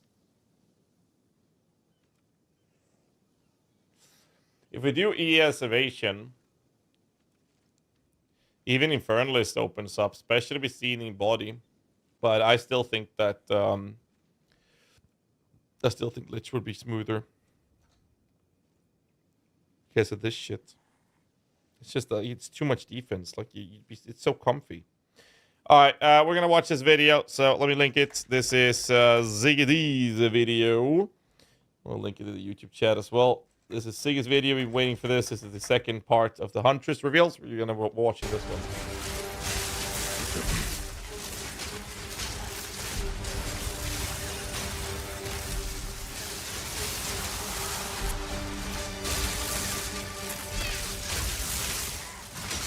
G'day folks, ZD here. Welcome back to part 2 of my hands-on look at the Huntress and Spear skills. If you missed part 1, it's linked in the description, so check it out first. Let's talk about the Amazon Ascendancy before we jump back into the skills. Let's take a look at some of the features here that I had a chance to have hands-on with this particular class. I took the Elemental Infusion node in Act 2 and the Critical Strikes one in Act 3, both of which are going to be very popular choices, I think, and I'll share my experiences with them both. So the Elemental Infusion grants you the skill Infuse Weapon, which causes you to gain 2 stacks of an infusion whenever you consume charges. Power charges give cold infusions, endurance, fire infusions, and frenzy lightning infusions. Whenever you make a projectile attack, an infusion stack is used to add an extra moderately sized explosion when the projectile lands at its final destination. For my throw and spear skills, this was pretty consistently where they stuck into the ground. You'll want to keep this particular aspect in mind, that infusion's explosion isn't on a hit. If you pierce and so on, it's going to be where the projectile ends up. So if you're using it with a bow or something, then you might find yourself shooting into walls if you have full piercing, so you'll need to consider whether it's a good choice for your skills or not. They deal attack damage, scaling off your weapon with some pretty good base damage numbers. Previews showing over 600% at level 20, and since it's a character skill, it just levels and gains sockets with your character level, which is always super convenient for something like this, especially for League starting. I was using a mixture of parry and disengage, Sniper's Mark for single target, and Combat Frenzy to produce frenzy charges, and I was consuming them with Explosive Spear and Stormlance primarily. That ended up being the build that I settled into. Towards the end of my run, this kept a pretty steady stream of lightning infusions coming my way. It felt quite good, but earlier on in the run when I first got Infused Weapon, I didn't link any sports to it, and I wasn't really generating that many charges so frequently, so at the time, I kind of thought it was unimpactful and bad. It was just like a small extra pop on an already very explosive and flashy spear skill that I was using, so it was kind of hard to actually notice it doing anything. But later on I started using supports with it, and that obviously made a big difference. And the more frequent frenzy charges did mean that I had an almost constant supply of infusion, and then I started to notice it was doing a lot more. You can get a clearer look at what it looks like here in this testing that I'm doing with the basic spear throw skill. It's pretty solid at level 50-ish around here, with just like 3 somewhat random supports that I chucked onto it. It's a little bit bass guitar-ish, I think. It's going to be kind of happening in the background behind all of your other skill effects, but it's going to be that sort of thing that you probably only notice if you uninspect the node and stopped using it. So because you get 2 infusions per frenzy charge, and because they stack, you can feasibly get infusions pretty constantly during gameplay. This means the node infused avatar behind it is something you can take or leave depending on how your setup consumes and generates infusion to try and get yourself full uptime, which is probably going to be the goal for most builds. Possibly not every build will actually need this second notable, which is great. I feel like a lot of the time these are either mandatory or terrible, but this actually feels like it might be optional here depending on your setup. In the end, I was using the bullseye support for extra accuracy since it's an attack, so that works, and that was converted to a decent amount of crit chance with the critical strike ascendancy we'll talk about in a moment. That was giving me around 50% chance with no real crit scaling at this level, and this also worked well with like long shot support to lower the accuracy penalty at longer ranges and give more damage to the infusion explosions. I was also using Innovate here for a chance to give me the global lightning damage while clearing, which was up pretty often in dense areas, thanks to using exclusively frenzy charges and therefore lightning infusions. But these were basically just supports that I had lying around that weren't like good enough for my main skills. I had better supports on those already and those were full up. So they just kind of ended up here. But even just with those random eclectic collection, that worked quite well. But there are likely way better options that you can explore. Overall, I really like Infusion, and it'll be a solid clear speed boost and potentially even single target enhancement if you're getting Frenzy or pre-stacking the infusions before bosses. So the Critical Strike notable is certainly standing out to people as a core Amazon passive, and I'm here to say, yep, I think it's going to be a fundamental part of why you picked the Ascendancy. Thanks for attending my TED Talk. Normally accuracy caps out at 100%, pretty much and anything over that doesn't just do anything, so it's kind of wasted. This notable, however, converts any accuracy over that 100% to critical strike chance. It's worded like it's base crit, the devs suggested it's base crit, and to me, it looks like base crit. It quacks like a duck. When I took the node, I went from about 6% on my skills to 16 to 32% extra crit chance from that hit chance. It's got its own special line there. Now remember that accuracy scales with the distance between you and the target, and you can actually see that now with the below 2 meters, which is the max I believe, it's estimated at 132% hit chance, and then beyond that, at 9 meters, it's 116%. So you can see exactly where that range comes from, that 16 to 32 figure. Interestingly, it seems to be separate lines to the base crit chance. I thought it would just kind of be added on top. So it looks like the 6% base is probably still there doing its own thing, and then this is like added on afterwards, after it's calculated on hitting the monster, and that kind of makes sense because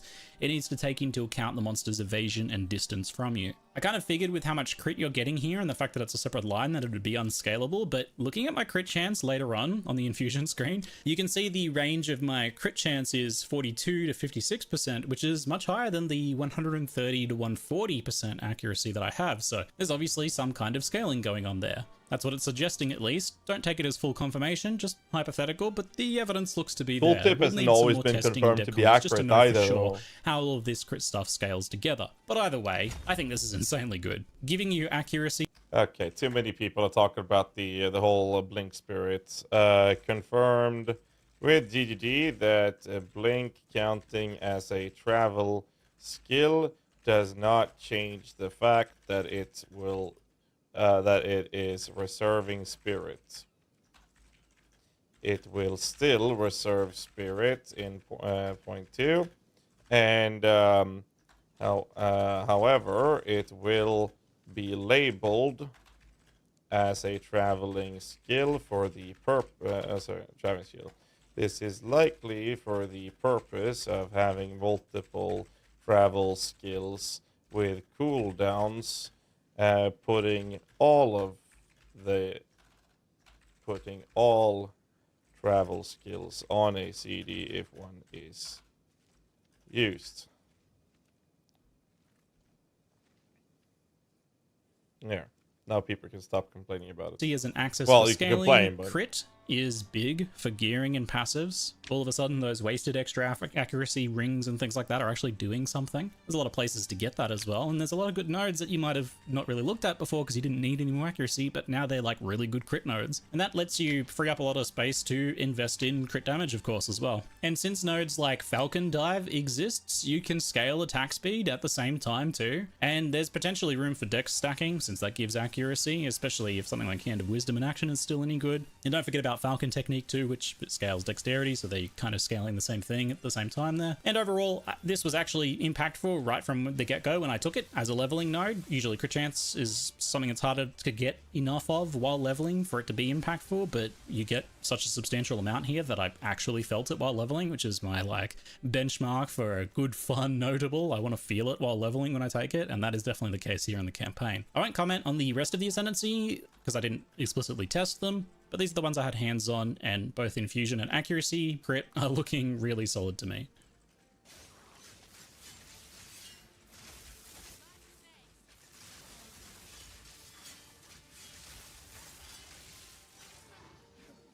Next up, Blood Hunt is a pretty wicked melee attack that lunges you at a target. It interacts with the blood loss mechanic I covered in the last video for Herald of Blood. So if the target has suffered blood loss, it's consumed, and 25% of that total bleed damage is dealt as a non-scalable physical damage explosion. The area of effect of the explosion also scales up to 100% larger, depending on the amount of blood loss that they've suffered. This is a pretty great payoff skill, I think, here, and kind of a big deal for bleed builds to have something like this. It's a way to effectively trigger the bleed again for an instant damage spike, and the fact that they've built it around this blood loss mechanic instead of like triggering an existing bleed to speed it up or something, which is usually how these sorts of things are done, this is, I think, way better. It's the sum total of bleeds that you've done to the target up to that point that as this like separate blood loss mechanic is so good. It'll be a great skill to have. I'm gonna be honest, I've talked about this before. Some of the stuff that I'm most excited about when it comes to the Huntress is actually the bleed crystals, or the blood crystals, whatever the fuck it's called. Because like that to me looked so cool. And I wonder if that's something you can do with minions, where you can have a bleeding applying minion that generates blood shards. That would be so cool. Because then maybe we can do a bleed minion build. That'd be hilarious. Have on your bleed build when like an enemy or pack needs to die, like right now. I need to get rid of them because you can pop it and not have to wait for that dot, which is obviously often a weakness of damage over time builds, that they can be in danger while they wait for something to die. You can speed things along. And of course, it's obviously really important for helping single target in bleed setups too. I did start a bleed focused second run, but I didn't have enough time to get to a high level on that. I only got a brief look at it. I didn't get to test it in a real scenario, but it looks very good. The mechanics, the numbers, everything about it looks very appealing to me. And I think it's just exactly the sort of thing that bleed builds want. It's almost a way to trigger Herald of Blood style effect earlier without needing to kill them, and it also works on bosses, which Herald of Blood obviously doesn't really. So as this is a payoff for bleed and doesn't need to actually cause bleeds itself, you can use the blood loss support to scale its damage nicely. The new Blood in the Eyes support as well should be a pretty interesting option here on Amazons, because Hobble as a mechanic lowers evasion, effectively allowing you to scale your crit chance further. If the enemy's evasion is lower, your effective hit chance is higher, and thus your crit is higher with that node. So that'd be pretty nice for boosting your damage for your next bleed and then the next blood hunt after it. And don't forget the new Rip and Tear supports as well, which seem like a good pairing with this, if you're using it primarily for clearing at least. Give you some big life recovery scaling. Now, just a quick note that Glacial Lance wasn't working in the build that I played. It's an Ice Thrown Spear skill, but it's got the wrong icon and it wasn't really playable, so we'll have to wait and see on that one. I can't give you any look at that one. The only other ice skill is Fangs of Frost, and having that freeze is really useful for combat frenzies for generating frenzy charges, so having a ranged option to do that could be really good, but we'll have to wait and see what the skill does. I know nothing about it. Sniper's Mark obviously isn't a new skill, but it's the other option on gem level 7 skills here, and it's quite relevant as a way to generate frenzy charges on bosses on demand without needing to parry. So that's pretty helpful for your damage output. You drop a mark on them, causing the next crit you deal to get some extra decent bonus damage to critical hit damage, which is either good or not that important depending on the skill you're doing. If you just hit them with a small hit and consume that, you're not really going to get much damage in the end. But more importantly really is the fact that the mark is consumed when you crit the target to give you a frenzy charge, so that you can do your empowered spear throw and generate infusions and all of that good stuff. The perfusion support gives you a chance at an extra charge too, so it's obviously a good pairing here. And Sniper's Mark, like all marks, is pretty mana hungry, so you will have to restrain yourself from spamming it too much, which is really what this skill wants you to do. I used Inspiration to help a little bit, lower those mana costs. With the Frenetic passive from the skill tree and the perfusion support, I was able to get pretty consistent frenzy charges in boss fights with this, with just recasting Sniper's Mark every so often between volleys of thrown spears. It's not really something you have to do, but it is a pretty nice boost to your damage to weave in there. Like, looking at that, I just feel like the gem level 9, the witch feels so good. Look at good. here is Thunderous Leap, a very satisfying movement skill akin to Leap Slam. It doesn't seem to be quite as fast as Leap Slam, and I couldn't really animation cancel the landing like you can with it to speed it up, but still overall combined with dodge roll and disengage, this skill gives you a ton of mobility, and of course the most important feature, the ability to jump over gaps and ledges. Apart from lightning conversion, this skill does one other important thing. It's a detonator, so you can use it to jump on your storm lancers, explosive spears, and the rapid assault stuck spears to explode them, and that is super It felt satisfying. much faster because than it's a Leaf Slam as well. too, you can use Fist of War for 20% more damage in AoE, which makes it even more satisfying to leap in and blow up a bunch of spears. Really, it's just such a nice thing that they threw into this archetype to be able to, you know, you've thrown those ranged spears, they're just sitting there. Instead of waiting for them to explode, you jump in and do melee damage, and that explodes them, and that feels very epic. I think every spear build will use this either for mobility, for blowing up thrown spears, even bleed builds as a way to detonate those stuck spearheads, and there's just so much utility for skills like this too, like Shocking Leap for shock ground, Jagged Ground to slow enemies, or Holy Descent for consecrated ground to heal you. I personally will never not use this skill on a spear build. So Bloodhound's Mark is a new mark skill for, you guessed it, that looks bleed so builds. good. Pretty obvious. This one's pretty different. It looks so causes the good. marked target to gain heavy stun build-up from blood loss. I don't think we've ever seen a damage over time contributes to stun build-up effect like this before, and that's pretty cool for bossing or for dealing with nasty rares. The second part of the skill is that when the marked target dies or gets heavy stunned, there's a bleed explosion, much like Herald of Blood or Blood Hunt, with a little bit of a twist. The explosion deals its own base physical damage as an attack in an area, and it doesn't scale with your weapon. It gains up to 100% more area and damage based on specifically how much heavy stun has been caused by blood loss specifically. So the more you're focused on bleeds, the chunkier it's going to be. Fortunately, Bloodhound's Mark doesn't compete with Blood Hunt and Herald of Blood though, in that it doesn't consume the blood loss. That's really key here. Only the mark itself is consumed, and the damage from Bloodhound's Mark is its own independent thing. That means it can stack with those other effects. The explosion seems like, to me, a bit of a bonus aspect of it. You can scale it with supports and things like that, but I think the real allure of this gem is enabling stun on a build that's primarily focused on damage over time. After something that you Samorias. wouldn't normally get. And getting a heavy stun is, of course, how you can make use of the Rupture support to aggravate bleeds, which is essential for bleed DPS. After all, a heavy stun target is sitting still and not moving around, so they're not taking that bonus damage, so you'd kind of be like doing yourself a disservice there, but thankfully that support exists. I think Rupture would be amazing on Bloodhound Marks itself, since it will hit the heavy stunned enemy with the explosion, so it should work. We'd need to make it just double sure with a bit of testing, but that seems like it would work. The final new level 9 gem here is Tame Beast. A pretty significant one. Let's go, for a lot baby! of different builds potentially. We here. need This haste. technically isn't a spear skill, just kind of themed to the Huntress, but anyone can use it. It has some awesome utility potential, as it lets you choose a rare beast-type monster and basically put it in a Pokeball. The gem you cut itself is actually Tame Beast, which gives you a skill to hinder a beast. Then if you kill... I gotta check if my package has arrived. I've ordered some Pokemon gear for tomorrow. I hope it arrived. Or if it's coming tomorrow, I'm not sure. It has not arrived yet, so I hope it's gonna be in the store tomorrow so I can pick it up.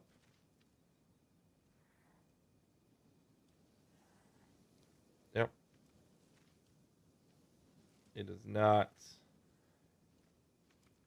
arrive today. Okay.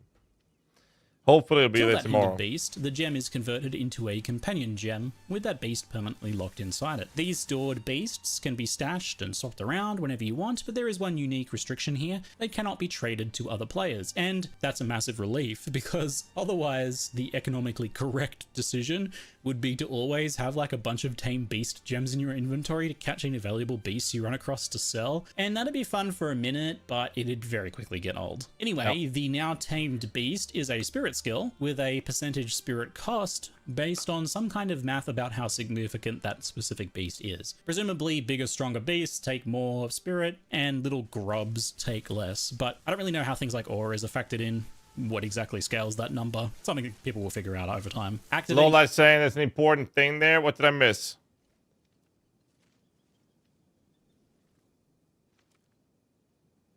I mean, the spirit cost is gated based on how strong the beast is. We don't know what kind of numerical values it's based off, but what we do know... Let me undeafen, because it's going to be easy to explain. What we do know that we want to do is one thing and one thing only. We want to have the cheapest beast available that gives us haste. What did you have to say? Yeah. So if you scroll back to where it showed the two different beasts that have been captured on the video, there are two beasts there. They have different modifiers and they're different beast types, but they also have different spirit costs, even though they have the same monster modifier. Like, they both have two monster modifiers. Yes, but this is what we talked about before, that the assumption was that scaling cost of spirit would be based on either gem level, quality, and or the quantity of mods and or what mods they are. And I mean, if you look at the left one, those are three that are not auras. On the right one, you have one non-aura, you have one aura mod. It's very likely that an aura mod would cost more. But I mean, we don't know if the level at all has anything to do with it, which it makes more sense that the spirit cost is entirely gated around the quantity and what mods they are. And we only care about aura haste, right? Yeah, so the important thing to note here was that just because the gems are the same level, they have very different spirit costs. Yeah. With different monsters and different mods. So we know for a fact that it's not just, you know, a spirit cost based on level. It is definitely going to be related in some way to the modifiers and the base monster. It might also be related to the level, but we know for sure. Yeah, but that's what I'm saying. Like, we don't know. But I mean, we could also end up in a situation where they're like, yeah, Haste Aura has a base cost of 50% restoration because it's so fucking good. You know? That's entirely possible. All right, I'll deafen again so you can continue watching. It is possible. On one more thing. It says companion persistent.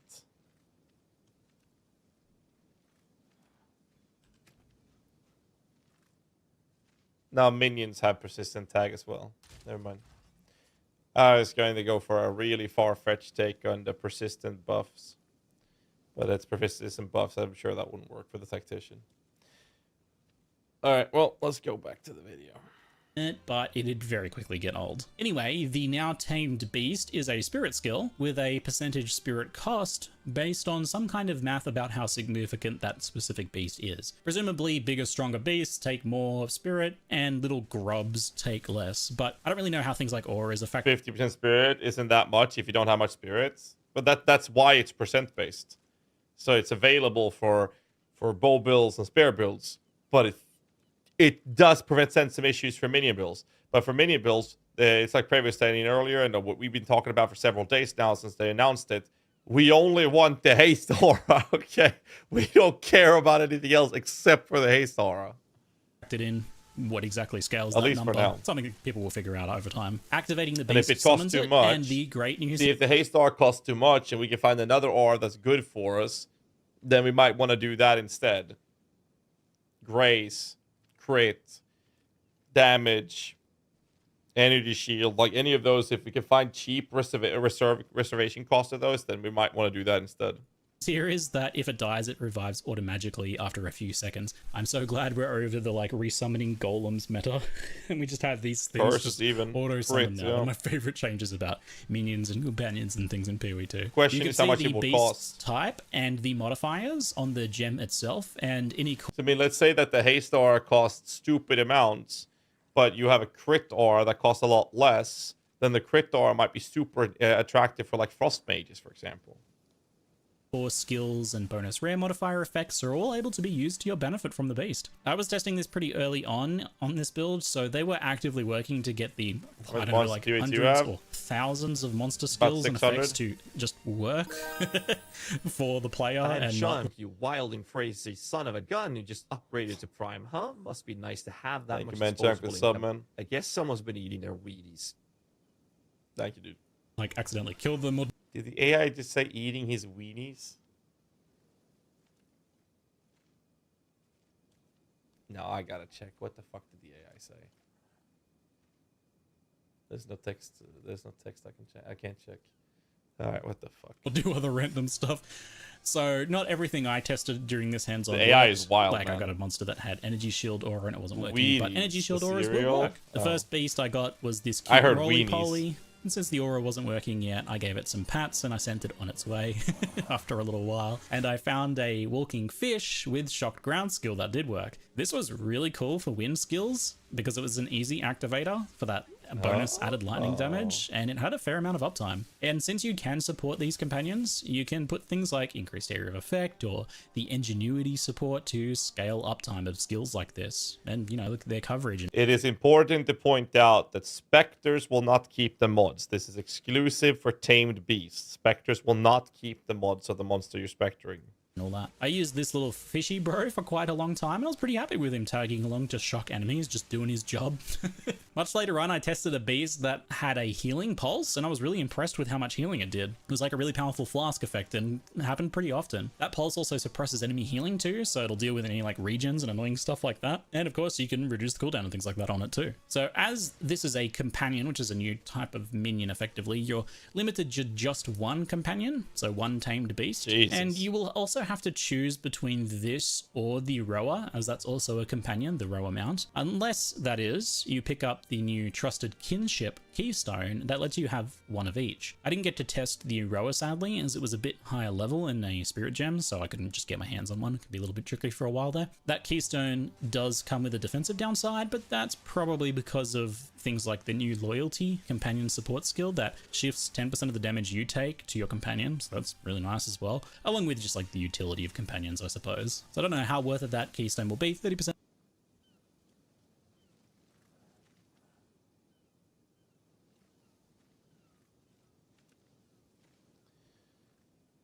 Support skill that create companion, which can be damaged. Minions create as more skill, take a portion of hit damage you would otherwise have taken.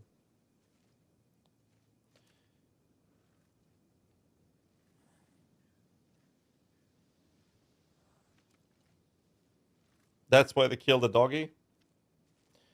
I mean, this just emphasizes even further into... You could put this on the dog as well.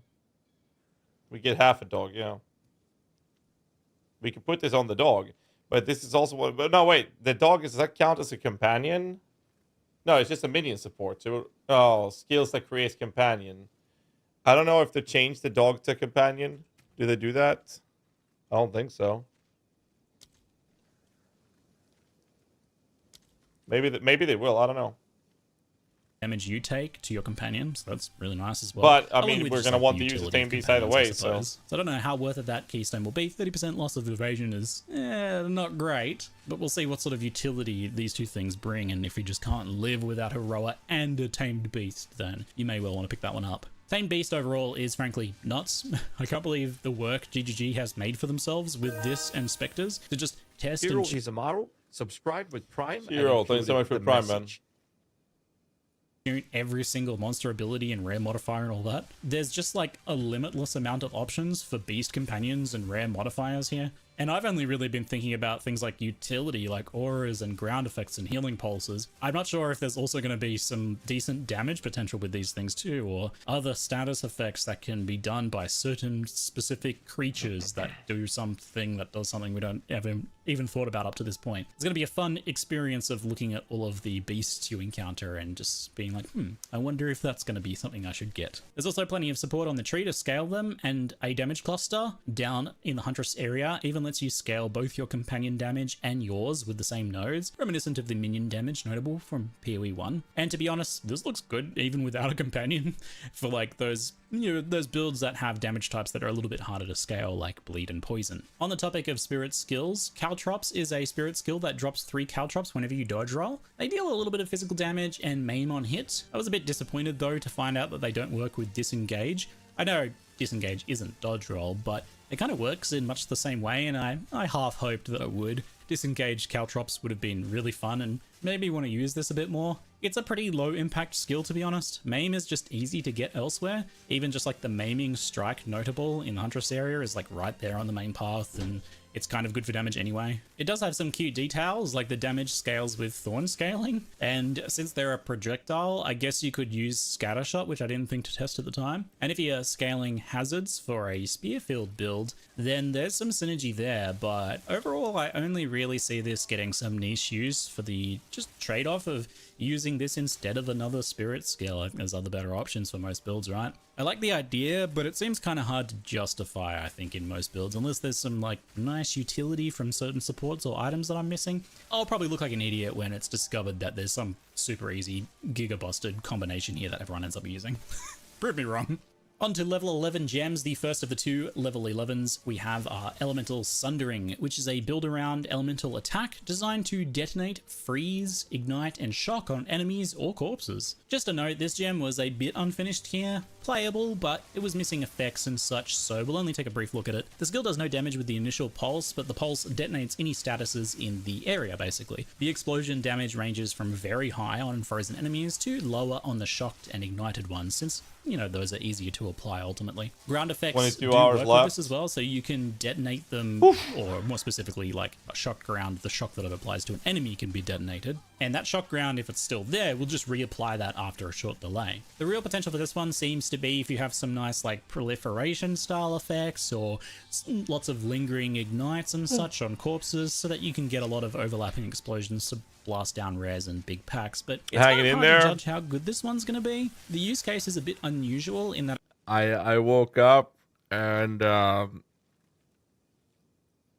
like Hannah had her entire family at home at the house. I'm like, yo, I woke up, looked like a zombie. I was like, yo, shit, we got guests. Took a shower and had some food with my family, and went live, spent some time with my daughter.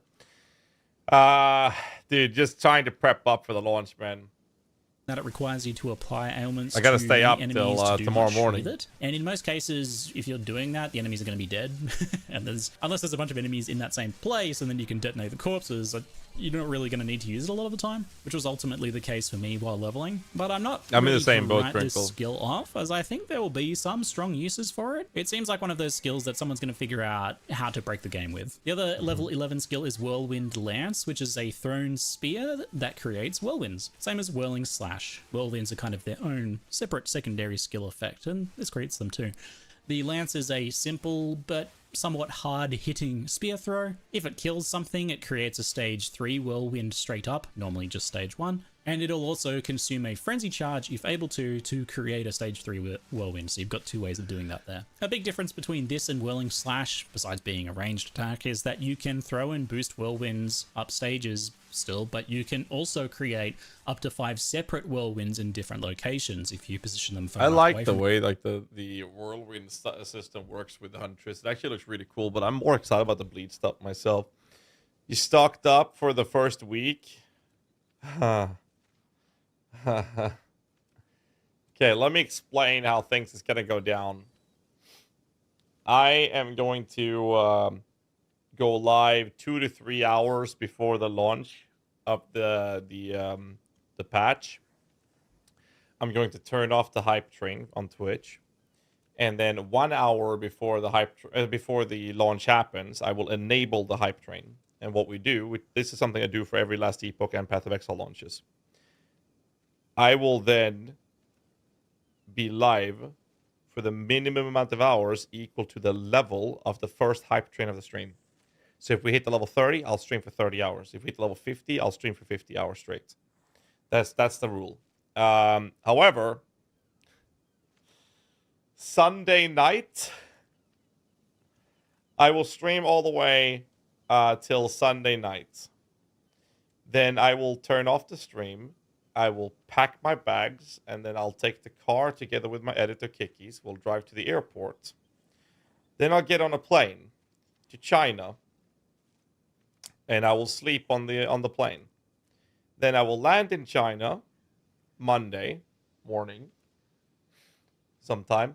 I will get to the hotel, and then I will set everything up so I can go live to play Path of Exile and stream Path of Exile 2 from the hotel. And then I will stream from China for a few days. Which city? Shanghai. And then I have a sponsorship to do 2 days at the end of that week. And every evening I'll stream PoE2 from the hotel. And then I will stream till I have to pack and check out of the hotel to go to the airport, to sleep on the plane, to come back home in Sweden, to go live again.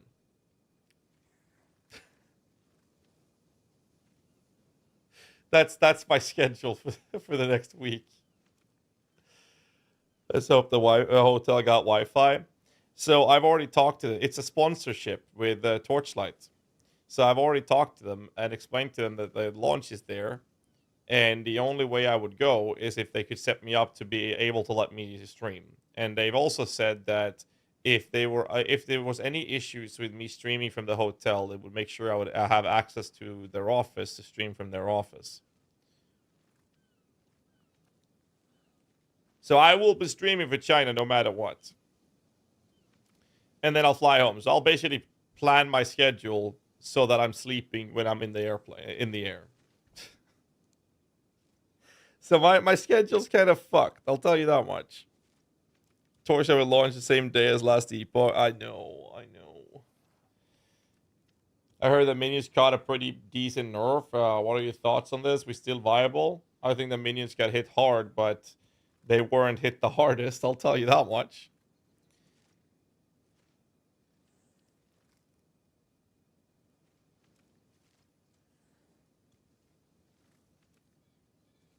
I live in China. It's a must-have to have a gaming VPN, a Chinese one.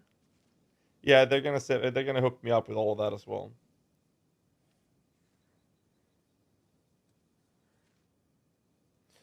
So we're gonna have that. We will have that prepped.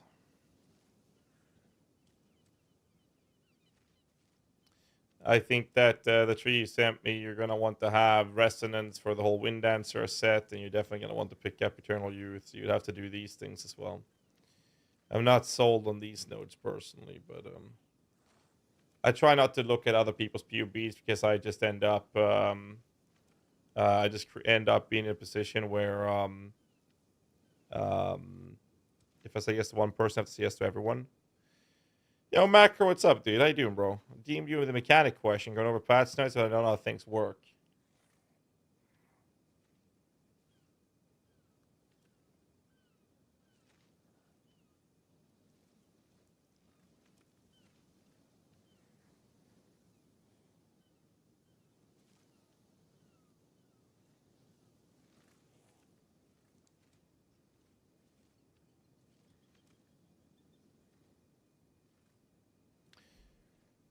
It should be that the damage is dealt as if the monster had a broken armor value, Macro. However, with the way broken armor is working right now, it's more likely that we'll end up looking at like snipers or fist specters, for example, and you don't want to consume the broken armor. You just want to leave it on. Is my expectation, at least. Because if you consume the broken armor, you have to re-break it to maintain the 20% more damage application, right? But if you do consume it, the damage will be based in them having their broken armor value is the that's what I'm assuming. I don't know the details on that one. But if you do it with a minion build, I've talked about this as well, and it's like the focus should be to keep the armor broken in that case. At least that's how I would approach it.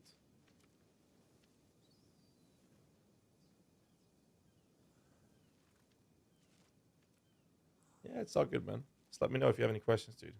From each other. I'll be sure to work reach a little out differently to you. Here too. These whirlwinds collapse and Soon enough explode, with not when you E4, leave them, so since you're not don't even worry in them about to it, man. begin with, but when you actually enter them for the first time. So you can place them and then dash in, maybe for a melee attack or something, to explode them. It's the opposite of Whirling Slash, which detonates when you leave them. It seems like both Barrage and Scattershot could work with this, but I didn't get a chance to test this skill too much. I'm guessing it means that if you threw 3 spears or if you barraged, you would be effectively always creating stage 3 whirlwinds, which could be good. Overall, it's kind of a tough skill to judge. It seems like it has pretty good potential, and you can of course use it as a combo piece to create whirlwinds Macro coming in with a gift, range, which might be the primary Thanks use so case. much, dude. I appreciate Macro that, boy man. again, dude. You swear you're gonna put me out of business with all these subs. Thanks though, I guess.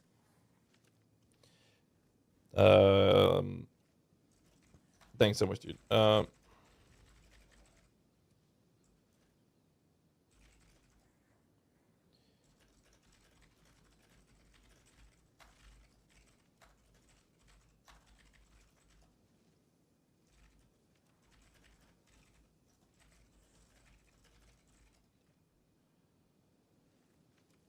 Maybe. Level 12 skills are typically the big cooldown or payoff finisher style skills, and that's certainly the case here. The first is Wind Serpent's Fury. It's the only melee spear attack, I believe, that uses frenzy charges. The rest are all ranged attacks. On use, it thrusts your spear forwards and consumes all frenzy charges to create a twisting Wind Serpent per frenzy charge consumed. The thrust itself is a slow but pretty heavy hitting attack with built-in knockback, and each serpent also hits and knocks back enemies as well, with increased distance against unique enemies, which is kind of necessary as it looks cool, but it looks underwhelming until you have more. This skill is designed to push things that you charges. can't normally push. If you do manage to push a smaller enemy into a bigger You one, would need or more any frenzy enemy charges for into it to a look really wall, cool. then the skill also creates a shockwave that deals extra damage in an area. And I imagine scaling knockback range and things like that are probably going to be where this skill starts to really shine, especially in tight maps where you can get a lot of enemies to kind of just smash into each other and then smash into a wall for a whole bunch of shockwaves. Probably going to be very satisfying. It's really hard to see the potential here from just the footage of me testing it briefly, but I think in, you know, the right build, that especially something that's able to generate frenzy charges consistently, we're going to see, like, I don't know, builds one-shotting bosses with this by just bullying them into a wall. Since this has no cooldown, you can probably use it really often as well, so as long as you can just keep those frenzy charges going, you can keep blasting snakes all over the map. It's likely very much a build-around skill, and probably a pretty good one, I suspect. Spear of Solaris is the final skill, and it certainly stands out. Quite delightfully over the top indeed. Spear of Solaris is a 30-second cooldown, sustained AoE projectile skill. You throw a spear into the air while jumping backwards, and after a moment the spear lands for a heavy hit of damage that cannot be evaded. Then a big old orbital beam from the sun fires down and pulses fire damage rapidly for 4 seconds. It also drops expanding burning ground with pretty high damage that gets stronger over time until it peaks right before expiring. So you can't add projectiles to do shenanigans with that. And it also doesn't have a duration tag, so you can't kind of extend the duration of the beam. But as it is a cooldown skill, you can indeed use the second wind support to get down 2 of them for. It's so funny. I think I like Siggy. He has this knack of, like, the way he explains things, and the way he expresses himself. It's just this perfect balance that makes it fun and enjoyable. Hammer of Dorn. We got space lasers, boys. Speak of the devil, Siggy, see the channel. What's up, Siggy? Wait, why are you not a VAP in my channel? Let me fix that. I am so sorry. I got you covered, man. Siggy, see the channel, boys. How you doing, man? We're going through the video. I felt the snake skill looked amazing on the first reveal footage, and when you don't use it with, I think it was, what, 6 or 9 frenzy charge, whatever the fuck it was, it doesn't look as impressive anymore. It doesn't look impressive at all anymore. I'm like, come on, man. 100% the build around skill. Yeah, exactly. Like, if you really invest yourself into it, it looks so fucking cool. Siggy is subscribed. I guess even the most stubborn of you lot can't resist my charm forever. That's true. Can't resist my charm, boy. Siglius, thank you so much for the sub, man. Appreciate it. One of the first builds I follow is Bleed, Bow, Glad, and Steaming Akram. Good shit. Someone asked me to explain why the Eternal Life node in the Lich is so important. Because you make damage bypass your energy shield to hit your life. And if you have Eternal Life, that damage just disappears. Just full mitigation as a result of it. That's why it's so strong. Especially combined with things like a Serious Disdain. Like 10 plus Frenzy. I mean, that would be so cool, though. It really would be. We're almost done with the video. Trade-off of a longer cooldown, which I think is kind of a non-issue here, because if your plan is only really to use this at the start of a boss fight or something, then whoa! I thought you could only have one active at a time, bro. Look at this.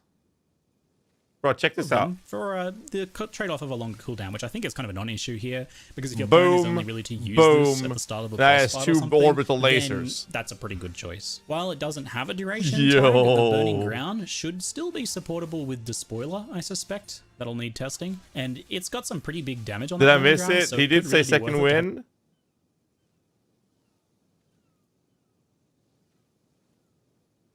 Oh, okay. So it's the same thing with the spears that lands on the ground. I missed that. Sorry, I was too focused on chatting with you boys.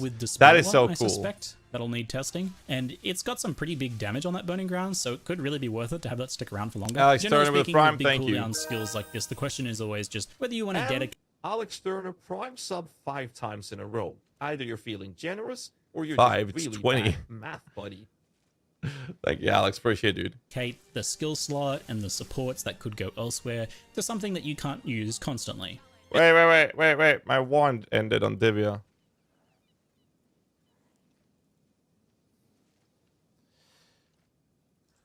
My bad. Let me say I need to start another wand here. And click on that one too. There we go. There. Now I don't have to work for 8 hours. It's hard to say. I didn't feel like it was too worthwhile during leveling, and I had a lot of skills competing for my attention on the Huntress and on the spears in general, but it's got some really big numbers, so I'm sure it'll see some use at endgame. Honestly, its biggest downside is that it's just a bit too epic. You can't really see anything when you use it, especially if you use 2 of them. I have no idea what the boss is doing when it's getting beamed. So that's the skill overview done. I hope you enjoyed these early looks at the Huntress and the spear skills and mechanics. While not all of the skills clicked with me, Path of Exile is always going to be under the idea that the less you see on your screen, the better your build is. Instant mode, you're gifting Siggy hits up, man. Appreciate that, man. The less you see on the screen, the better your build is. What was that game? It's an old game. We play it with our community off stream. We're like 150 people playing.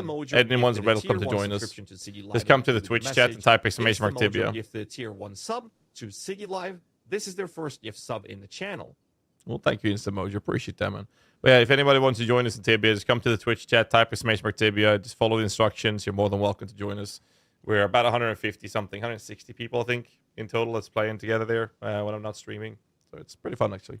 Many of them did, and really importantly, the fundamentals like parry, disengage, thunderous leap, and that whole melee range mix just felt really good to me. The Huntress and Spears are a complex playstyle with lots of possible interactions to explore. You could honestly spend a season just messing with builds in this one archetype. I loved the Explosive Spear and Storm Lance combination for Elemental, and the bleed skills felt really fun in general. The bleed skills are the only thing that I was like super because excited I know the damage about. type as a whole had a lot of issues in 0.1, but hopefully here with a fair bit more support, it'll be worthwhile now because that bleed playstyle is really appealing to me and I want those skills to be good because they feel and look really good. I think the safest choice is going to be the elemental approach with wind skills or frenzy spear throws, so I don't think you can go wrong with either of those if those look appealing to you. And Amazon overall as a class is really flexible because it's going to work with both elemental and bleed setups just fine. That crit scaling is a really good choice for those. I haven't decided which route I'll go with. Maybe after the patch notes I'll see if bleed looks like it's going to be good enough as a whole because those skills and playstyle seem the most. What was your take on the patch notes? Here's the video, by the way. Again, I linked it earlier. Go give it a like. Don't forget to leave a comment.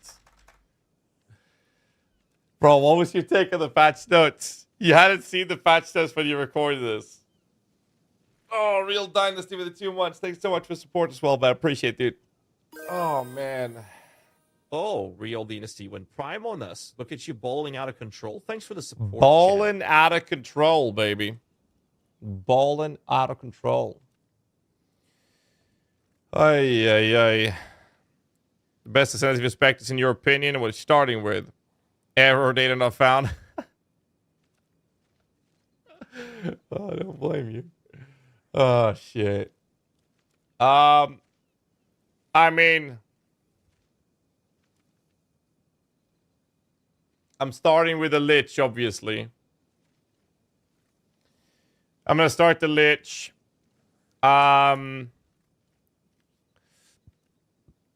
If it's the best, I don't know. I think that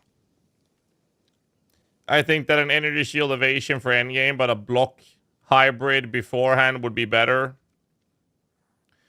So you level with hybrid block, you start the endgame with an early hybrid block, and then you transition with enough gear and spirit into evasion energy shield. That's what I think is going to be the play. I think the evasion energy shield is just too good in with proper gearing in the endgame state for the general sense of sustain. That's kind of like where I'm at with it. Well, as discussed today, a lot of things have been discussed today, dude. We talked about the spirit impact. We talked about estimated spirit endgame. We're expecting people to have about 400 plus minus spirit in the endgame. Blink will still cost reservation, and we don't want to remove that. Oaksworn's gone. And that's kind of like the approach to it. I think that defenses sustain is like the biggest question mark. And I think hybrid with block is like the most safest, easiest to transition into or to start off with in the early stage would be. And then I think that with enough investments and gear later on, evasion energy shield becomes a better choice. It's just a sustain behind it that is, it's just too good to not run. And the fact that it's an entropy-based system with Ghost Shroud, for example. And then there's two other factors involved into that approach. You get access to Eternal Youth. You also get access to an already incentivizing feature of you having dexterity for the sake of your gear, which now makes it not too far-fetched to pick up Tame Beast if there's enough reservation cost on stuff that we want. And the main thing we want is just a haste aura. So, hopefully that won't be too expensive. But it's like, I can't recommend a build because I have no idea how it's going to play out. That's just an educated guess that surely will work fine. How fine it's going to work, I have no idea. Will Wither, Hex Effect, Unholy Might damage? Wither will affect the Unholy Might's damage portion, yes. So what you recommend to play in leveling as a Straining Contagion? I mean, I would do the same thing we've done in the past. We'll do the Chaos stuff and gas arrows from the snipers. Ignite those with like a flame wall, but mostly it's Chaos and igniting your gas arrows. And then pick up SRS from Fayrist, and you enable the SRS with Ember Fusillade with Scattershot. Tactician Minion Starter. I'm going to play Lich, but I definitely think Tactician has a lot in store for it.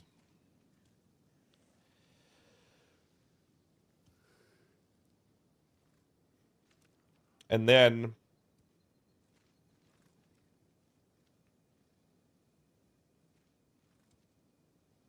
how to get 400 more spirits?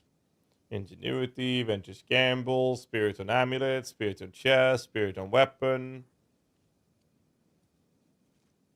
We can't get it on Oaksworn, but you can get it with Prism Guardian. I don't think that's going to be the play, though. This is obviously without knowing what support gems you have access to. There's 100 new support gems or more even. There's over 100 new unique items. We have no idea if that's going to be the play either. I have no idea. I don't know. I think that the play is going to be a evasion energy shield setup for both Gemini Legionnaire, Tactician, Infernalist, and the Lich. I think all four of those will go with that style. I think Titan and Smith of Kitava minion builds will go life stacking armor. And I don't think they will be able to compete with the defensive layer of energy shield evasion. Maybe Smith of Kitava because of the 90 Allrest, but that's the closest I think we can get to be competitive.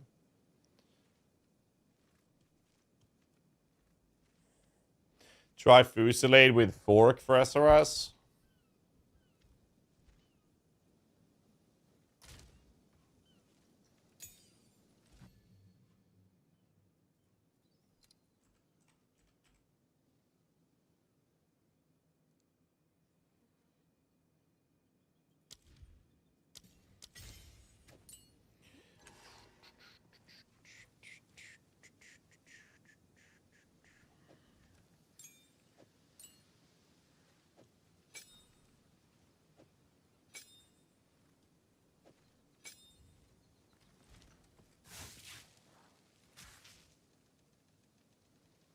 Do I need to hit something?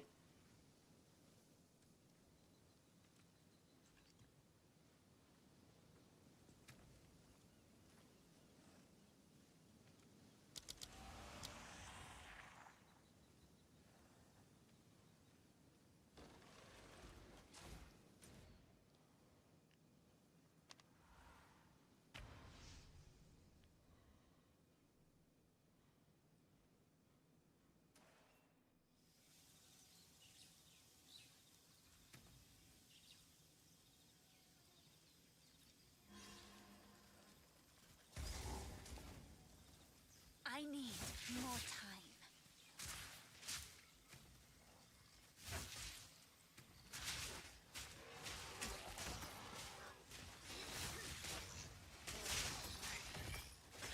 I didn't do shit.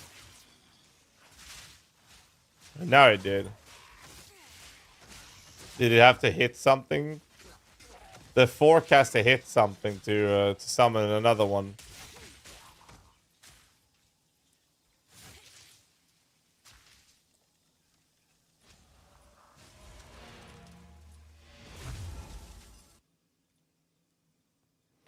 Starter POBs. You can type in spacebar builds and check out the written guides, but we have taken down most guides because they simply won't work. It's only the leveling guides, and they are going to need some attention, which is what we're looking at solving at the moment. And even then, we can't really guarantee how good it's going to be. I can't guarantee anything because it's not going to be a fully fledged proper guide, because we have no idea how the skill tree is going to look. We have no idea how the gem scale is going to look. We have no idea how the support gem is going to look. We have no idea about the new uniques are going to look, and we have no idea how all of this is going to work in once we finally get to play test it. This is the first time in I don't know how long where we can't have at least educated guesses on how things will function with the build guide moving forward. Like tomorrow, we are going to be playing a completely different game. That's just the way it is. I do want to make like a little video to talk about some of these stuffs when it comes to the play style and minions in general. So I do kind of want to do that. So let me do that, and you guys can hear about the talks that we've been going through. So for those of you who missed something, you guys can get that information right now. Let's do it.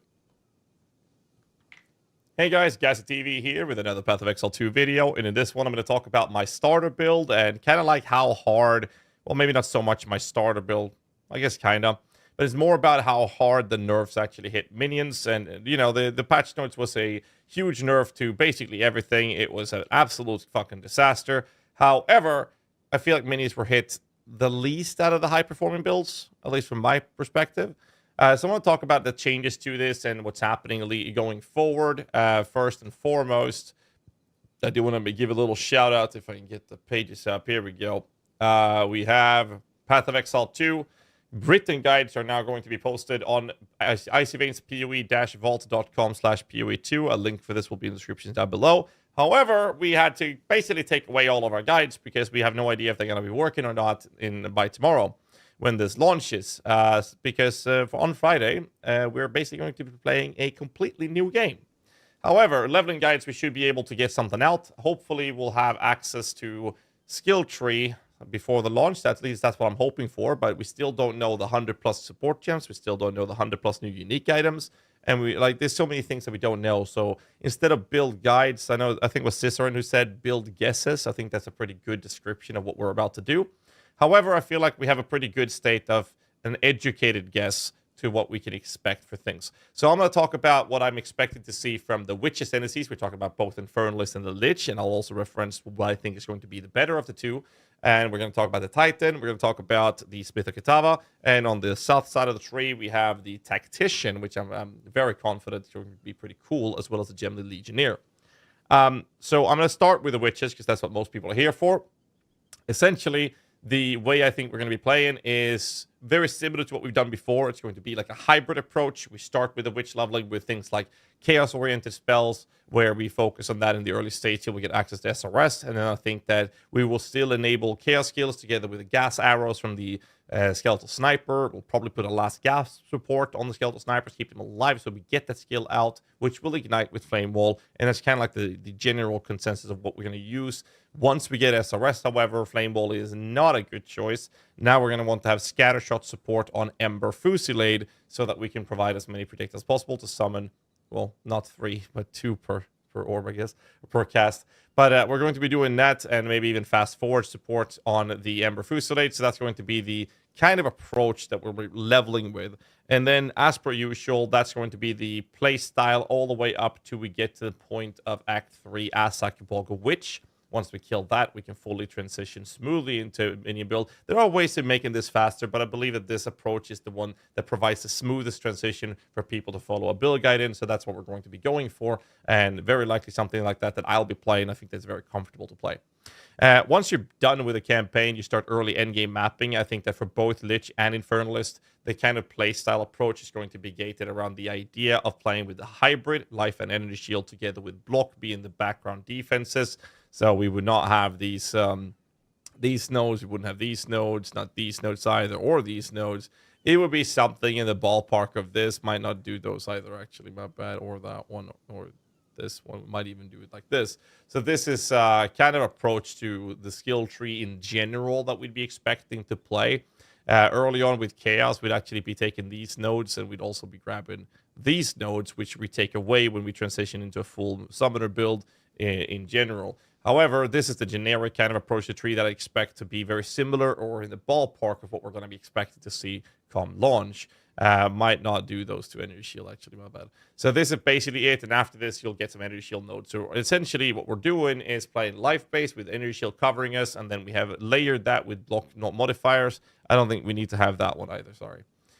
So this is basically the general consensus of the approach of the tree. And there's a few other things you can add to this. For example, we want to grab Necrotic Touch for crit strike chance. These nodes, we can go in for this as well if you want to. So there's a couple of variations to this. But obviously, I just want to talk about the baseline of it. During the campaign, you'll land on something like this.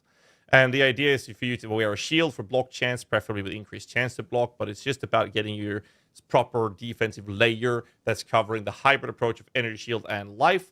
And I feel like this is going to be pretty similar to what we see on most Witch builds leveling up.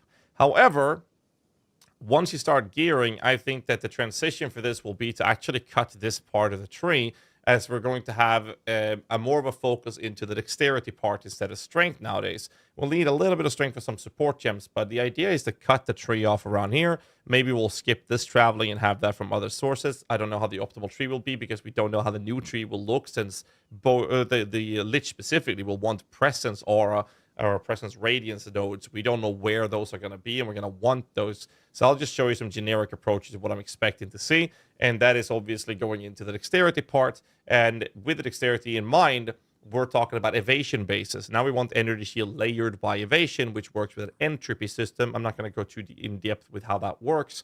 But essentially, we're going to cover ourselves with that. But now we're opening up a couple of other cool features, such as Ghost Shroud, which is just replacing Grim Feast. But we're also now enabling things like Wind Dancer, which Wind Dancer will require the resonance to be functioning properly. We also can get these nodes over here, which is 1+ maximum energy shield per 12 evasions. Now we can use full evasion pieces with these evasion and energy shield hybrid items or modifiers. This also allows us to pick up Eternal Youth, that now allows us our life flask to cover our energy shield. And this is something that is very popular I think it's going to be very popular to be used for the Lich, as we can now utilize our flask to cover energy shield. We have Ghost Shroud, Wind Dancer, all of these things layering us with defensive layers that is similar to block, but it's an entropy system. But most importantly, this opens up that offhand weapons or shield slot, because now we no longer have to wear a shield. You could wear a shield and have shield blocking as well, but you also have the opportunity now to use a trench timber for more damage output. You can have a focus. You can have like more evasion. You can have more energy shield. There's so many options that opens up, which I think is going to be very good leading into the approach of the game. With the fact that we now have tamed beasts around the corner, we have 100+ unique items around the corner, we have 100+ support gems around the corner. We just don't know. So I think this opens up for a better approach in terms of options that we can play with. So I think this is going to be what we're going to see more and more for end game play with minion-oriented builds, at least for the Witch in this case. This also does allow us to already be focused on some dexterity investments to be utilizing our gear, which further goes down to the fact that if it turns out that we can get something like a haste aura being the most sought after modifier from a tamed beast, we're not that far off to get enough dexterity to be able to use that skill gem. So if we can get that and that spirit cost isn't too crazy, then we should be able to squeeze that into a build like this. And that's what I think we're going to see on both Infernalist and the Lich. Now, the question comes down to which one is best. And the answer is, I don't fucking know. Like, I don't know. No one knows. We're all just guessing here. My educated guess would be the following. This node here is buffed to 50%. If you decide to play around with Infernalist in a Infernal Flame balancing state, which I don't think is going to be too hard to do, you should be able to squeeze out more damage than the Lich from the Infernalist, on top of the fact that you do get some spirits. Not too crazy, but I think that you can get pretty crazy damage numbers from the Infernalist, which is actually going to be better damage, especially with the spirit nerfs, which I'll talk about in a bit, compared to the Lich. However, you lose a lot of defenses. Tons of defensive layers gone from the Infernalist. And I'm not confident if I want to play around with the whole Infernal Flame balance approach. So if you don't do the Infernal Flame balance, I feel like you're going to end up doing less damage than the Lich on the Infernalist. But it all depends on the spirits. We estimated the current, a proper endgame character, not min-max super endgame gear, but a proper endgame character that beats all the content should be around 400, give or take, spirits.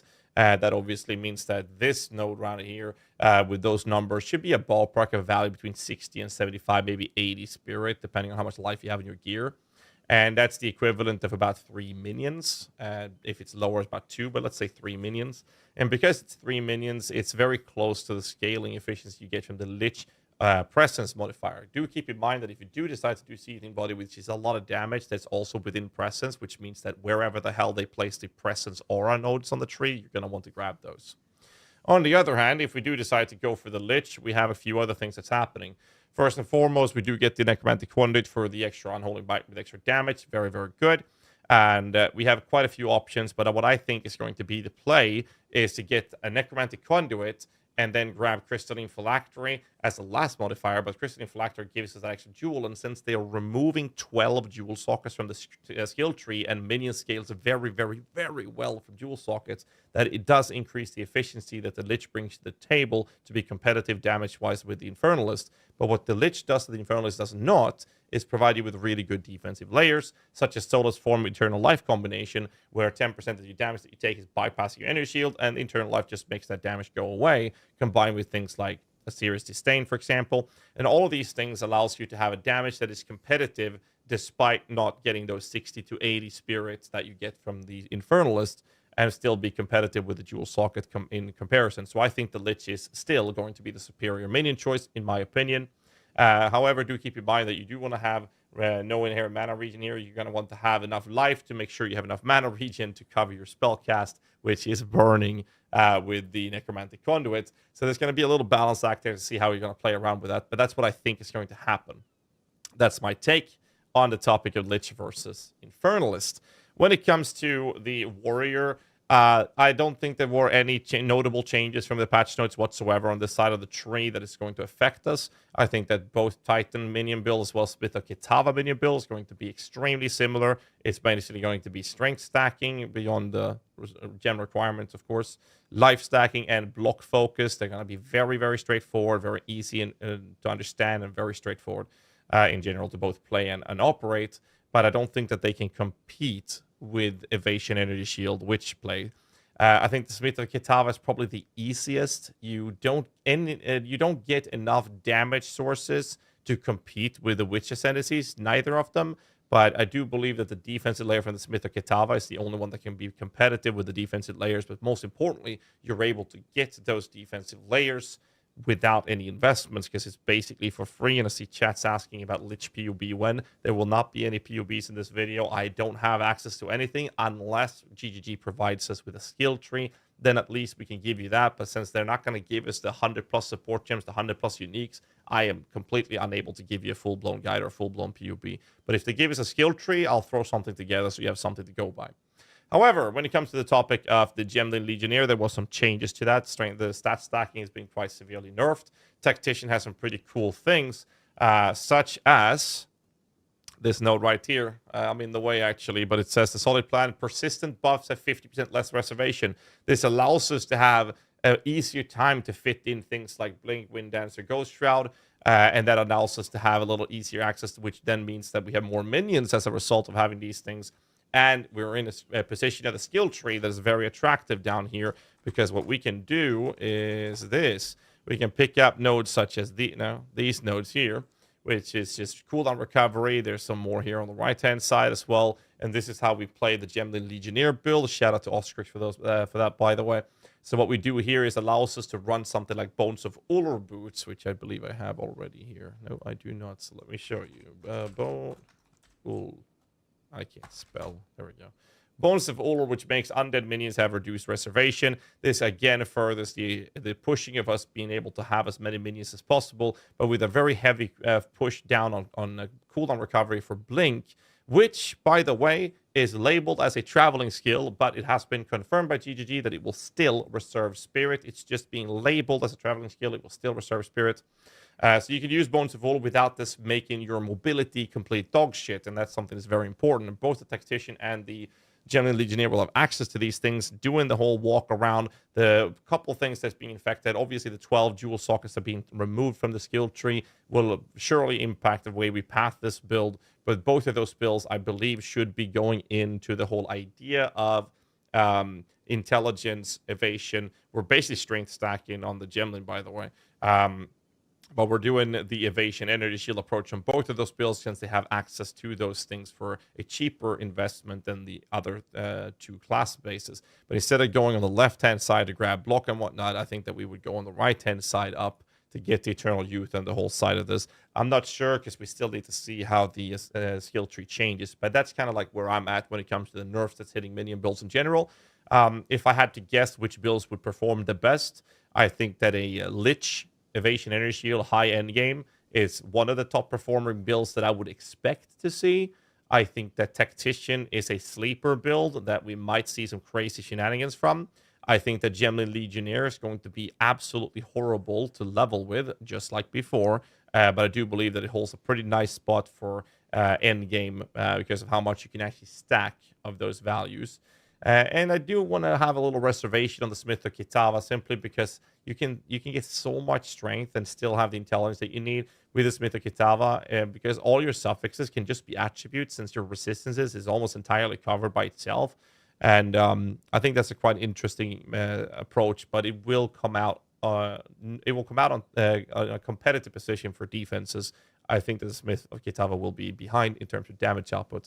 But that's basically where I'm sitting at and my perspective on the current state of the patch notes, everything we've seen so far. It's basically just a guess. An educated guess, mind you, but I don't want to sit here and tell you play this, play that. I will be playing the Lich. I'll be playing a hybrid into a block life energy shield. Then I will transition that into evasion energy shield and Ghost Shroud, Wind Dancer, Eternal Youth. It's going to be fun. I'm very excited for that. And the main reason for that is that has the theoretical best approach for sustain. But we don't know this new support gems. There might be a lot of things changing, allowing other things to be better or worse. I don't know. We'll have to wait and see. Anyways, I hope this video was answering some of your questions at least. Don't forget to hit the like button, subscribe for more content. I'd appreciate that. And don't forget to leave a comment. It really does help the channel's algorithm out. I do appreciate that. So thank you for that. I'll see you guys in the next one. Till then, stay safe and keep rocking. Oh, I'm getting good at these one-shots, dude. Or one-takes.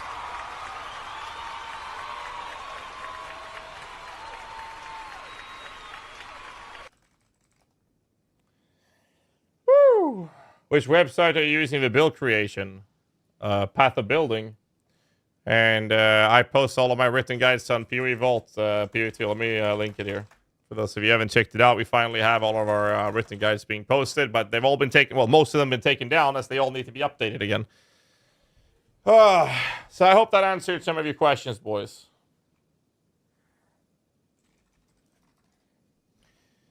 Hey.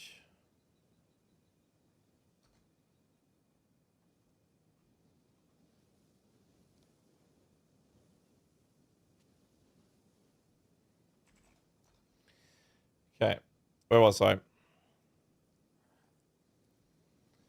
That's kind of like the position, at least. And Windows did not require a martial weapon, or is there a way to bypass that? Did it? You know what the solution is if it does? Your shield's not covered. I'm not sure if it does it? But the thing is,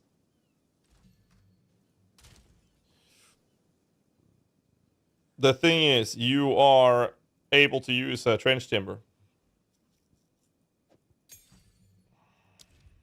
I don't think it did it? Oh, it does require a martial weapon, at which point you'll just equip a trench timber. There's your solution. I mean, that's the cool thing with the evasion energy shield approach. That's literally it. You're just able to do these things because you no longer need to use a shield. Wind Dance is nerfed? Yes, I'm aware that the Wind Dance is nerfed. I am aware. Wind Dance stages, weapon swap, and then it was bug Gale Force triggered. So it's only this here, which is perfectly fine. It is perfectly fine. 10% evasion instead of scaling up to 19. The game stacks faster. Gale Force attack damage. Trigger hit chance your main end. It doesn't really matter at all. We don't care about that part of it. Consume being hit by an enemy instead of a melee attack, so all hits will not consume charge. Windows stage gain timer is no longer interrupted when you're hit, and quality now provides 0 to up to 0.4 meters of explosion radius instead of max stages. Like, it was somewhat nerfed, and it's perfectly fine. Like, it's not a big deal. You got to keep in mind, here's the thing. Why do we use Wind Dancer on that build? Why do we use Wind Dancer? The answer is, it's one word. Why do we use it?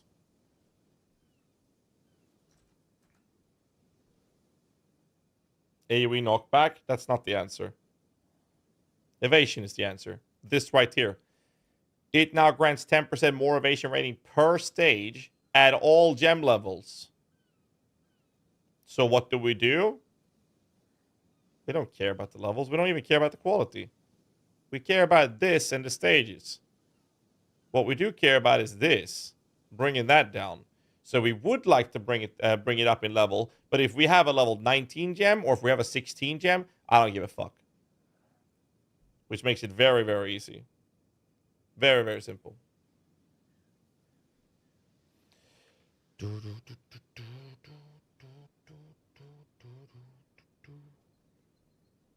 Any sacrifice boss sniper builds will be viable with a tanky specter. Sacrifice boss sniper builds. I don't know. We'll have to see the specters. I have no idea. Maybe we don't have enough spirit for Wind Dancer and minions. That's not an issue. That is not an issue.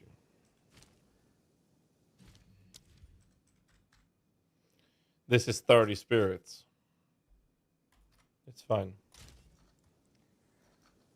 We might not even need to use it, but I think we do. We do want to use it. At level, you can use a Race Spectre Gem. Level 22. Wind Dancer needs a martial weapon.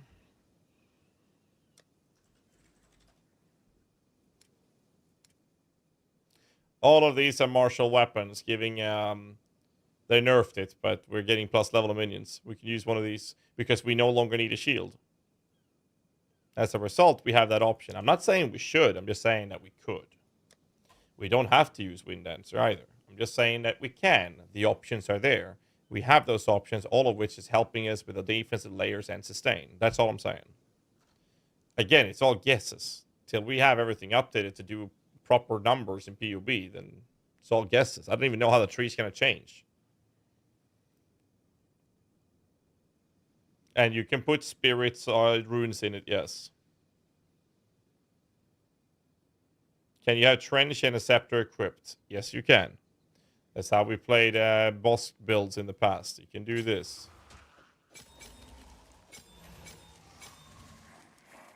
There you go. It's just that the martial weapon has to be in the main hand. If I do this, I can do this. The scepter will have to be in the offhand. If I do this, I can't do this.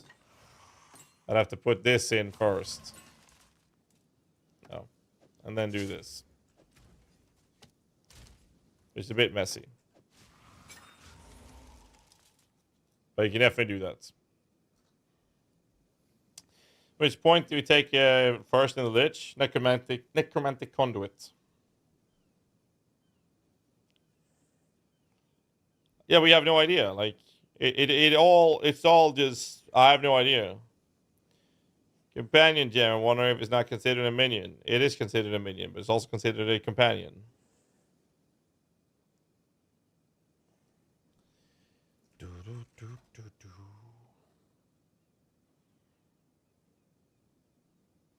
Watch to earn drops? Huh? Wait, there's drops? Right now? Holy shit.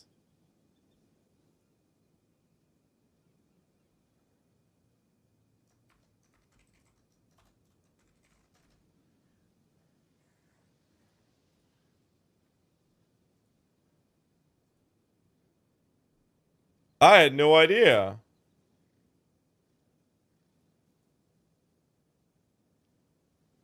Where's the announcement for this?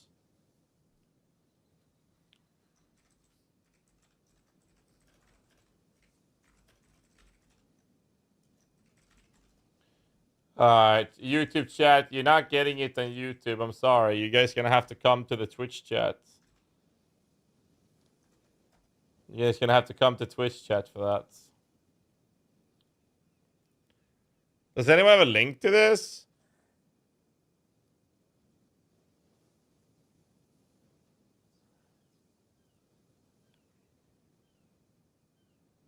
Where is the announcement for this?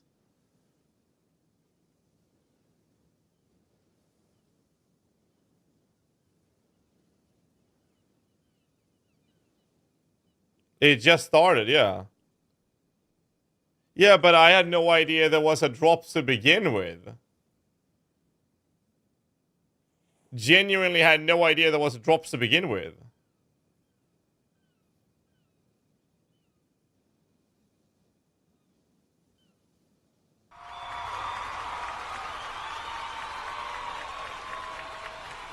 How did this fall between the... Like, how did this go...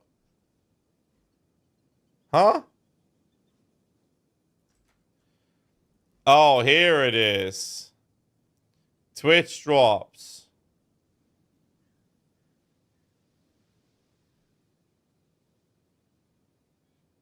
What? That's not it. This is Fresia, dude. That's not it.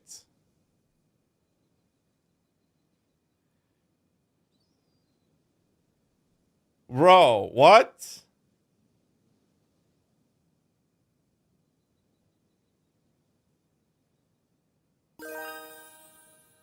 What? Well, look who decided to drop some serious cash, Fiori. Your wild thing just went and threw your wallet at my face. I appreciate the love, but I hope you know how to use a calculator because Prime ain't cheap. Let's when did we get pet? Like, what?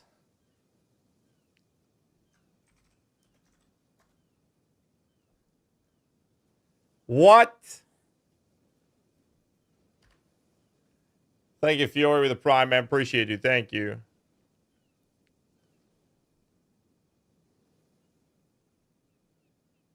My tumbling exalted or chat. There's no announcement of the Twitch drops. I had no idea. People asked me, are they gonna have drops? And I'm like, I don't fucking know. Salzburger subscribed with Prime and included the message, "Yo, is you doing my man?"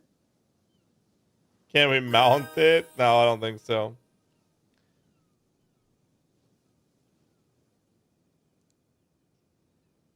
It's in the FAQ. Do you have a link to that? But please don't link me the PoE 1 one.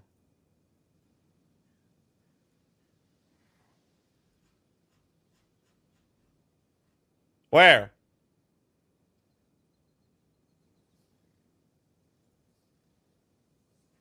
This is just the item filter information. Where's the drops information here?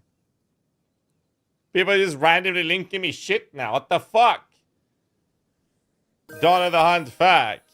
TFDJ Julio just subbed with Prime, and all I can say is, finally, some premium support for my gaming addiction. Thanks for enabling me, buddy. This week we'll post full patch as well as information about item filters, what to expect at launch day, new Twitch drops. That's all the info?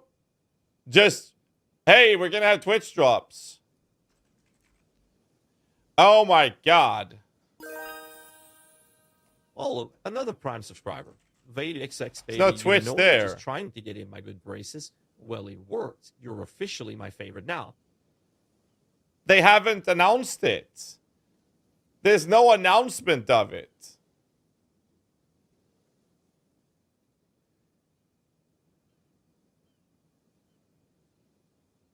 Moo moo moo moo. Moo moo moo moo. Where did I see my progression on it?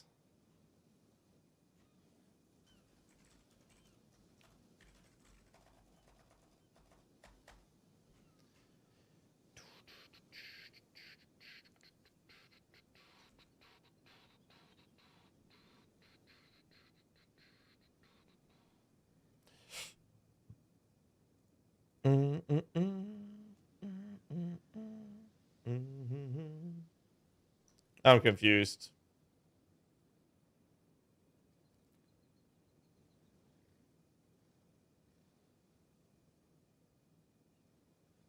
I don't see it anymore. What? I mean, what?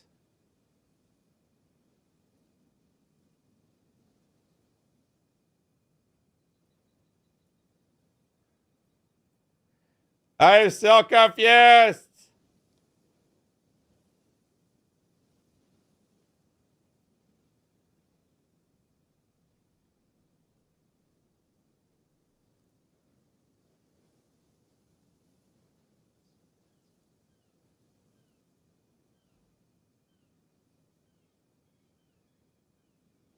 This week we'll publish full patch notes. And to expect a lot. Yeah, I saw that here, Rock. But there's no announcement of it. Like, most people missed that section, dude.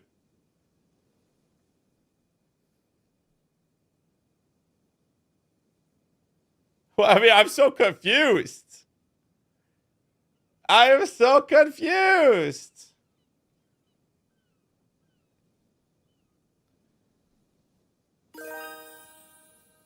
Well, looky here. Sandy48 just dropped some cold hard cash on a Prime sub. And that's what I call commitment, baby. I am so confused.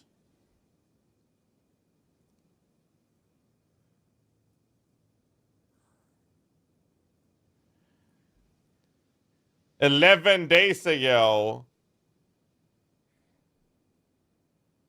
they had a post saying don't live stream Twitch drop. This is the guillotine for the reveal stream. This is a fucking where is it? There. As a Mary Noble Deer Pet. I had no idea about this. I don't like it. That's a nice surprise, though. Their wallets. I mean, I'll take it. Leagues. Akarimi? I'll take it. YouTube chat, I'm sorry, but for Twitch drops, you're going to have to come to Twitch.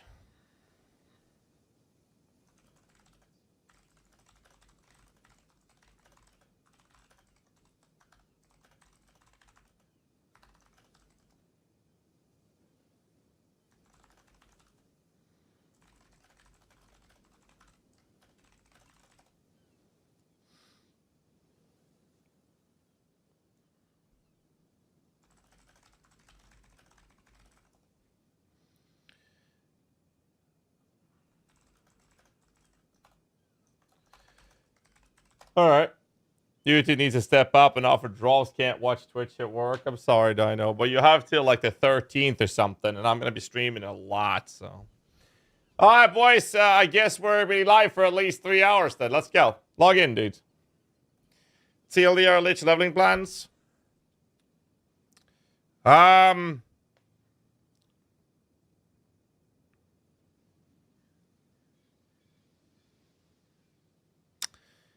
Well,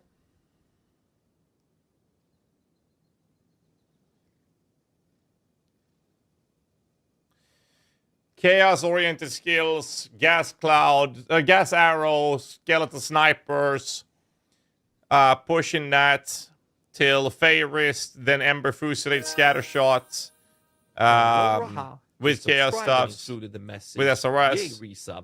Thank you, Hero Raha. Thank you so much, dude. Using that till Aztec Bog Witch is dead in Act 3. Then I'll transition to full minion build from there.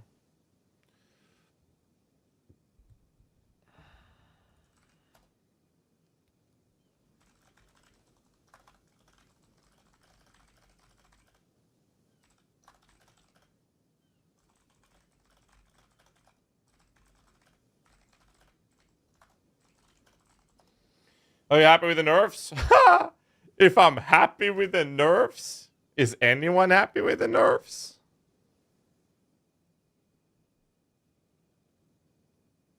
Anyone? YouTube better than Twitch? Yeah, I mean, a lot of people feel that way. That's why I have the YouTube stream as well. But if you want Twitch drops, you're gonna have to boot up the Twitch stream as well. But it's up to you. I can't make the rules, man. It's a Twitch drop. Karn is happy. Well, Karn is a melee guy. Of course he's happy.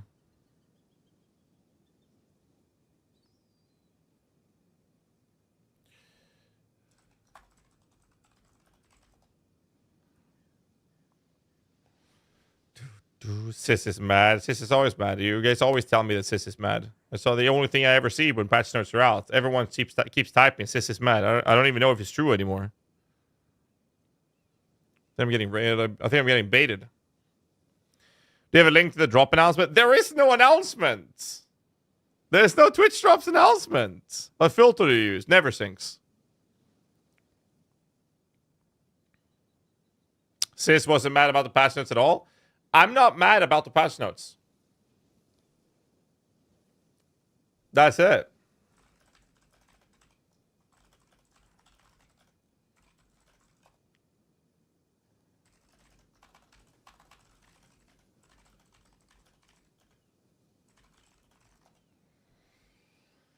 Ay, ay, ay.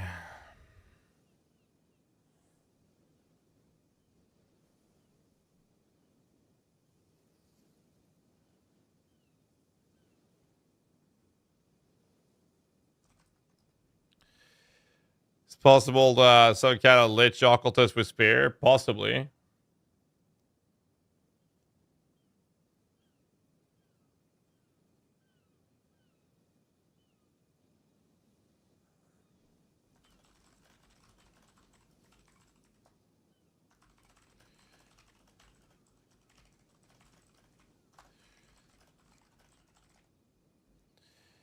Did he estimate the patch size? No clue. Drop isn't showing anymore in the inventory nor the screen. No progress. They probably stopped it. What?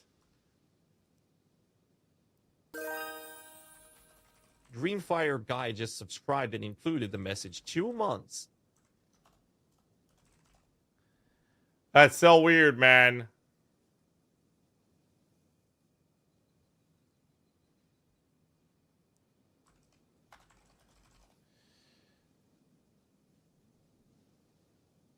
Drop tag also went away.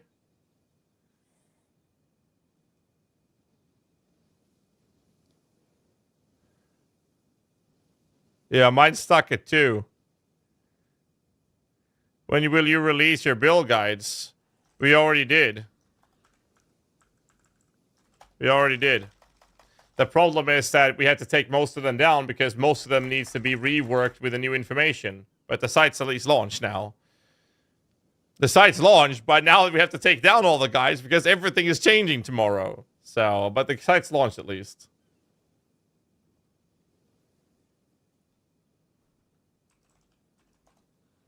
It's gone. Dude, I need to take a toilet break. I need a second, boys. Back bio. Twitch drops went on without an announcement, but might taken down by GGT. We'll see when I'm back. Enjoy the ads. Alright, I'll play some ads for you boys and I'll take a quick bio break. If you're not a subscriber, hold on to something. Or, you know, you just pop your Prime and you don't have to listen to the ads. And I'll be back. Give me like 2 minutes. Maximum 2 minutes. Jesus Christ. That was funny. Little event.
Alto Visti will win Prime. Wow, I guess everyone wants to be a part of this madhouse. Madhouse? What the fuck? What do you mean, madhouse? Fuck this AI, man.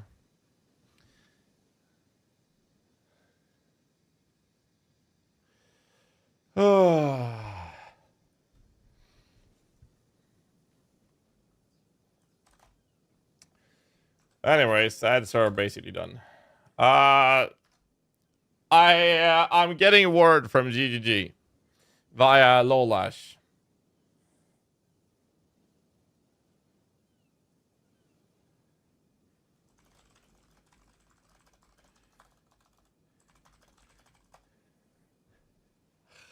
That's funny.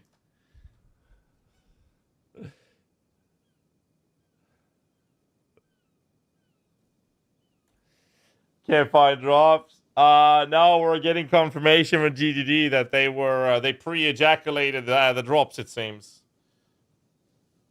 I'm just getting a second confirmation here.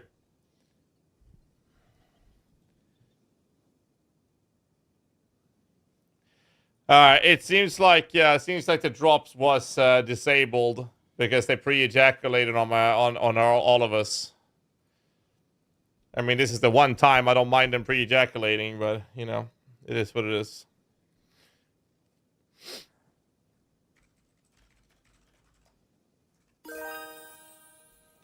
Ooh, Chef's Divide Cheeks dropping the big bucks on Prime. Must be nice to have that kind of disposable income. Meanwhile, I'm over here struggling to afford groceries. Oh, well. So if we don't have any... Twitch, what do we do then? TV just Prime subs. Looks like someone's ready for the Apparently, there's a drops for tomorrow. Channel. This one's here to take names and chew bubblegum, and they're all out of bubblegum. F in chat with GHAZZY Groceries. Thank you. Thanks so much. I appreciate that. That's very kind of you. Just drop the extra gems and item list. Ah, well, no Twitch drops, boys. Let me update the stream command.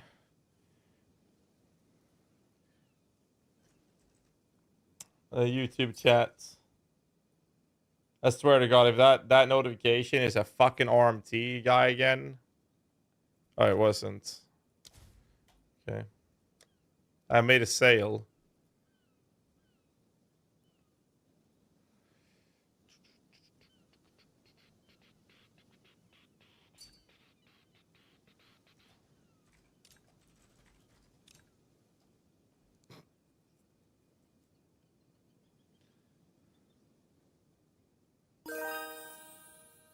Mindigo, thanks for going Prime, but I hope you realize this doesn't get you out of jail free on the stream, you filthy animal.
How crazy that amulet is.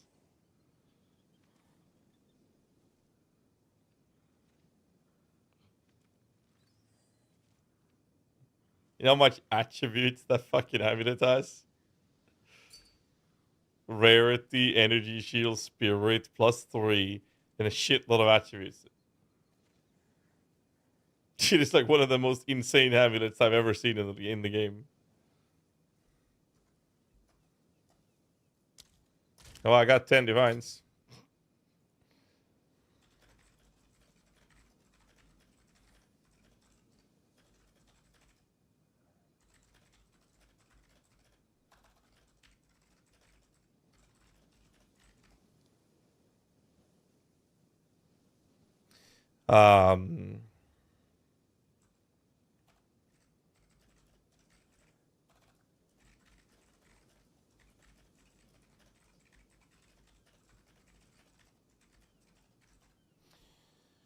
Ay. All right, let's see.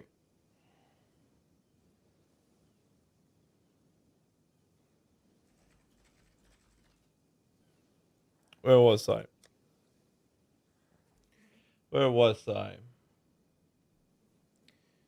Well, I don't need that one. So no Twitch drops, boys. It's all ogre, boys. There are no Twitch drops.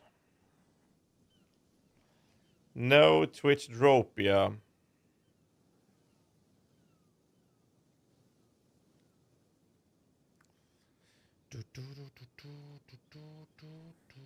Let me poke the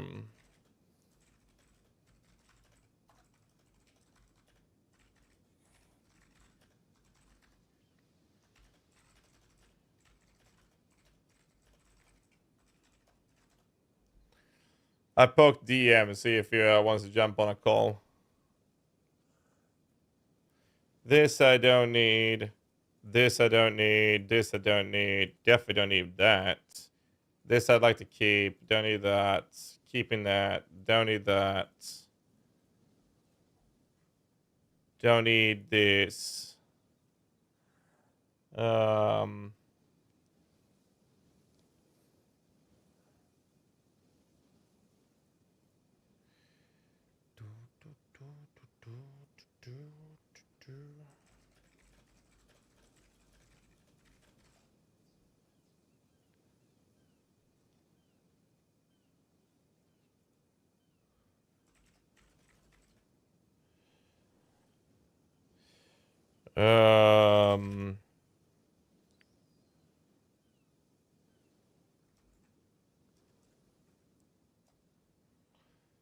Right.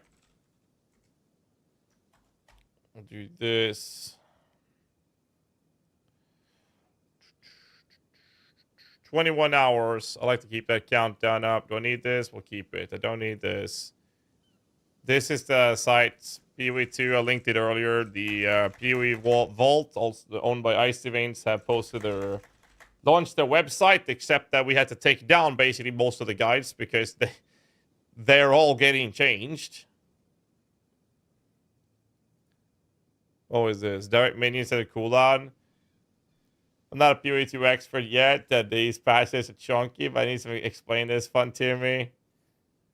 The command minion keybind skill is now having a CD for unknown reasons. What's the other question? Hammer the gods no longer has a cooldown. Does work with a total use? I don't know about this one. Let me send that to Macro. I bought to me before.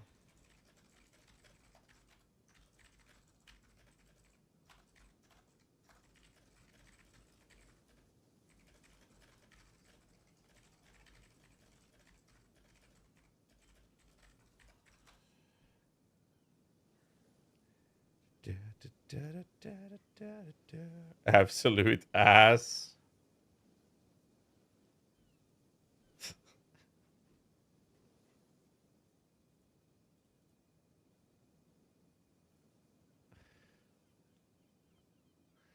I mean, yeah.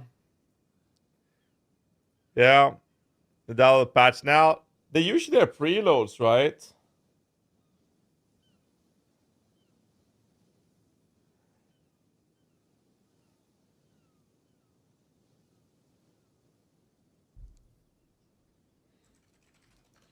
Companion Tactician gonna be lit. I think Minion Tactician is gonna be insane. Now that there's a precedent with a Smith, can we just make this free to allocate? Will that save the Blood Mage?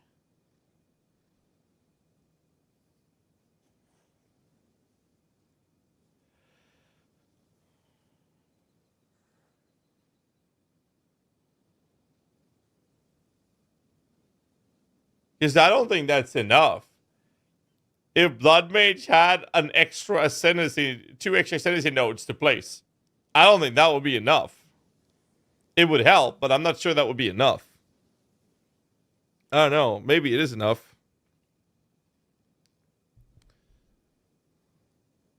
It might be enough.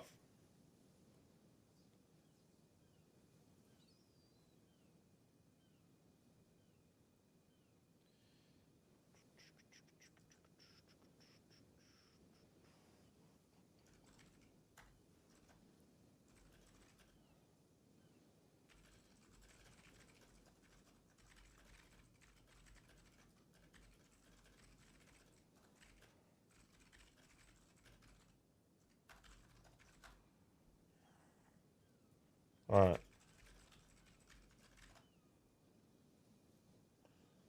Blood Mage is just real bad. Blood Mage would be really nice if they brought down the mana cost significantly. I mean, they are, though.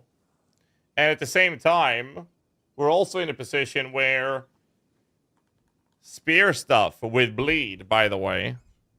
There's some elemental bleed spears that are really cool. And Blood Herald and all those things. That maybe that'll be the saving grace for the Blood Mage.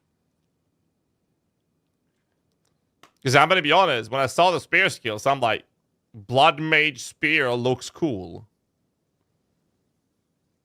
Last Epoch needs to move up the release dates. Your Ritualist Spear bleed no matter what. Mark dedicated to spear and attacks. Blood Mage using spear and attacks. Yeah, I know. I'm just saying. Ellie login. Yeah, that was the funniest shit ever when you guys were spamming that in chat. When we read through the patch notes, I leaned over and I read the patch. I read the YouTube chat. The YouTube chat was like, Ellie login. It's like, what the fuck is happening, man? What the fuck?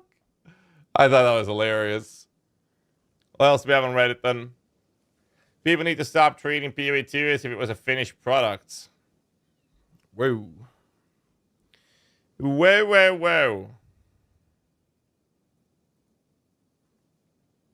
Fuck you, I'll see you tomorrow. Things. Me who survived Calandra League. I wonder how many people are like freaking out on YouTube. I should probably do a little YouTube spree. What do you guys think? Should probably do like a little YouTube spree. At some point. Are we happy though?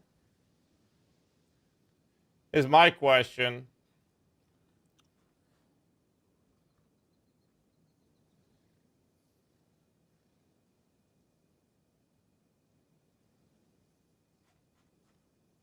Because like, I'd be happy if I ended up with like 2,000 life. Say like 2k HP. And like 10k plus energy shield. And I don't know, 80 plus evasion. With Ghost Shroud. Like if I had that, I'd be happy. I would theoretically, I mean with rest cap and all that, I would be realistically able to just straight up face tank everything. Sounds expensive. I mean, it would be for the end game, right? One of the other questions would be regarding Spirit, right? I would like to end up around 400 Spirit, but I don't think you can do that unless you run something that Adventures Gambles, which means that you're going to have to be expected to run much lower Spirit than 400. So if I can be in the ballpark of like, say, 350 Spirit with those defenses, I'd be happy with that.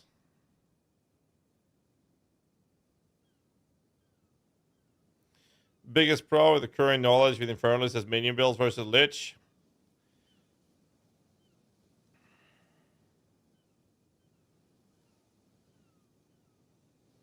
The biggest pro of which one of them? You'd have to be a little bit more specific, Frostimus.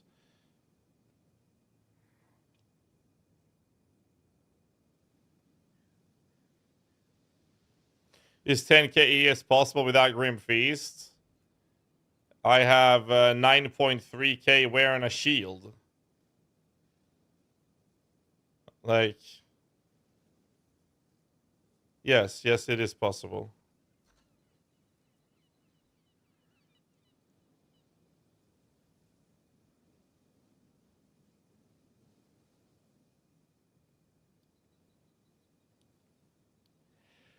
Because I don't think we'll run Wind Dancer.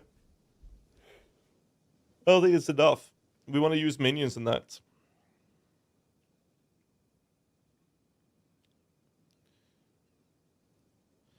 Maybe they're adding in-game unique for Spirit. Maybe. We have no idea. 350 Spirit is not going to give you a lot of minions.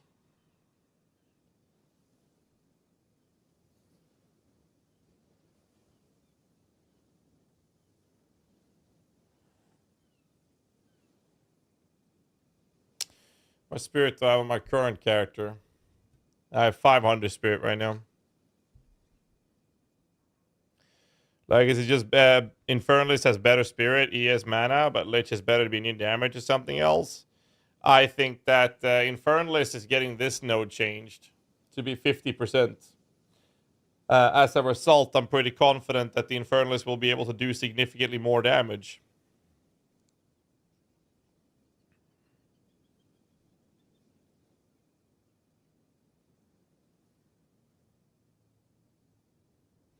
That's one of the examples. The problem is the Infernalist has like no defensive layers whatsoever, which the Lich will have. So I think the Lich will have slightly lower damage but better defenses. I run 700 Spirit, and that's 29 Snipers and 2 Clerics, and I can't do Sim by myself. Well, that's because you focus more on quantity than quality. I've done Simulacrums with 500 Spirits. With Frost Mages.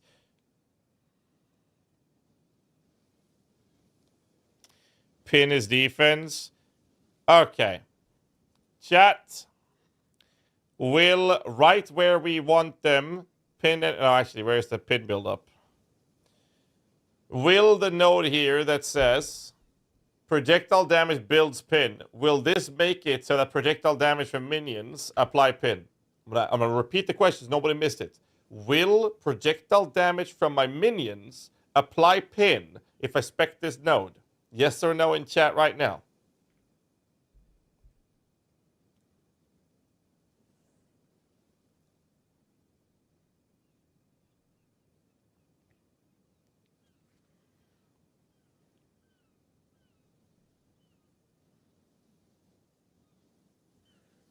Moo moo moo moo.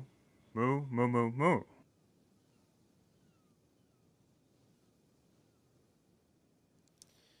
I'm glad to see that most people, if not all, are saying no. Yes, or it would say your. Okay. So I refer to the incoming rant as the minion rant. Strap the fuck in and learn a thing or two. Grab your popcorn, boys. In Path of Exile, minions, totems, traps, and mines. They are all considered proxy damage. You as a player are not dealing those damage sources directly. You're having something else that is an extension of yourself dealing that damage. However, minions... Are you new to PoE? Are not new to PoE. Minions are a separate entity. They have... Like, you have to look at this from a realistic perspective. Your minions, what do you think they do when you log out of the game? They go home from work. They go to their families, feed their children. I knew you couldn't resist my charming personality and masterful. They have a good time. They eat dinner. Welcome to the Prime Squad. Then when you log back in, they kiss their wives goodbye and they go to work for you and die for you. That's how it is. So if you have modifier, really sucks dick here. What's GHAZZY doing? GHAZZY, massive dick sucker. So what happens is if you have modifiers that applies to you, that does not apply to minions. If a modifier is supposed to apply to a minion, it has to... cock? I do actually. I do love cock.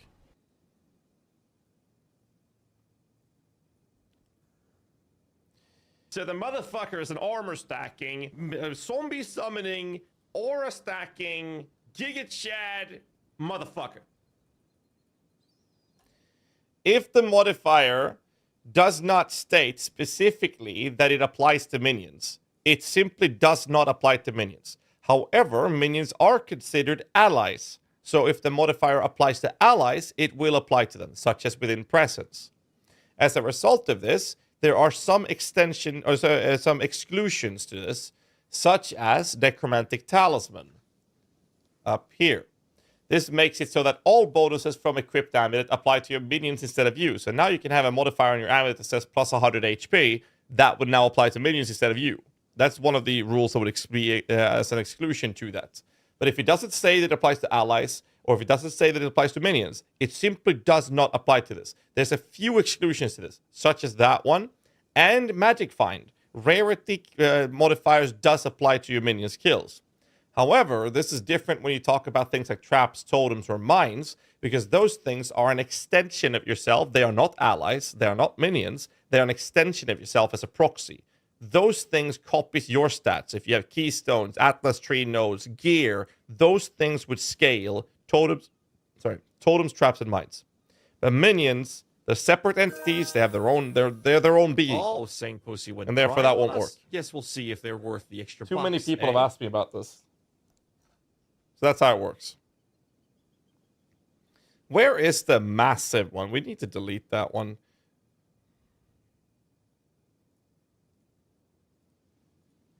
There.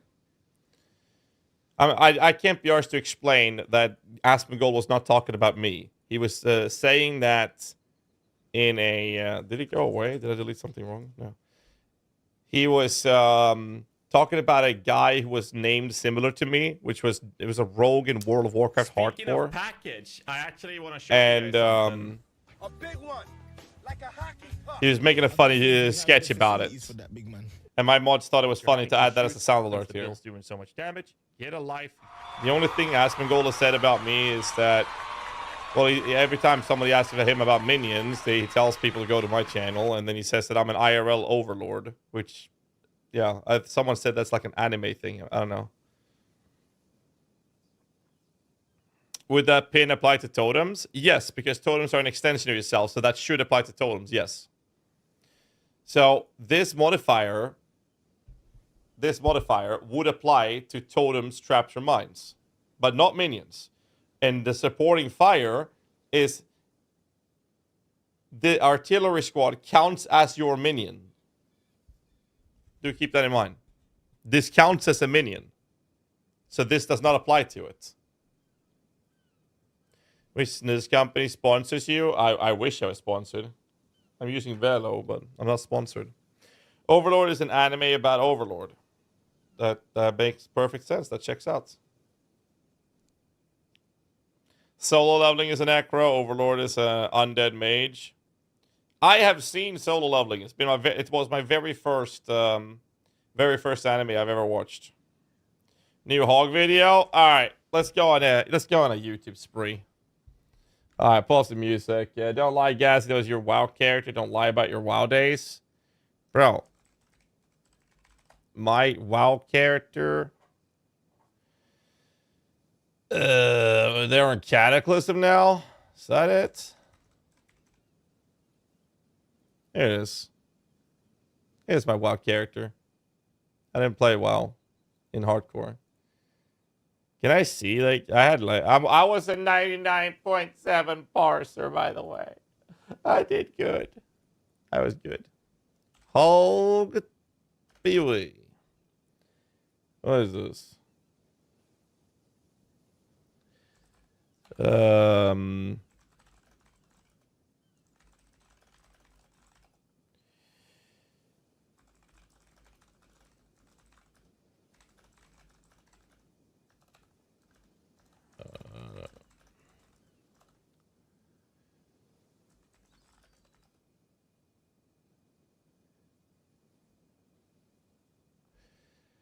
All right. Let's see. Which video is it? Oh, yeah. Video. You guys want to watch this, right? Give me a second. I'm just going to respond to a message here.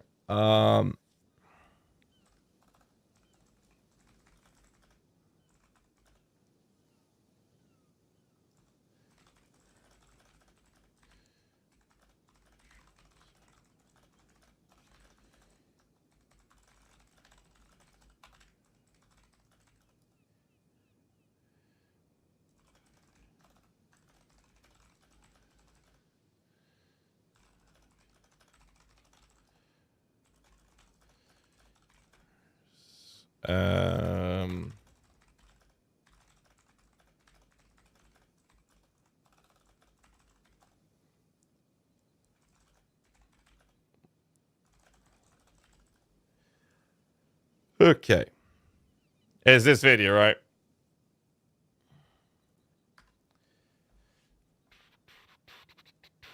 You guys ready for this?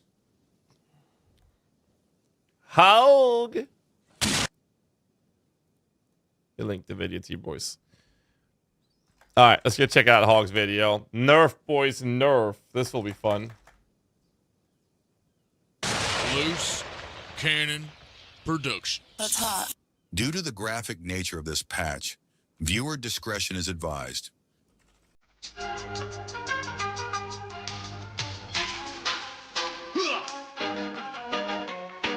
Nerf boys, what you gonna do when Jonathan comes for you? Oh my god. What we gonna do? No, Nerf boys, they ain't nerf the game. Ain't never be the same. Nerf boys, they ain't nerf the game. Ain't never be the same.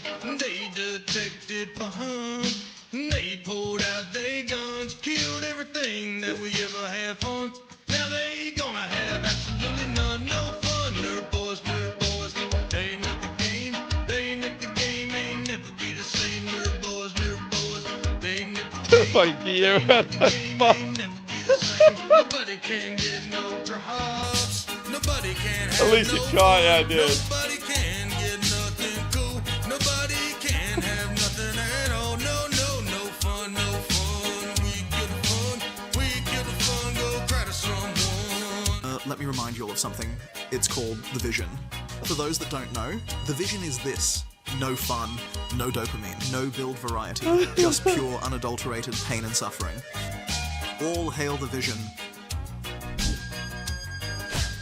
Oh man.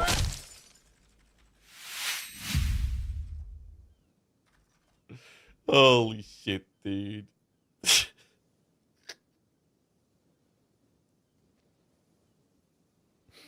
For fuck's sake. God, the best, top tier. I didn't make it. Oh man. Cup's got me.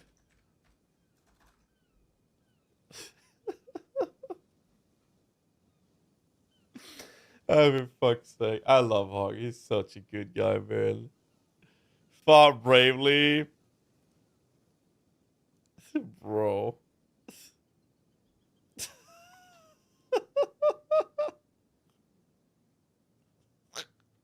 I mean, fuck's sake. Holy shit, man.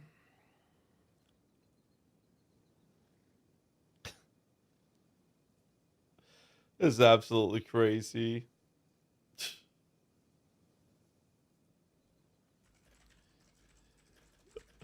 Hey.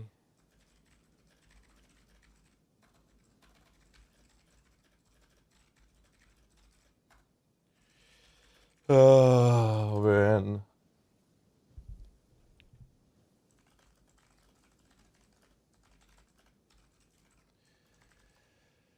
Ay.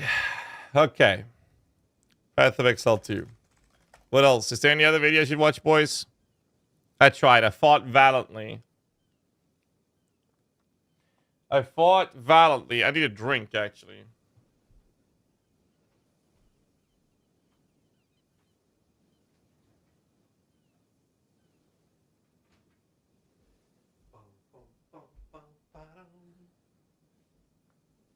Oh, man.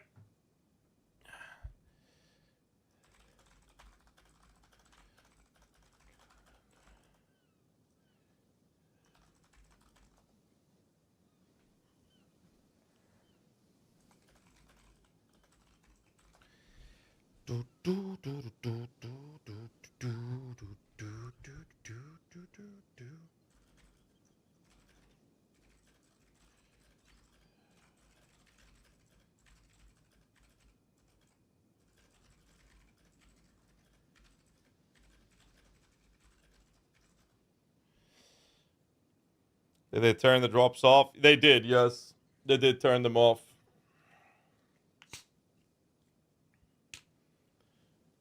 Third video looks like garbage. What do I know? It's not a video, you fuckface. It's my live stream. You hear that, YouTube? Twitch chat is talking shit about you guys. I think DM escaped. But why didn't you let me escape, Hog? You don't think I'm athletically built to be able to outrun the popo? Is that what you're telling me?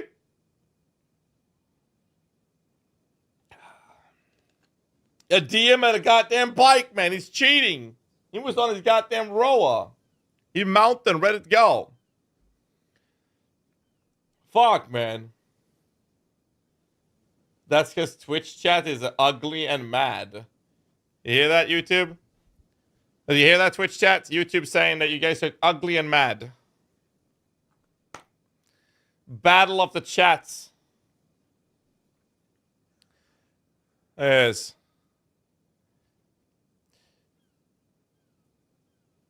It's the battle of the chats.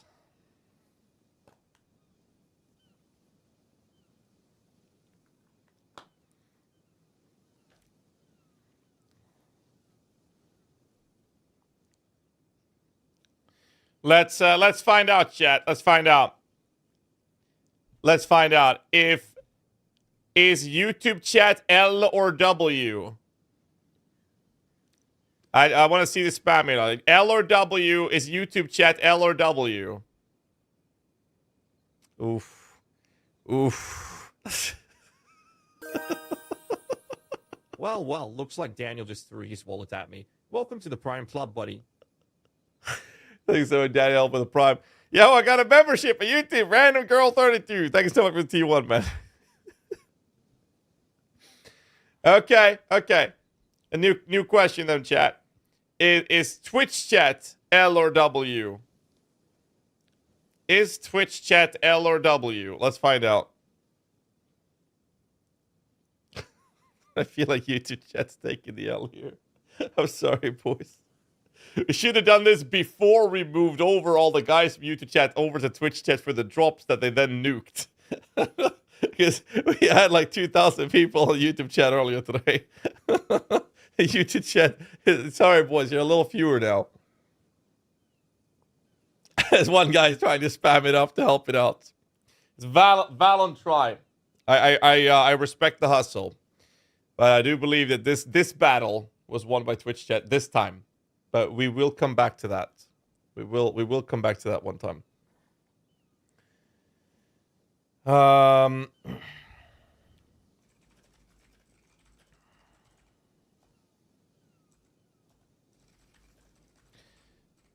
YouTube chat smells. All right, what about this? Completely changed. 15 minutes from Darth. What else do we have? Yo, I got a $5 donation from Twitch. What is this? Persist 110 subscribe with Prime and include the message. Thanks so much for Braces 210 for the Prime. Thank you. You got a $5 donor with YouTube saying, hey, guys, appreciate your content. Can you give any advice to a group of RPG scrubs about minion builds for PvE2 and the furthest on Cruel Act 2? I can't really tell you much, honestly, because of the simple fact that everything is changing tomorrow. And so I don't know. I genuinely don't know. Where's the fucking website? There it is. I can link this to you. We will be having leveling guides prep the best we can before tomorrow's launch. Endgame guides will just have to wait and see because there's so many things changing. But I'll have walkthrough guides. Like right now we have, like for example, Infernalist Minion build guide. We have everything here. There should be a video which I'll be updating when its time comes to it.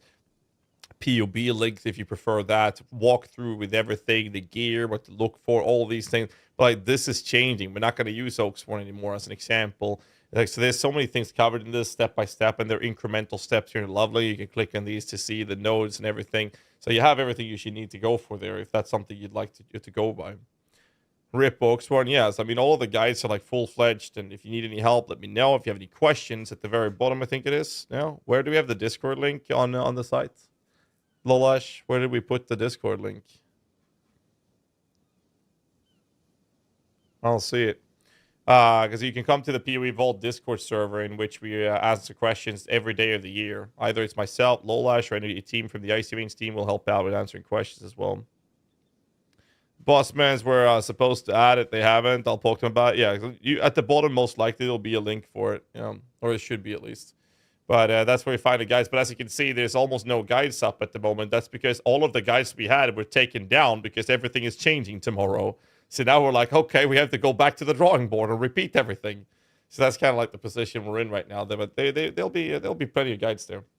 I got another $2 dono. Oh yeah, that's true. I'm old. My bad. You're dope. No, it's nothing about old, man. If you have any questions, fire away, man. I appreciate the donations, man. Thank you. See, Twitch chat, they don't donate dollars to me. They just prime sub.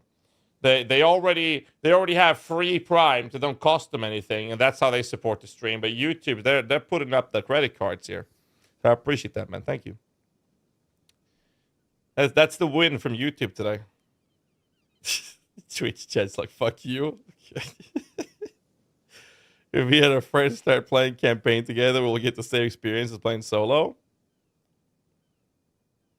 You should, but I mean, enemies will have more HP, so depends on who you're clearing. You might even get more experience per hour. Moo. Fuck you to chat. We are the OGs to support the creators. 100 billion TDs. Well, thank you so much, dude. Added some notes to the patch notes. Wait, they added more to it?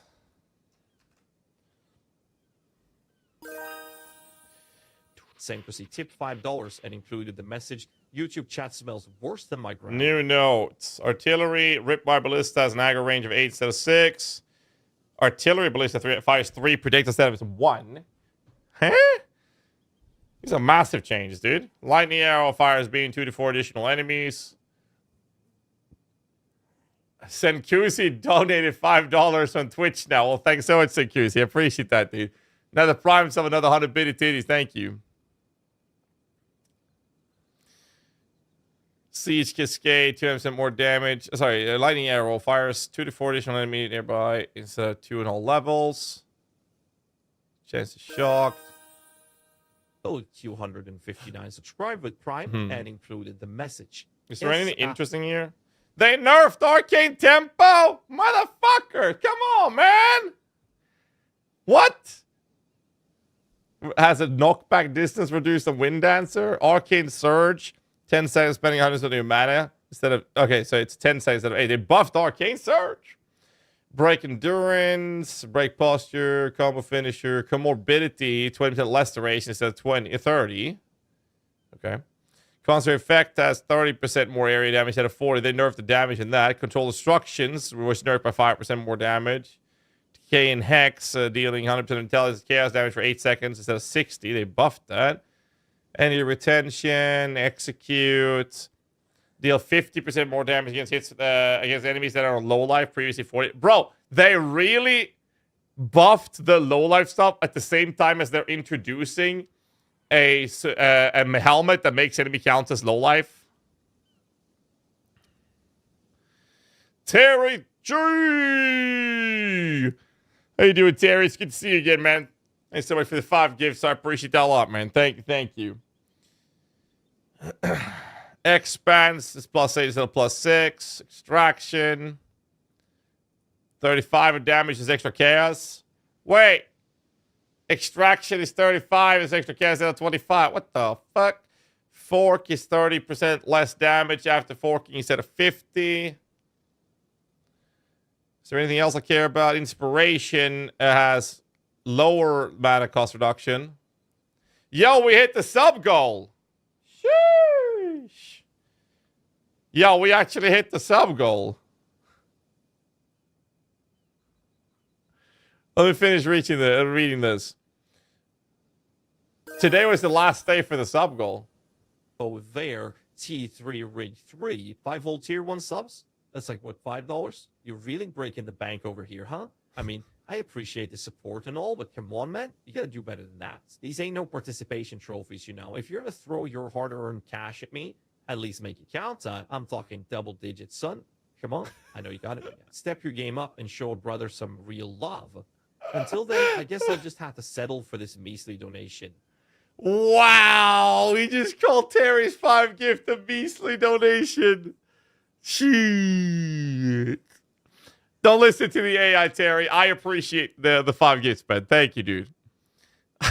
God damn it, man. Lasty Shock. Because It's okay, like Life Thief, 8% fist instead of 6. They buffed that. Long shot, 30 damage. That was a 5% more damage. Martial tempo is lower attack speed as well. Minion pact, 100% max of life to deal 30% more damage. Previously 40. They nerfed that too. Bruh. Me and this AI got a fight. Also can't see AI. See my dono history. He can. That's why he's doing it. Like, when you donate and you gift and all that, and when you're typing in chat, the AI is learning from it. So it's keeping track of it. So it's seen you drop big gifts. So when you drop in 5, it's like, bruh, I know you got more. That's like it's hilarious because it's like it likes. I don't know why, and what's basing it. What AI is it? I think GPT. So I have no idea how it's basing it. Pierce is buffed. Pierce now costs predict as a support shield to deal 20% less damage, previously 30. Yeah, Pierce and Fork both got buffed. Same thing with both of the leech stuff was also buffed. Stomping Grounds triggered Shockwave, base crit strength for 5. Swift Affliction now costs support shield to deal 30 instead of 35. So it's just nerfs, man. First time donos. Oh, it will know if you've never donated or gifted before, since I enabled it, of course. It's pretty cool, actually. You can type exclamation by AI to see the different prompts you can do with it. Pretty fun.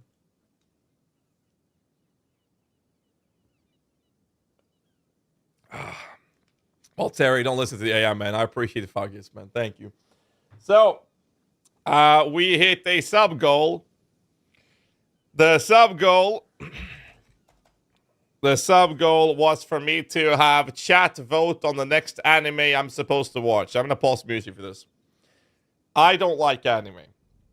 I've always stayed away from anime. We hit a goal recently where I had to watch Solo Leveling. And it took me about 10 episodes before I started enjoying it. But I did finish it. I've watched all of them. I have done the rounds of asking for suggestions. Anonymous gifting a sub to Hog. Thanks so much, man. I've done the rounds of asking for suggestions for animes. I tried Attack on Titan willingly by myself. Anonymous gifted a tier 1 subscription to GHAZZY TV and included the message. An anonymous user gifted a tier 1 sub to Hawk TV. And I went 8 episodes deep so far. And it is the worst shit I've ever laid my eyes on. It is the worst. So, yesterday, we were talking to a bunch of streamers. And I talked to Rax. So I explained I gave you some pretext, right? A little context of my state and why I don't like animes. You know, because I grew up and I stopped watching cartoons. And he said that after a deliberation, he came to the conclusion that the suggestions should be between, where the fuck is it? Death Note and Berserk. Are these good suggestions, chat? Because I was thinking you guys get to vote for one for those two. Are these good suggestions? Because I did enjoy Solo Leveling after about 10 episodes. Before that, I couldn't stand it. Both.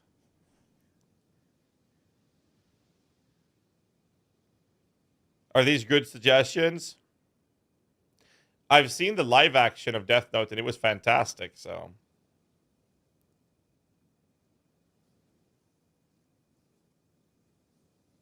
Symphogear Nodders. What the fuck is that, dude? Berserk is a skip. Okay, so I'm thinking we do a straw poll. And which anime to watch next. And I'll let you guys vote on these. Berserk or Death Note. Create poll. Share, copy, show results. Yeah, I finished Solo Leveling. Alright, go vote. I'll link it in the YouTube chat as well. There it is. You get to vote, boys.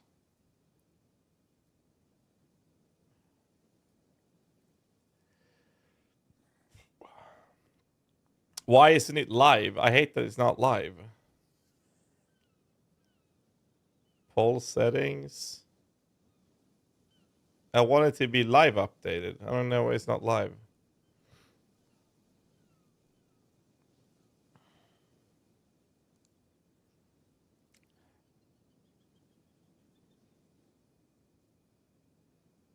I watched 25 episodes of Solo Leveling. Are there more episodes?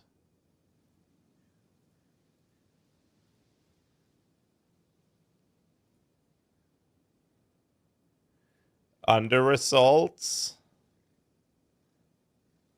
I don't see any live ones. I only see show results.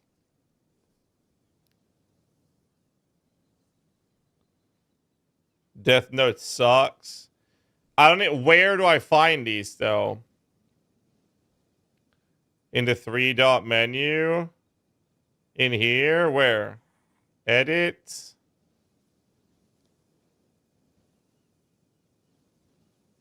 Like, where do I go? Crunchyroll?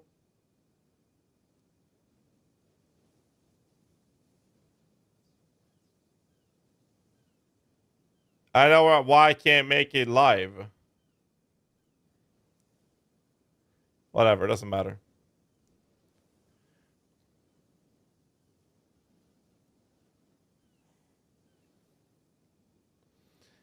Well, you guys get to vote on the straw poll link. So if you want to vote, go there and vote, boys.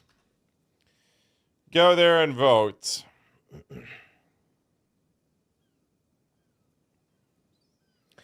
Berserk is one of the best mangas ever, but in terms of adaptation, best from 97, so it's very old. I've only seen a live action.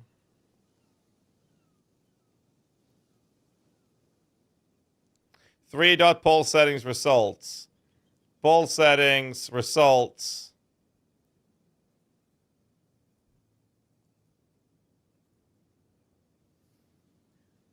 There's nothing live here. What are you talking about?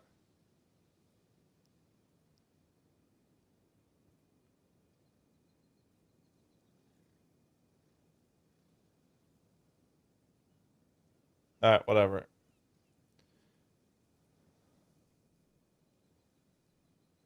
Thank you, Soldark.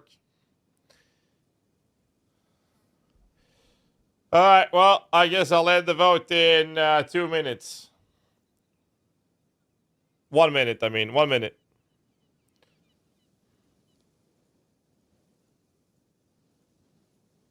Added notes and patch notes. We've seen them. That's also Netflix. I do have Netflix, so that's fine.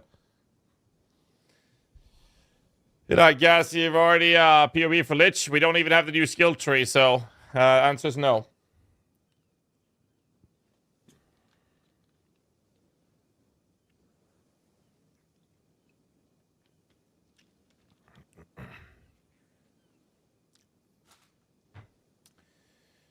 Ay, ay, ay, ay, ay. Should watch Overlord after Death Note. I don't know about that. Well, timer's up soon, boys. We got a new skill tree. There are skill tree changes, so. What's your opinion on Lich Ascendancy and Minions? I think Lich is going to be the best. All right, Death Note 1. I will inform Rax. I will watch Death Note next, according to popular votes.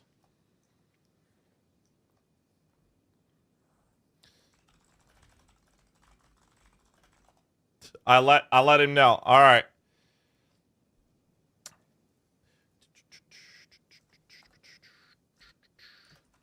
We'll watch this due to popular votes on stream after a sub goal. Sub gal. Sub goal. All right, there you go. I'll watch. Wait. How many episodes is it? Because if you're telling me it's 1,000 episodes, I'm not gonna watch all of it unless I like it. It's a lot.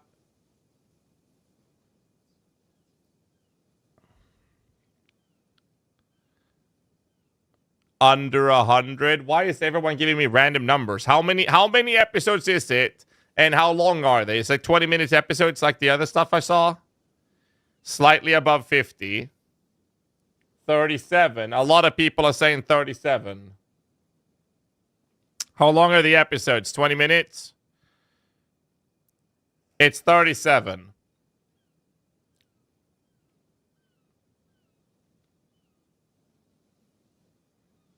YouTube chat saying 37 boring episodes. 22 minutes.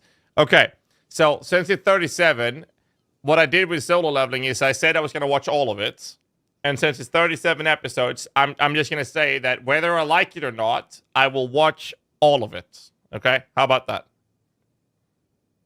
How bad is the artwork in it? Can I find that somewhere? Like is it the same design as it was in solo leveling, or is it similar to Attack on Titan?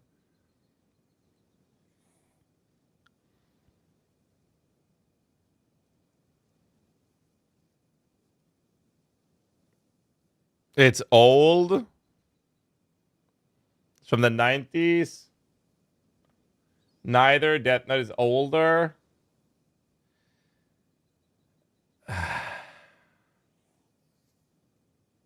2006.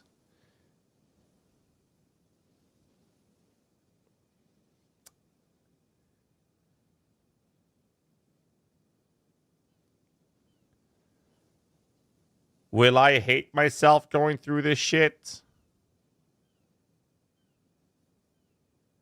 I should have had a higher sub goal. Yes.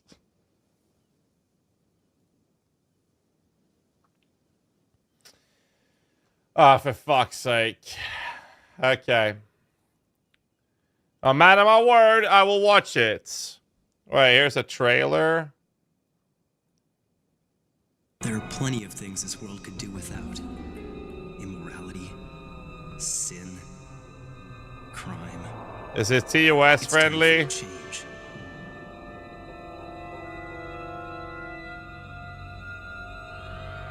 I have the power to make the world, to make people better, and I'm not afraid to use it. I'm not afraid to kill. How and when it happens is entirely in my hands. All I need is a name, a face, a pen, and this notebook.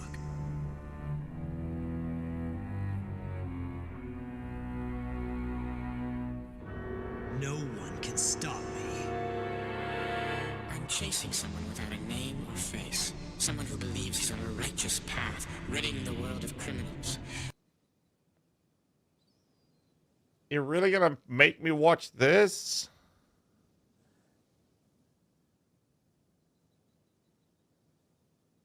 Well, you guys said it was gonna be good. Yo, Dart with a Ray, what's up, man? How you doing, dude? Welcome. I don't like it. It's I made a shit. mistake, Darth. I made a mistake. I made a mistake, man. Go follow my lovely co-host, Mr. Darth Microtransaction. Thanks so much, dude. Appreciate it. Welcome in, everybody. I made a mistake. I have agreed to watch all of Death Note, which will be my second anime that I'll ever watch. Ay, ay, ay. That's not a mistake. That's actually a good show. Okay, so if both Darth and Arax is telling me it's a good one, then I'm not as concerned in that case. I watched all of Solo Leveling. That was my very first anime ever. And it took me about 10 episodes before I enjoyed it. But after that, it was really good. So, like, do I watch it dubbed or do I have to watch it with subs?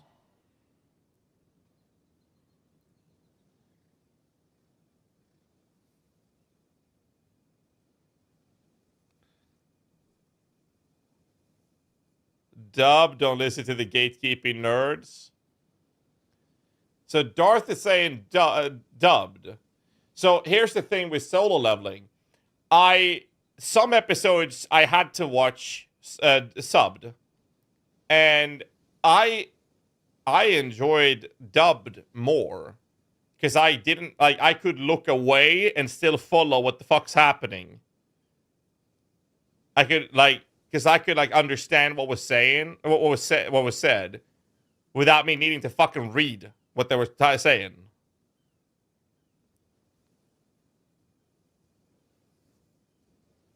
Yeah, I felt the same. Like, if I'm gonna read what they're saying, I might as well read a book. Just learn Japanese, bro, you're skilled. I speak a lot of languages, but I don't speak Japanese. Like, I speak quite a few languages. 3, 4, 5. I speak 6 languages. And Japanese ain't one of them. What languages do you speak? Swedish, Danish, English, Norwegian, French, and German.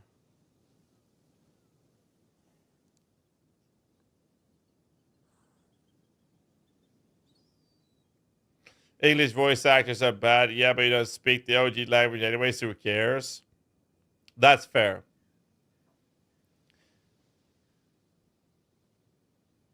Dub anime is disgusting. Should have asked the AI.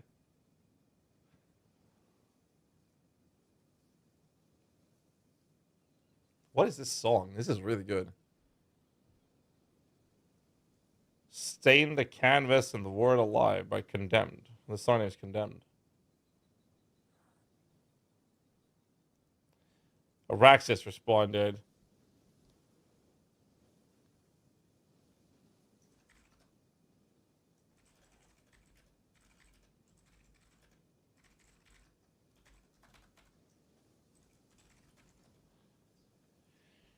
Only reason to watch sub is if you you don't get flamed by people who are going to gatekeep your anime picks. Anyway, just watch it in language you actually can hear, but you do you. Yeah, I'm in the same boat as Darth. I had more enjoyment from Solo Leveling, which was my very first anime, by watching it dubbed.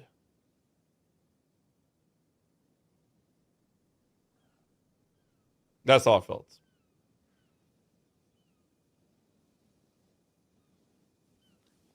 Solo Leveling's English dub is good, but Death Note is trash. By the way, GHAZZY is going to Shanghai for an anime conference. That's not what's happening. No. That is not what's happening. Shut your mouth, Conger. God damn.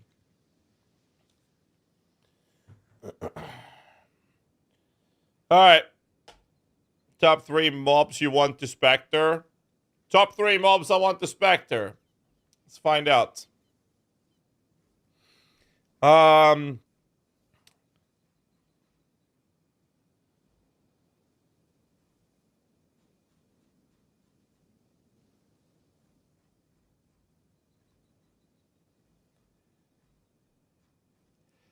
Let's see. My list says, explain what the fuck the gem actually do. Figure out the base and numerical values. 400 plus monsters to go through. Okay. So.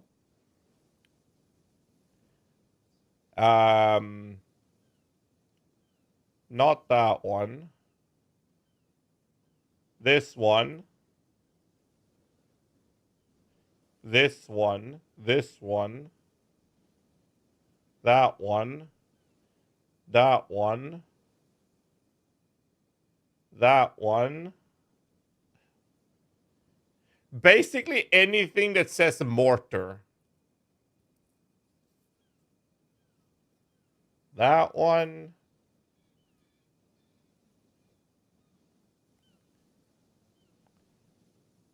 This one.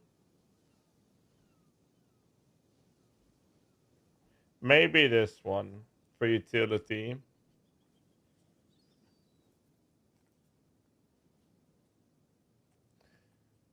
The only good anime is Sword Art Online. The worst anime ever made is Naruto. Dragon Ball Z is basically a Pokemon ripoff. You see, I grew up in Sweden where we didn't watch Dragon Ball Z. I didn't even watch Pokemon for that matter. That wasn't like a thing over here. Why Motor? No, Mortar. mortars.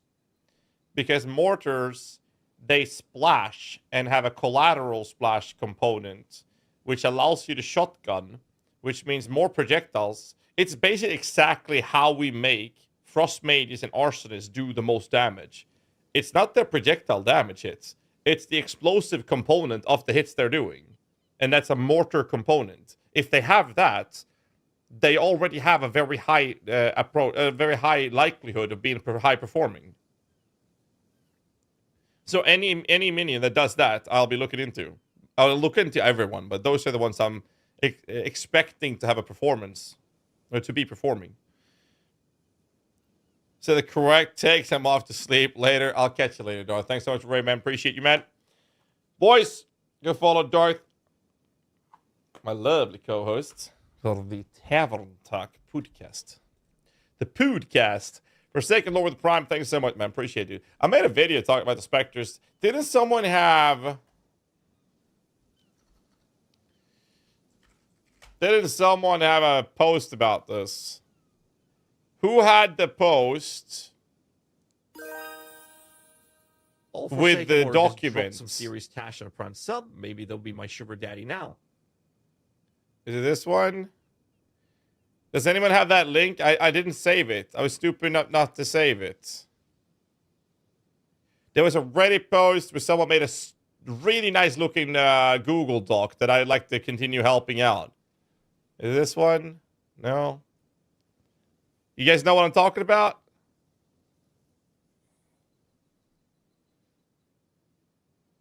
But I don't know if I made a comment on it. I want to find the Reddit post.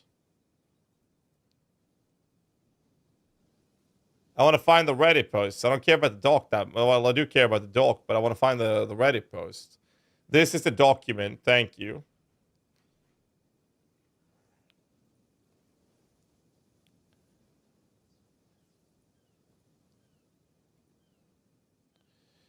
This is the document. We got work to do, baby!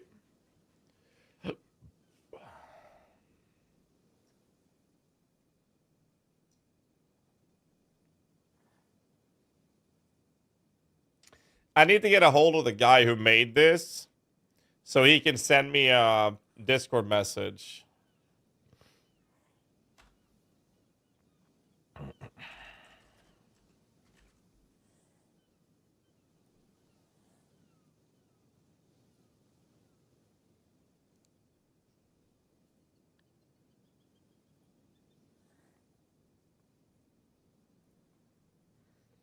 His YouTube link is in the dog. Yeah, that's his YouTube link, but I want his Discord name. And try bleed minions using blood priest. We'll see how it goes. I want to see if, like, blood crystals will work. That would be good.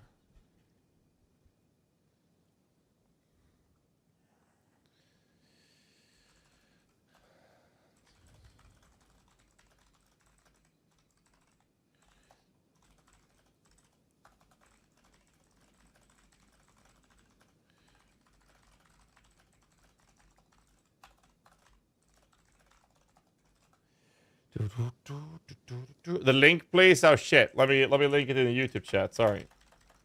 There it is. Let me link it in Twitch chat. Here's the document. I need to get a hold of this guy. Now I have details in the videos post. Path of Exile. Welcome to Path of Exile. That's all I'm saying. Now the Reddit post link. There, link it. I need his Discord message. Yeah, this is the one. Why is it all Reddit? Thank you.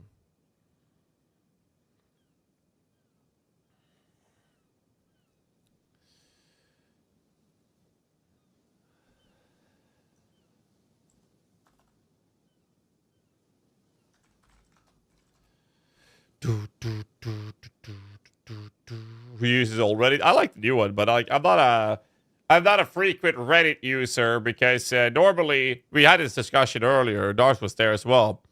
I believe as Dorothy said, it's like, it's not about whether or not they are mad or not. It's just how mad they are. It's about how, not if.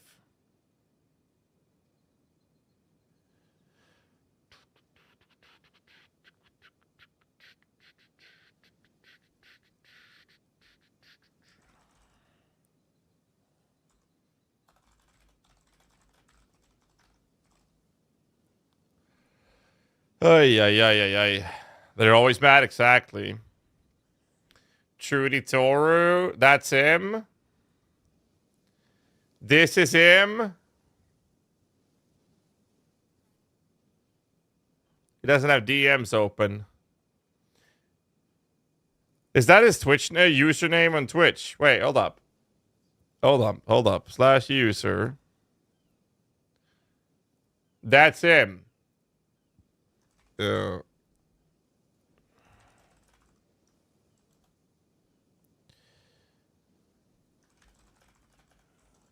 I got him.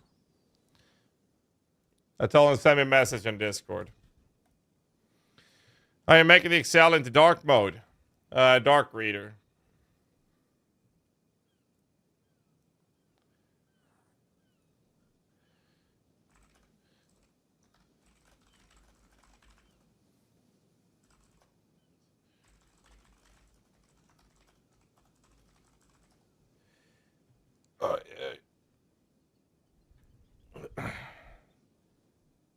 He doesn't have Discord. There's no fucking way he doesn't have Discord.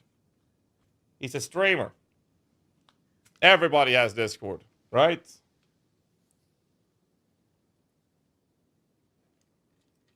Everyone has that, I hope.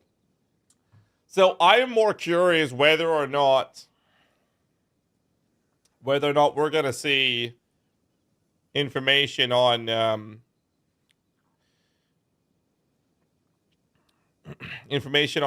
whether or not we're going to see the skill tree or gem info today. What do you guys think? What do you guys think? Is that a yes or no on that? You think we'll get something?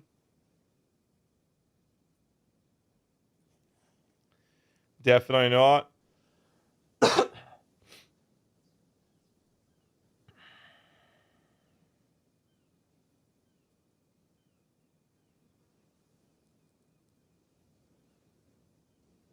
Maybe skill tree. I do wish we would get the skill tree. That would make my life so much easier.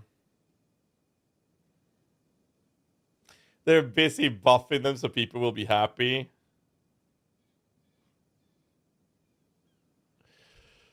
Oh, shit. That's funny.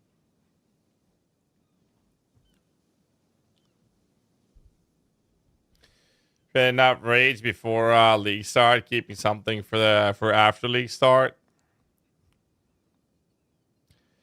And if they remove 12 outer dual socket for the inner ones, it makes a huge difference in pathing. Oh, it makes humongous differences. And then they're adding presence buff radius and stuff on the tree and stuff like that as well. There's a lot of info.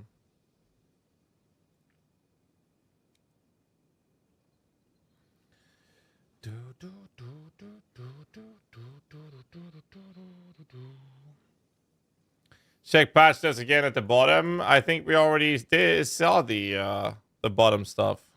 Did we not? No, we've seen this unless they've added new notes after this. We've seen this. Unless they updated it again. Did they?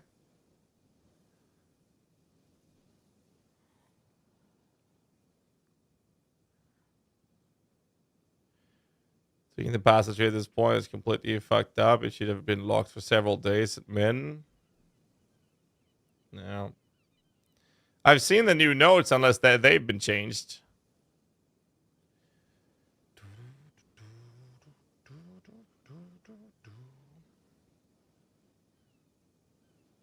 You guys can see the crossbow fix. Does that make it possible to play bows with Huntress? It's possible. And the ones that came in yesterday, and the big block you're looking at. You mean these things?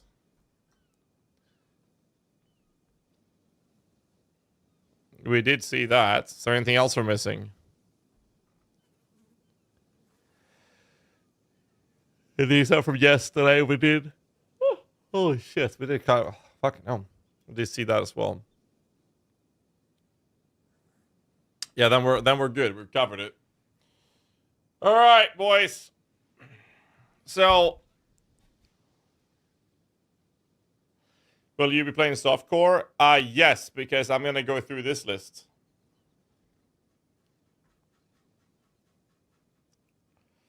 That's 459 minions.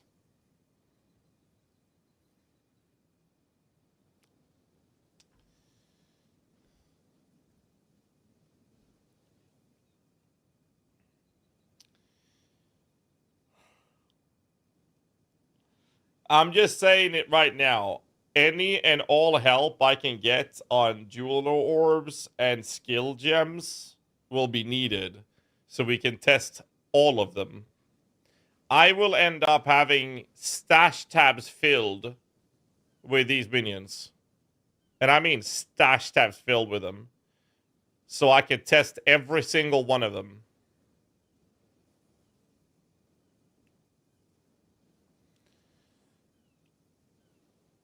I will play test every single one of them.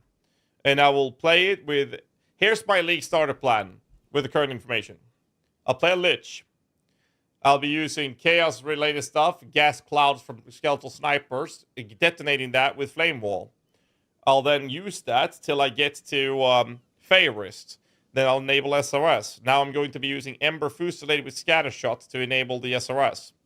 I'll play that way all the way up till... I'll use Pain Offering in between there, but I'll use all of that up to Azak Bog Witch in Act 3. That's when I will transition into a full to a full minion build. SRS and probably snipers. Snipers or Reavers. We'll see. Then I will play that till the end game, and once I get the maps, I'll be playing a hybrid energy shield, life-based, block-oriented character. And then I will transition that into whatever minions we get to play test and find out what they do. But my defensive layers will be slowly transitioning into a hybrid evasion energy shield approach where we're going to be using Ghost Shroud, which replaces Grim Feet for the sake of sustain. We might run Wind Dancer, probably not. And we'll keep Blink for obvious reasons. And we'll be playing a Ghost Shroud evasion energy shield setup. And that opens up a shield slot to either still be a shield, or we can use a focus, or we can use a martial weapon like Trench Timber. And I'll be running that. That is my current plan. I mean, it's just an educated guess, but we'll see. Next week, it'll be the easier week for you. The Easter week. Easter, yeah, okay. Let me walk you guys through what's going to happen. Tomorrow, I go live 2 to 3 hours before the league launches. I will turn off the hype train on Twitch, by the way. And then 1 hour before the league launches, I will re-enable the hype train on Twitch. And then the first hype train on the Twitch, the level of that hype train will be the minimum amount of hours that stream will last for. So if we hit the level 30 hype train, I'll stream for 30 hours. If we hit the level 50 hype train, I'll stream for 50 hours. That's the rules. We'll do that tomorrow. Then I will stream till Saturday evening, 10 o'clock my time. Then I will go off. So I can pack my bags and have my editor my editor arrives at my place on Saturday. He will come over. And we are going to take the car and drive to the airport. Then I will fly to China. And I will sleep on the airplane. So I'll sleep in the air. I'll land in China on Monday morning. I'll get to the hotel. I'll set everything up. And then I will stream all day PoE 2 from the hotel. And that's the plan. Then I will sleep. Wake up and go live for PoE 2 from the hotel. And then I have a sponsorship with Torchlight to do for 2 days in China. But every evening, I'll be back at the hotel streaming PoE 2. And then at the end, I will stream till 2 hours before I got to go to the airport, pack my bags, check out of the hotel, sleep on the plane back home, come home, go live again. That's my entire schedule right now for tomorrow and next week. So my sleep's gonna get fucked. And then I will land on the 14th in Sweden. And on the 17th, Last Epoch launches. And we're gonna do the launch for Last Epoch 3 days after I land. That's my schedule. That's my schedule.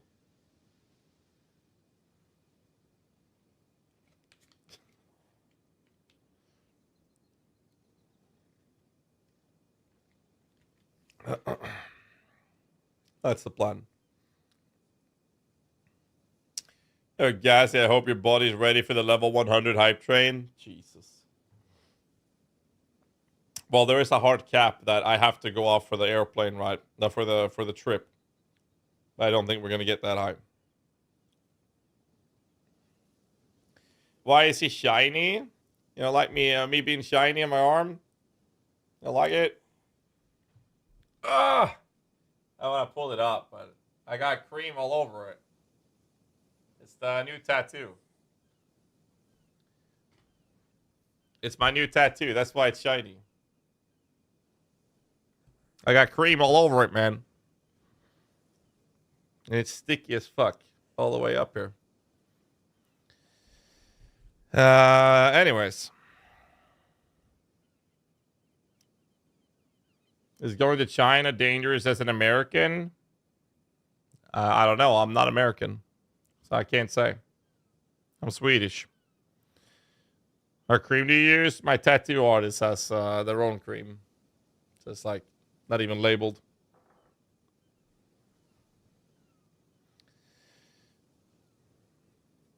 See what AI that is? Like the AI used for alerts? Athene GPT. Mystery cream. Is it white? Why would... Don't even ask that. That was rhetorical. Don't ask that. Don't answer that. Anyways.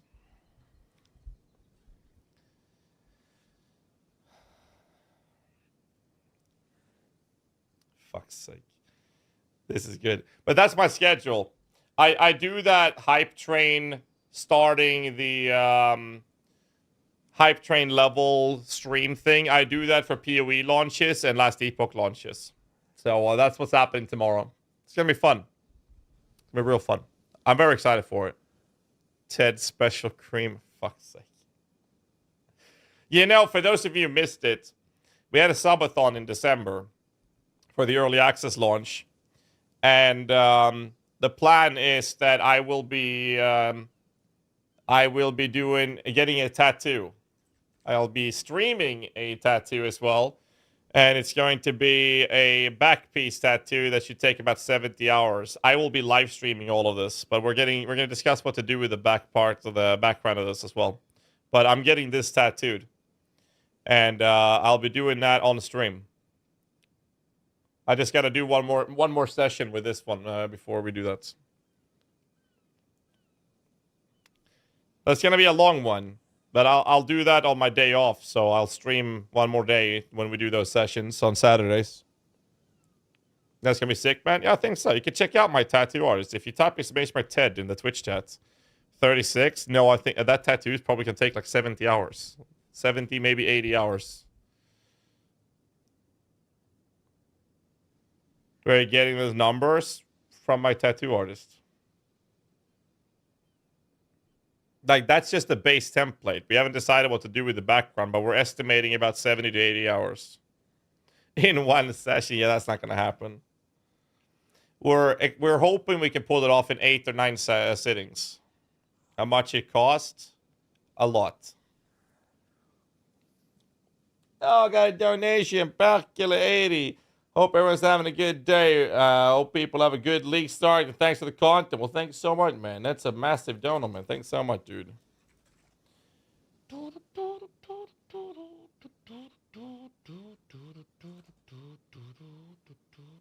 What is a dollar? Is that American dollar?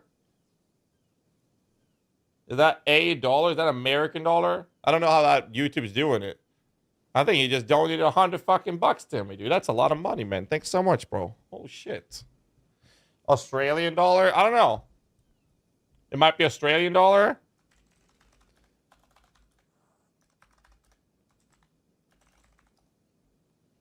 $100 is still a lot of fucking money, man. It's fake currency. Thank you so much for the donation, man. I appreciate that, dude. You know what? I'm gonna take that money. I got it right here. I'm gonna put that in my bra. There we go. I'll save that for a rainy day. Thank you, dude.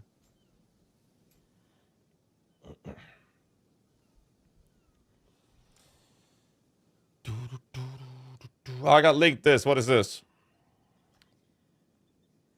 That's real fake currency. Constructive suggestions to improve the game.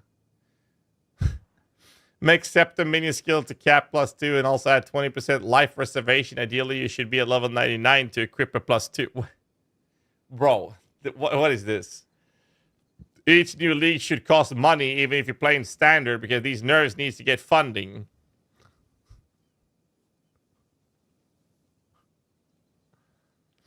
But I appreciate the donut, Practical. Thanks so much, dude. Appreciate that, dude. Remove more jewel slots. Make minion scale 90% less on +1 skill. I hope that's your number. Maximum number speed on boots should be 5%. Ingenuity is too much of a feel-good item, even at 50%. Simply remove it from the game, because people will still look up for that item, and you don't want that to happen. Any remaining good leveling unique should be nerfed, replaced with the rest of the 99.9 trash ones. Wait, you're already working on that. Thank you. Make the new class the best class in the game by extremely far, and then nerf it to the ground in 0.3. Each iteration make the game slower and more tedious. This is a high priority for me because it's engaging combat, bro. The XP curve from 97 to 100 is way too low. It should at least take 3,000 hours of gaming from those levels in a full party. Make freeze permanent. Even if you disconnect the reload, your character should be permanently frozen. You should not be able to delete that character. You get frozen. Well, that's on you, sire, ma'am. This is early access, so people don't understand the game needs more nerf. It should be a priority to remind them daily and reward any community member that is hostile towards any sort of criticism. On point 12, ideally, anyone that dare react to anything implemented negatively should be called a man-child. Add an upvote only button in the forums. Rian Johnson and Kathleen Kennedy understood that, and that's why Disney Star Wars movies are the best movies of all time. There's way too much interaction between the staff and the community. It should decrease by a lot. Waterfall is truly the way to go. Feedback loop is obviously not the way to go. Anyway, these people don't know anything. Stun being only 3 seconds is way too low. I'm thinking more in the 25 to 30 second range ideally. In hardcore, stun should lead to permanent death, because why would you get stunned in the first place? Do you even play the game for real, bro? Oh, and congrats on the Hellhound node being nerfed. I'm finally going to use it. I'm finally going to use it since it's now hot trash. Oh, wait, I can't do that. It's not the new class, and there's no way we should be playing the existing content on point 2. We have the obligation to try the new vision.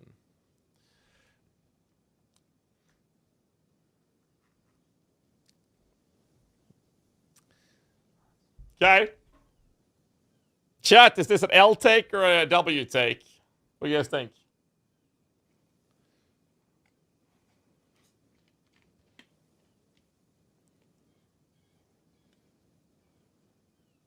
W?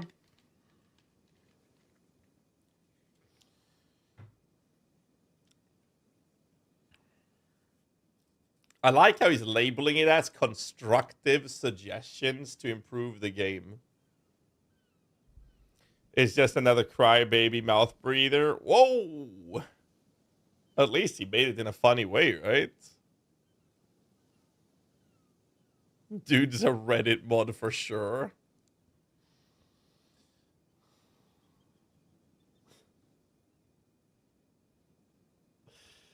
Holy shit, man. I thought it was funny.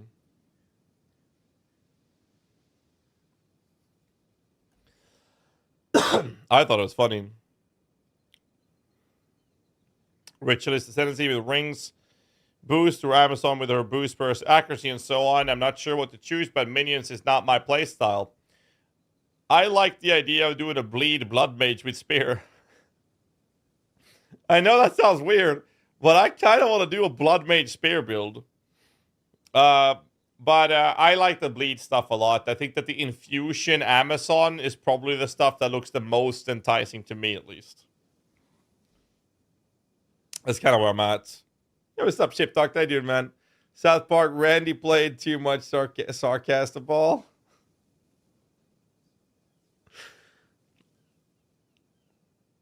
Like, the problem we have is, like, we don't even know what the 100+ support gems are doing. We don't even know what the 100+ uniques will be enabling. We have literally no fucking clue whatsoever. Like, no idea at all. And it's so crazy. Oh, I gotta check. Hold on. Path of Exile 2, Dawn of the Hunt, Best Build League Starter. Do I even dare to press enter with that prompt?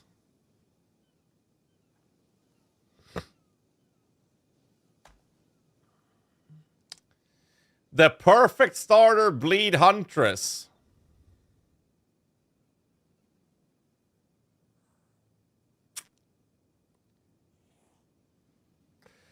Dawn of the Hunt tips for best part. That's fine. Best Minion Starter is, let's figure it out. The best. That's fine. Wait. That's me. That's fine. Path of Exile, two starter builds. 5 possible PoE 2 Dawn of the Hunt starter builds.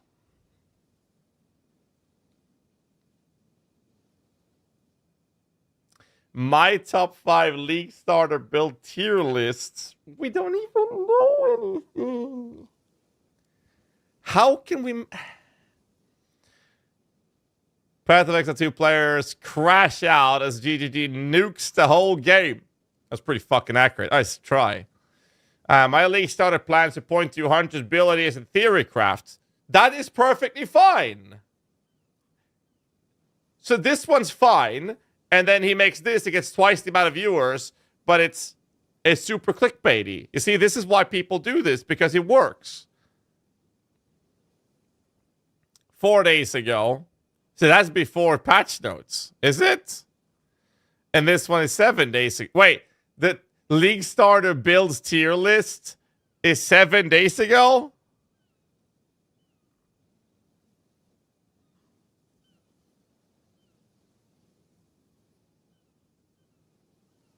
Ranger Huntress League Star campaign guide for Dawn of the Hunt. But we don't even know, man. PoE 2 build list, tier list in 0.2, new huge changes in Dawn of the Hunt. Oh, it's okay. Okay. Eye of the Winter Lich League Starter Theory Craft. Perfectly fine. Oh, it's young grown, so it's probably fucking amazing then. The best Lich League Starter. PoE 2 Dawn of the Hunt Witch Campaign Leveling Guide. The best Lich League Starter. Question mark at least. There's at least a question mark in there. I love these. The biggest winners and losers of Dawn of the Hunt. That's fine as well. All Gucci. 8 hours ago. This is hilarious, dude.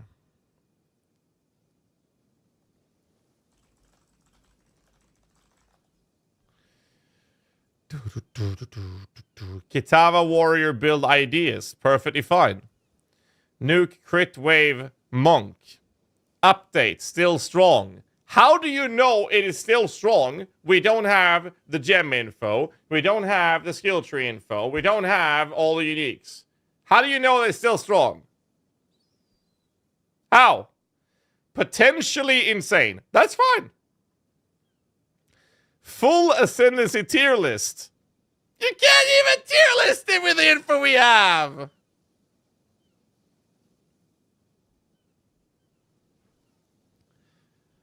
Ay. This is what the PoE directory and YouTube has turned into, man.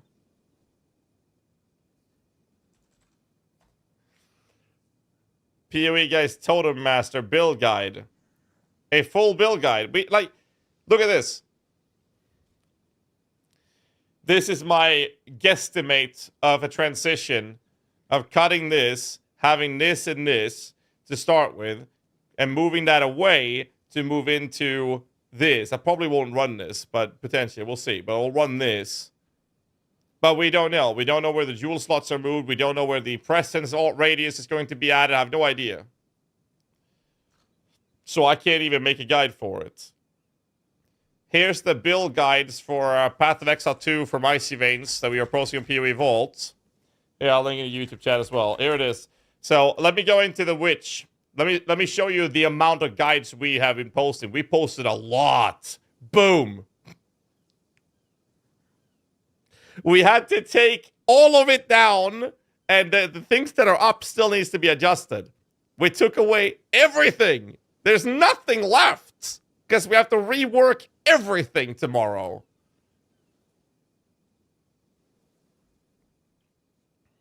Everything needs to be reworked.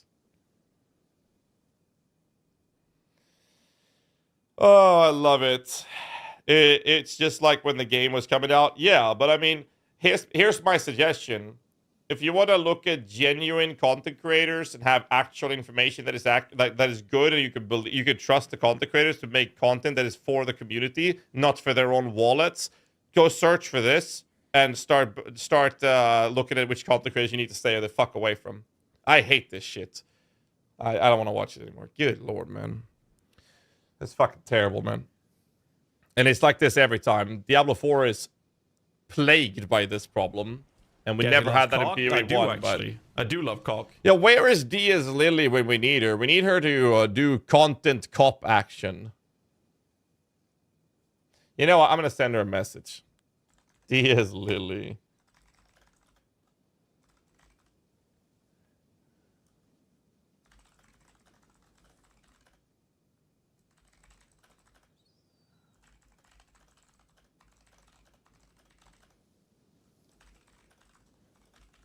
Moo, moo, moo, moo.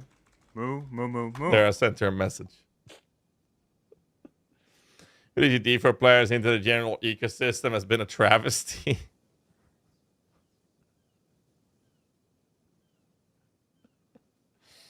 Oh, man. Top 10 monsters you want a Spectre. I made a video about Spectres in my YouTube channel. This is a full document. This document here outlines every single spectrable minion based on the data mine information we have on the PoE2 DB at the moment. We're going to have to add more to this because what's lacking here is the corrupted monsters and the cleansed monsters that they're adding to the game. And I will be playtesting every single one of them. That is the first thing I'll be doing starting tomorrow. I'm going to playtest what's going to be about 500 different specters. Link the document? Of course, of course.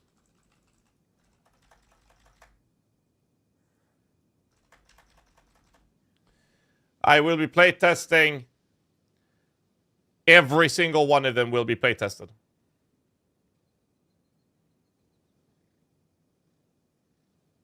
I'll be testing the specters on a Lich. You want to test all of them? Yes. I'll be testing every single one of them. So basically, any and all help I can get in getting fucking jeweler orbs and skill gems will be needed. Because I need to get about 500 level 19 skill gems in the end. Well, probably not that many. I'll figure out which ones are going to be good. Like the some I'll be able to tell very early. But all these sockets and these support gems, it's going to be pretty wild. Only one Spectre per gem, yes. And I'll playtest all of them.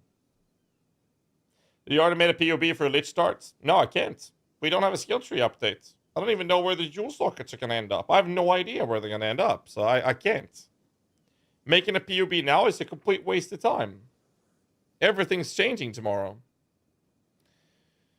We're taking Companion. What do you think you go to make the Pokemon build? I think the Tamed Beast will be extremely valuable if the Spirit cost, which seemingly is based on the power of the modifier of the rare, is reasonably priced on the percent reservation for a hasted rare. It's the only mod I want to have.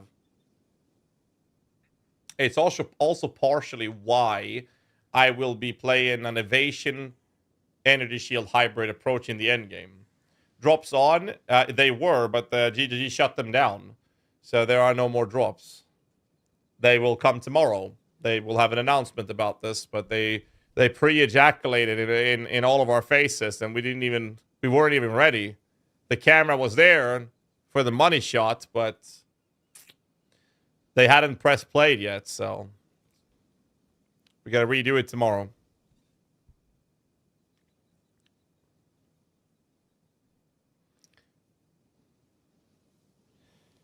How can we follow your leveling build for tomorrow besides your stream? If we get the tree tonight or tomorrow before I go live, I'll set it up then. But outside of that, it's the previous leveling approach I have for the witch. You could follow that still. That's on the website linked earlier. PoE-vault.com/PoE2. So you can do that. That'll be perfectly fine. If not, you'll have to follow along on the stream. Yeah, I'll do it live. Like, I don't have a choice. We'll just go crazy with it. Respected, do you think was best? Which Spectres I think was best? I don't know. I don't have numerical values. They're changing everything. Spectres in general is going to have some alternate... they're going to have numerical changes when they become a Spectre. And because of that, I have no idea how to scale it. I don't know. I can't tell. I need to playtest every single one of them manually. It's the only way I can verify it. I have an idea, though. And my idea is look at everything that is a mortar. And before anyone starts spamming me with, oh, but GHAZZY, Fabgun, Jung, and... what's the screaming guy? Rutu. They were saying that this guy was super OP because it has 81 projectiles. That's gonna be so OP. This is why it's not OP. You don't use a spec. I mean, I might be wrong. They might be really good in PoE2 because of how the game operates. But based on this information, they're not gonna be good because of that. You don't want to have a minion that has to wait 10 seconds before they use the ability that actually does damage.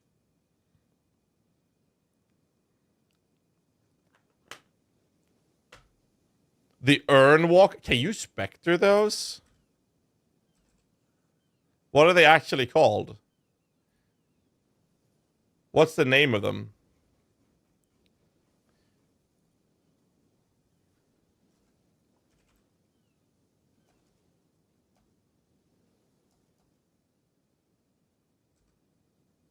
They are called Urn Walkers.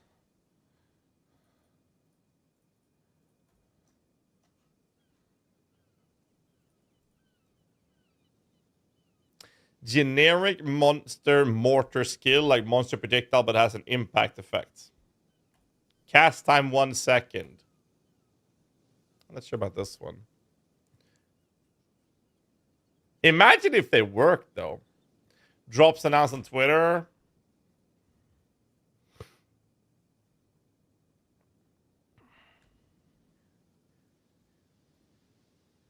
This noble Asmerian deer has a deep connection to the spirit and is an ideal companion for huntresses and others alike.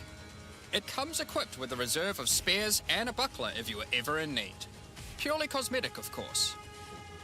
When approaching waypoints and checkpoints, the Asmerian runes on the deer will glow to act as a wayfinder on your journey throughout Rayclast.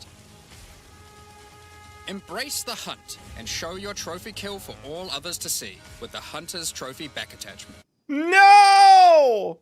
It's Pumbaa! Oh, man. A true hunter or huntress masters the way of the hunt from all cultures of Rayclast, even the Maraketh. Use these tactics by equipping your trusty rower mount with the durable armor of the Maraketh Honor Guard. You can earn all of these in-game cosmetics by watching any Twitch channel in the Path of Exile 2 category. Just tune in to your favorite streamer for the required duration after the release of Dawn of the Hunt.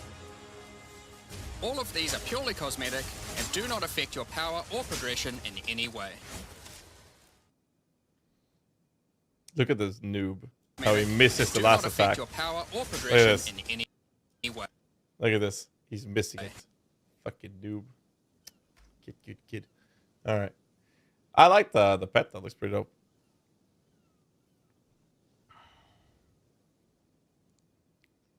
Yeah, fucking Amazons, man.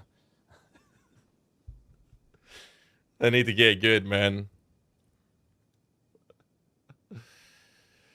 Oh, shit. All right. Now I just need some undead lich-related MTXs.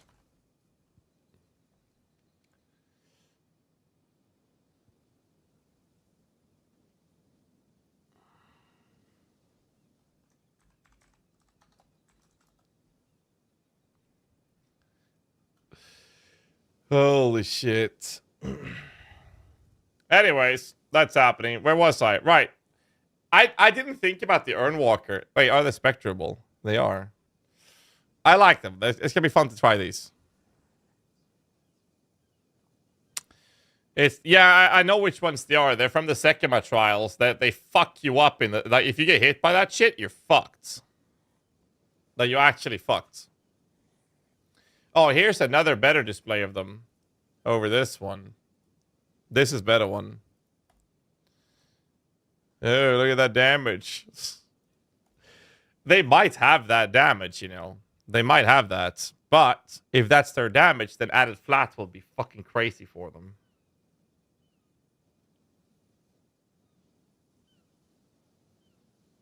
Pretty reasonable HP as well. No evasion, decent armor.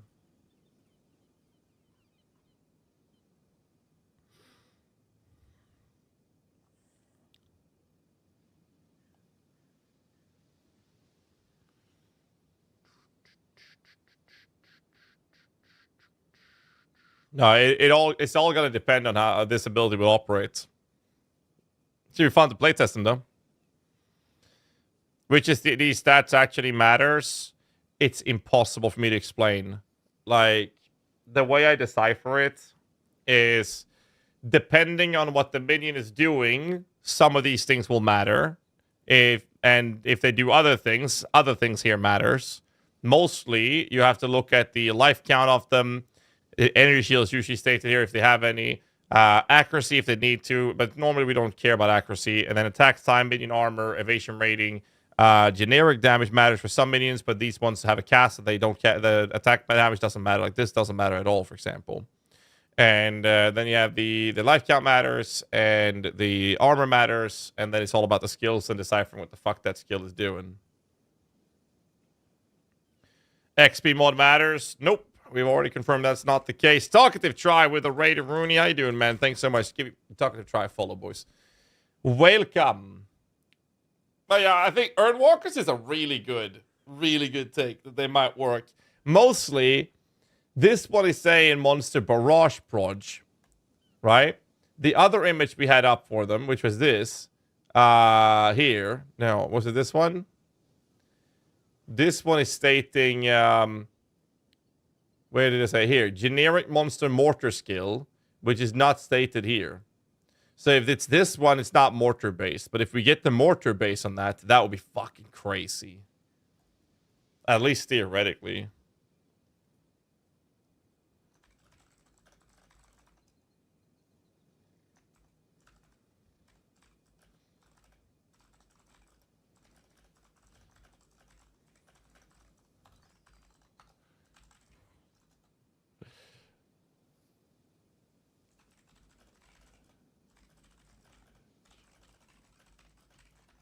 I got a response to Lily. Alright, anyways. There was like, can you explain the difference between a normal minion and a specter? A specter is a basic normal monster version as a minion of an enemy. A normal minion is like skeletons that you get from a skill gem. Specters are basically you bind the monster into the gem, and now you can summon that monster as your minion. Blood Priest, I already have Blood Priest in the link. Or in the list somewhere. Where are they? I had them here somewhere. Just go into my little list. Where is it?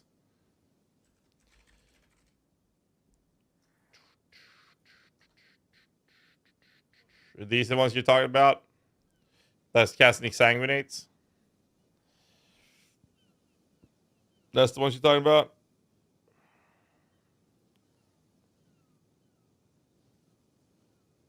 Like, I have no idea how good it's gonna be. It's like, I don't know. I don't know. Yo, talking to Trial, have you decided on your starter yet? Lich minions? I will be playing Lich, yes. The Monk still be playable? Yes. Solo leveling build. I hate that I now understand that reference. But whatever. Yeah, I mean, I'll do what I can, boys. I was just hoping we were going to get, like, skill tree today. Twitch drops info, already seen it.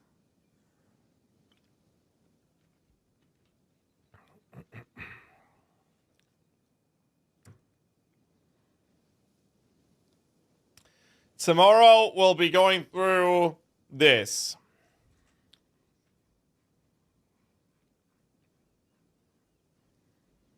And we need to add more to the list. Right, I gotta send the guy who made it the message, actually. Give me a sec.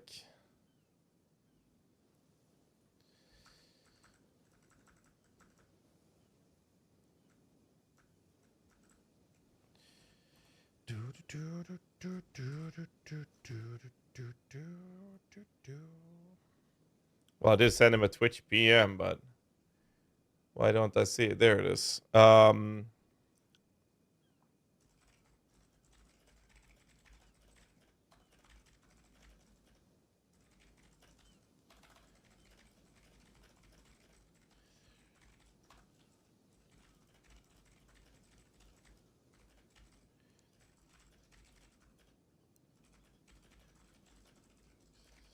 Edit the document.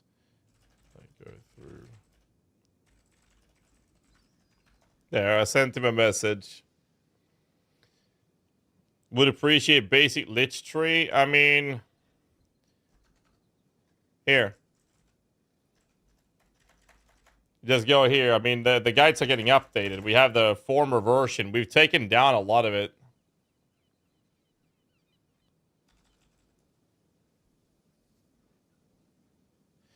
Like, we've taken away most of the guides because they need to be updated. But like the Infernalist minion leveling guide, you can easily go through this one and follow it. But I mean, the skill tree is going to be off. Some of the stuff is going to change. Like Flame Wall's not going to be there. We're going to run Ember Fusillade. So there's some minor changes, right? So all of these are going to be updated and changed as we play, right? But you have the progression and the skill tree of how to operate. You can you can literally check these things of how to operate with these things on the tool here. So you have all of that available to you. But that's kind of like the plan, at least. I went to PoE Vault like 2 nights ago. Glad I finally changed. Yeah, me too, man. Well, PoE Vault, the thing is, this is the PoE 2 section. This is the PoE 2 section. Because if you go to PoE Vault, they're going to adapt this into what PoE Vault 2 with PoE 2 section is. But right now, this is what we have for PoE 1. So, for example, my build guides. This is the hub page for all my PoE 1 guides, for example. And but if you go to the main website and you click on Path of Exile 2 guides up here, you'll get to the PoE 2 section, which is how we want PoE 1 to look as well. So it's being changed. It's just a work in progress. As a plan to get to 22, that's covered in the guide. We're going with SS Straight Contagion, Flame Wall to explode the gas clouds from the skeletal snipers. We'll play with that till we get the SRS, and then instead of Flame Wall, we'll have to use the Ember Fusillade with scatter shots for the SRS spawning. We'll play with that up until we get Pain Offering. We'll add Pain Offering to the army. We'll preferably have a Rattling Scepter base, and then we'll use that approach to level up to Azak Bog Witch in Act 3, kill the Azak Bog Witch in the early stage of Act 3, then we'll transition into a full minion build, which will most likely be using the Ember Fusillade with scatter shot with SRS. And I gotta breathe. And after that, we'll be utilizing either snipers, most likely for the sake of armor break, or we'll use something like Reavers. It all depends on those available support chips that we have with the patch coming tomorrow. That's the plan. Which I'll have to do live because I have no fucking clue till we see it. And I don't know if there's any major change in the early stage of the skill tree. There you go. Why transition so late? Because Minion sucks giga dick. They suck humongous donkey dick. Before that. Eminem ain't got shit on me. How many more big patches like this do you think GGD will do before PV2 is launched live? So they said that they were hoping they can pull it off on December of this year. And they want to do one major patch every 3 months. So every 3 months till December, which is very unlikely, from what I can tell at least. But I don't know. Maybe. Hopefully. And if they can't pull that off, they say that they would then hopefully launch it in March. And whether or not they will have all the classes on launch or not, we'll see. So either December or March, which is just another one of those big patches. That's their plan. So I think the game will launch without all the classes. And I think the game will launch in March. That's what I think. And when the game launches, we're going to do another subathon, which is going to be much bigger than the one we just did. Much bigger. I hope we can pull that off. Because the last one, I bought supporter packs for like $5,000. And I bought 2 high-end gaming PCs from Starforge to give away to the chat. So we'll see. It's going to be fun. Anyways, that's the plan. So, rundown is tomorrow we do the whole Hype Train League Starter shenanigans. I'm going to be live about 3 hours, 2 to 3 hours before the league launches. Hey, GHAZZY, go Lich too. Nice, Oscars. So, I'll be live 2 to 3 hours before the launch tomorrow. And then I will be doing the Hype Train thingy. And we're going to be testing Spectres a lot. It's going to be very fun. I'm super excited for it. We'll see how it goes. We will see how it goes. I just need a goddamn skill tree. Like, without a skill tree, I can't even POB properly. Because I don't know. I don't know what the changes are going to be. So, I mean, what could we do? What could we do?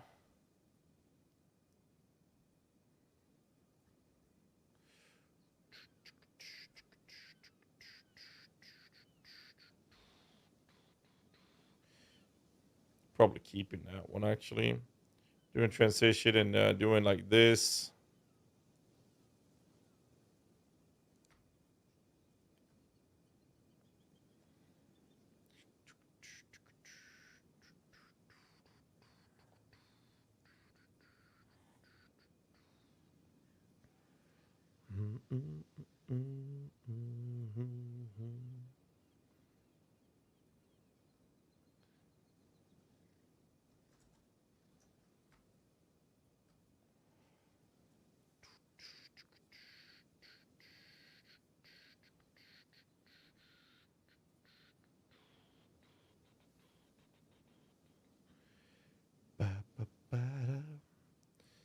Actually, Chopers, thank you, dude. Demon said that the 12 jewel sockets that were removed are the ones on the outside of the tree.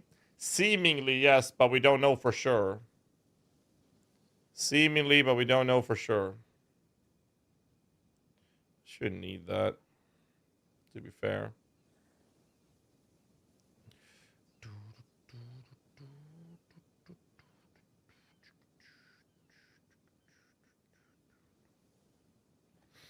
We'll have to take a look at it and go from there, essentially.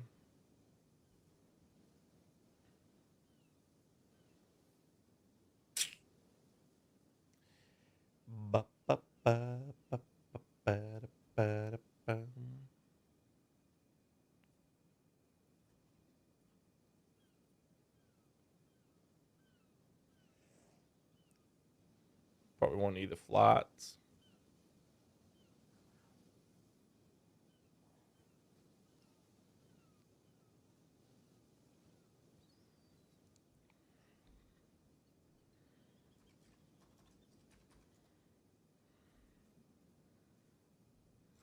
Preliminary evasion, Eva and ES Lich Tree.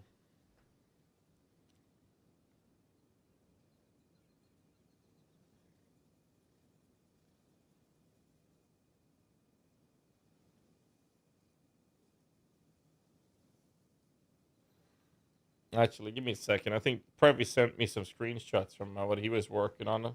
See how similar that is to his.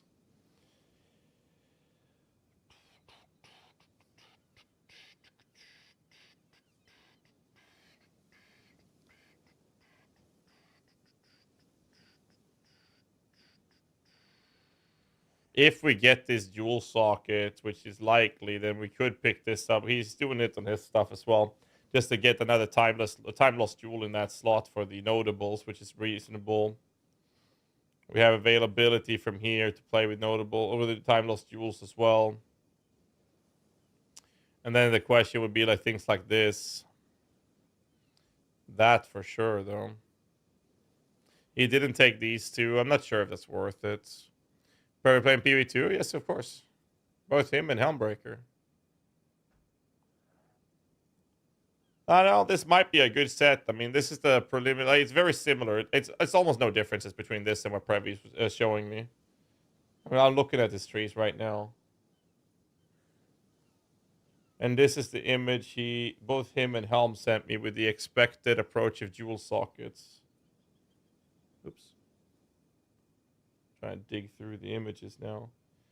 I mean, it's pretty straightforward. The skill tree I have here it's pretty much identical to what he's running. We'll see what the radius ones will be, because if I do this, I do need to go out and pick up the radius node, so whatever we end up there, I'll be picking that up as well, especially on the Lich. And we don't know where the dual sockets are either, so we have no idea, right? Once you have the skill tree up there, we can then optimize this tree.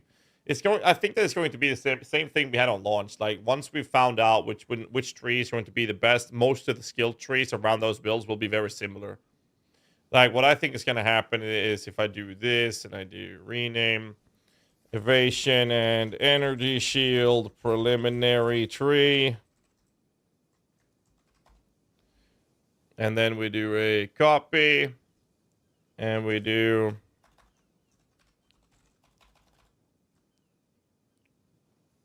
life ES hybrid block preliminary tree.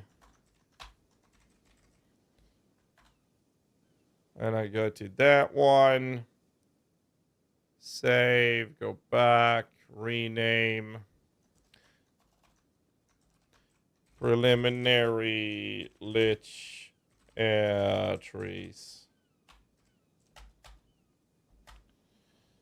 I would cut this out.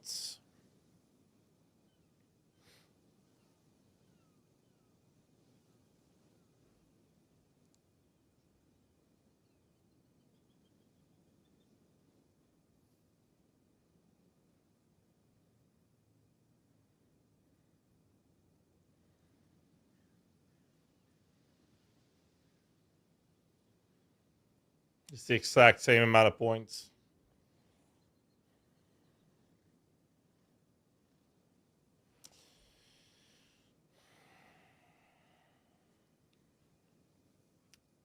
We don't need this unless we do a time lost.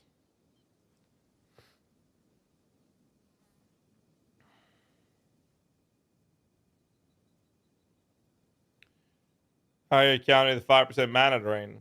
It's very likely 5% of current mana, so I'm less concerned about that.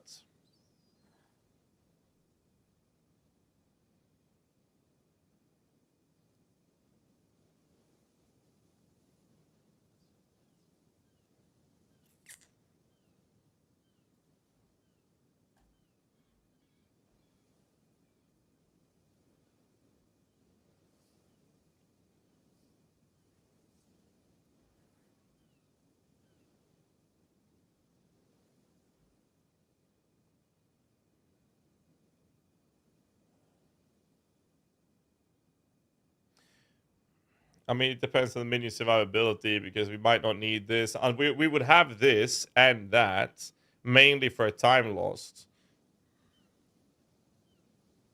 And prior to that, these three, if they're not needed for minion survival, we'd grab these three, or, for that matter, we actually don't have any close by evasion nodes, dude, outside of these. Wait, That's just dexterity, right? Yeah. That's fine.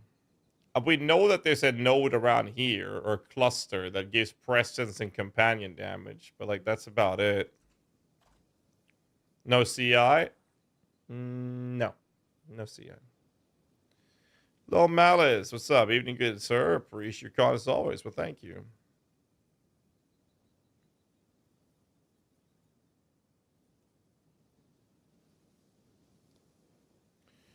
That's about like a preliminary one.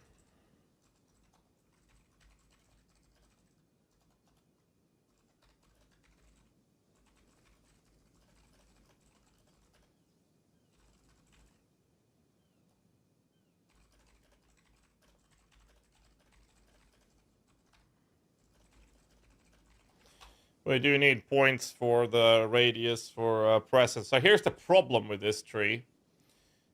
If the radius nodes for presence, we're very likely going to have to take them, at least for the lich parts. If they are not connected to the pathing, we have to restructure it.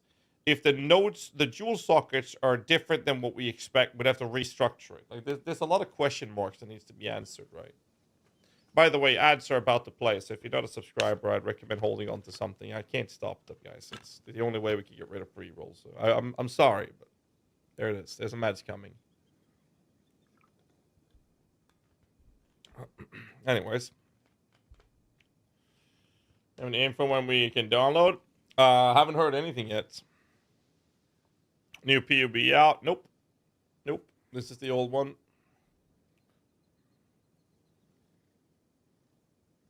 There you go.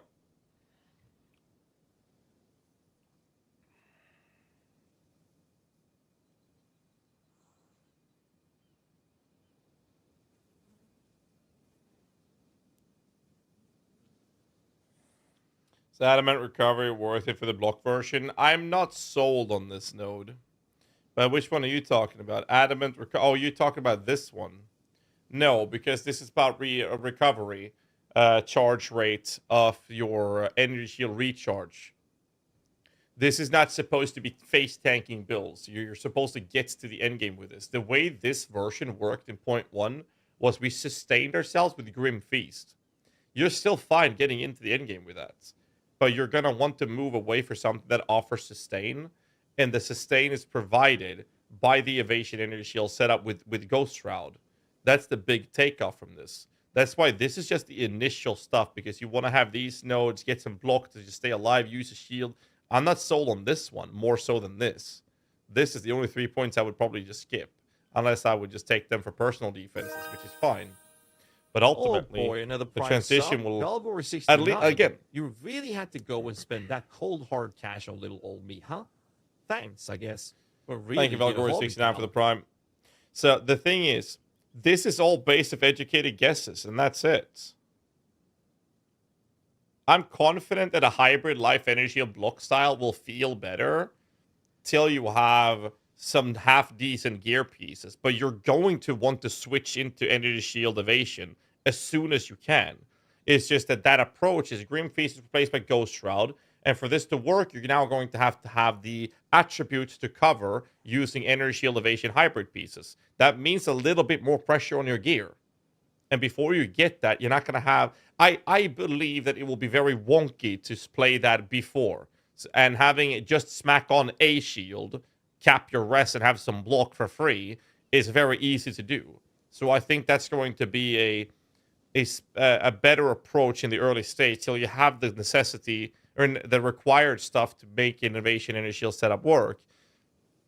And we talked about this earlier today, and we talked with Lolash, I talked to Previ, and it's like, I'm sold on the evasion and energy shield being the better approach.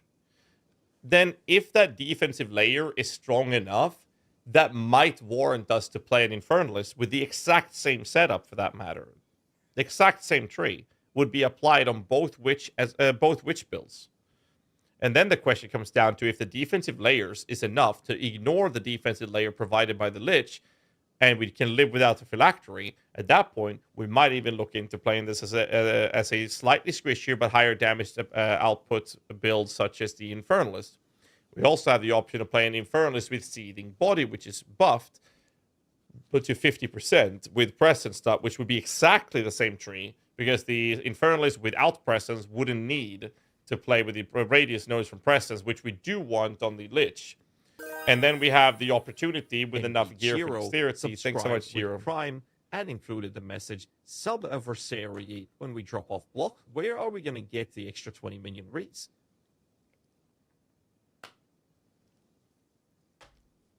You don't. You don't. That's the thing. You don't. You're skipping that. Unless you grab it from a jewel. If it's needed, we'll see. So, if you do an Infernalist without Seething Body, the tree is basically done. If you do see Infernalist with Seething Body, you're going to need the Presence nodes. If you do the tree with a Lich, you're going to need the Presence node. We don't know where the Presence node is going to end up. So, I don't know. And then the other thing that this is doing is, we talked about this before, Tamed Beast is very interesting, but we don't know how insane the spirit cost will be. So, if we can find a Tamed Beast with a haste aura, we have to value how much spirit that's going to cost. If it's worth it. Because if we can find a realistic or reasonable cost of reservation with a hasted rare, dude, I'm popping it. Like, it's worth so much. And it costs a shitload of dexterity. But if we're playing an Evasion, Energy Shield hybrid base already, we're already investing into dexterity.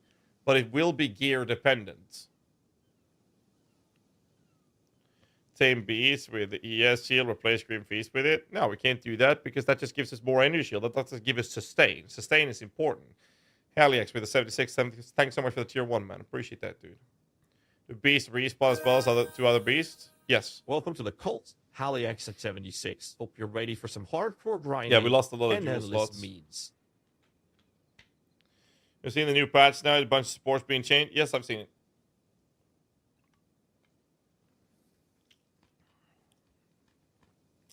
Outer jewel node got replaced with an attribute node against the outer jewels that are gone. I don't think they just cut off all of the outer jewels. They removed them, but I don't think they just cut all the outer jewel, outer passive ones.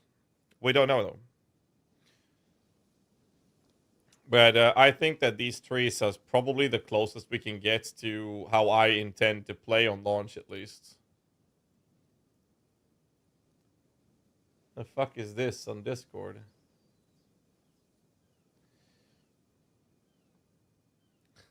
Show me the perfect GHAZZY stream schedule. What is this? Go over patch that make you to summary patch now. Talk about the upcoming backtest tier. Repeat lines 3 to 5 many times as possible. Show me the perfect GHAZZY stream. Talk about Tibia Guild hit a dummy. Oh shit. Shit, I forgot. Right. Okay, here we go. Tibia. Okay.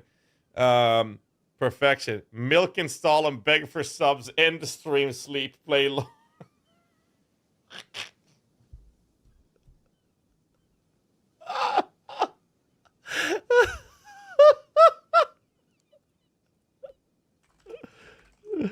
Oh my god. Oh, that's funny as fuck. Oh, by the way, sub. Stall and beg. Sorry, beg for subs. Please sub. There you go. I'm not gonna hit stream yet, though. Sorry. Oh, fuck's sake.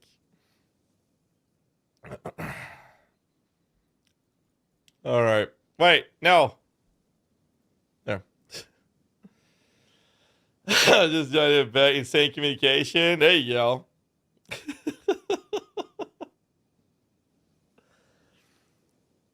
I'll sub if you get 3 more mosquitoes. I already killed 2 of them. I haven't seen any more in the room though. That's good. Next up, what Spectre is gunning for in the early acts?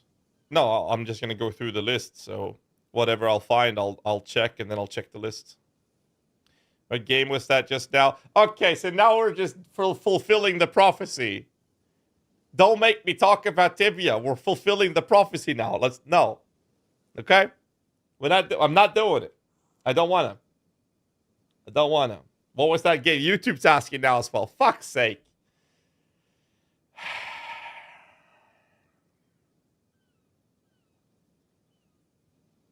What's Tibia?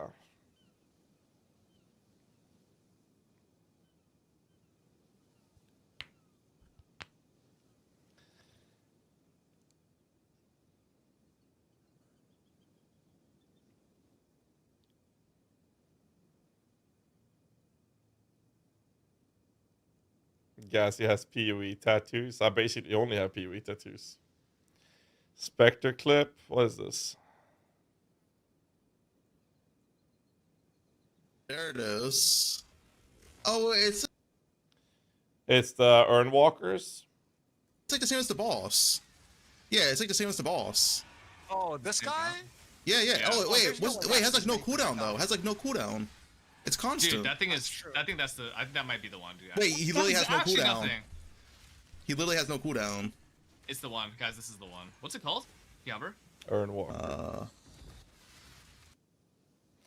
It's the Earnwalkers. It is one of the specters that we're assuming going to be one of the strongest ones for sure. But I mean, we need to play test them obviously. Now, Earnwalker. How pooped in the butt are we? No, we're good, man. We're good.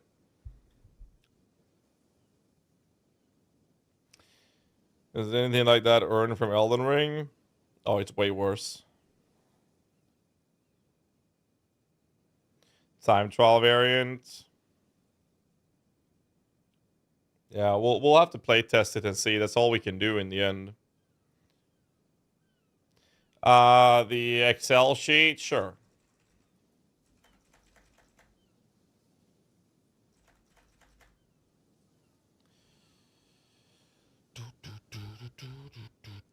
We got any news on the uniques, tree changes, and everything else? Nope. Nothing, man. Nothing. GHAZZY, what about tame beef with Soul Eater on them? Yeah. I don't know. We'll see. Maybe. I don't know yet. We don't know yet. Man, the body slamming giants at the end of the trial was second by 30 falling giants. Possible to convert scaling both frost and lightning to chaos and just try to push them for will not be viable. We don't know. It depends on the support gems we have available to us. Ultimately, it all comes down to that, right? We don't really know. Not really have a choice, but to wait and see in the end. Someone tell GHAZZY Earnwalker Spectre Override. Most minions will have a Spectre Override Tesla. That's why all of them has to be play tested. We don't know yet. I'm expecting them to have that. There's more minions that I'm expecting to have that as well. Doesn't really matter. We'll be playtesting every single one of them either way. Like, I'm going to go into the trial and pick up all the specters with different spectre gems. That's my plan.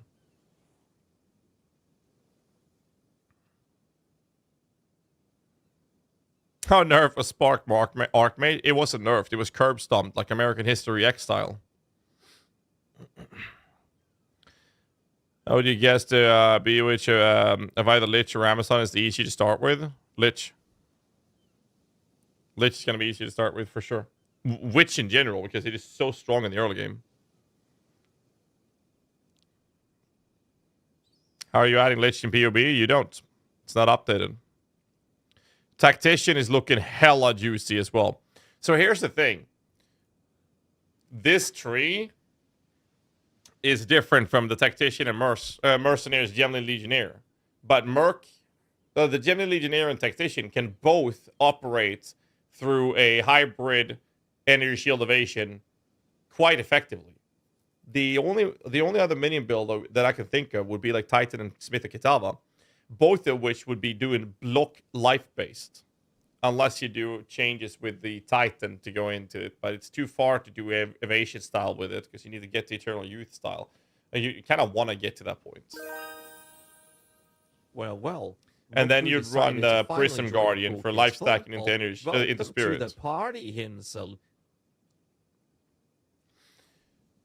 Thanks so much, Hansel and Fusion. Appreciate you both, guys. Thank you. What's the lowest level you can run with Spectre Gem or Companion? Spectre, you can get level 22. Oh, Fusion 3/45. Look who decided to finally pony up and become a Prime subscriber. Welcome to the big leagues, buddy. Thank you, dude. Tree pathing, an idea for the first 25 points pathing route? Yeah, you'll do this. Once you get to this point, you'll take the Chaos nodes. You go up here to the right. No, you go up here to the right. You take these 4 nodes. You go down here. You take these 4 nodes. Now you're going to go up here. Unless you need attributes, then you do the pathing around here. And then you grab these nodes. And as soon as you need attributes, you continue pathing up here. And if you get more of these nodes, but if you need attributes, you go up here. Once you're done with this, you're going to start picking these nodes up. But if you need pathing nodes, you keep going. And then you grab these nodes, the Lord of Horrors. Then you pick these nodes up unless you need attributes. If you need attributes, you keep going here. That's more than 25 points already. Hags Army with the 10 gifts. Well, thanks so much, dude. Appreciate that, man. Thank you. Did you decide on starter? Lich? Yes, sir.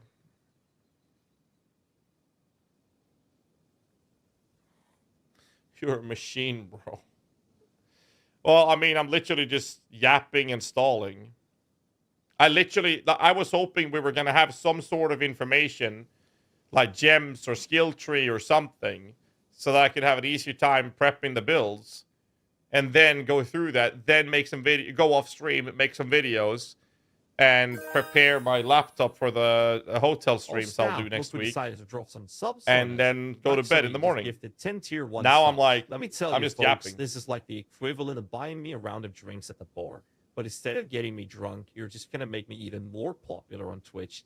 Thanks, I guess. Anyway, who's next to hop on the sub train? Better make it count, because I'm not going to be impressed by anything less than 20 subs from now on. You've been warned.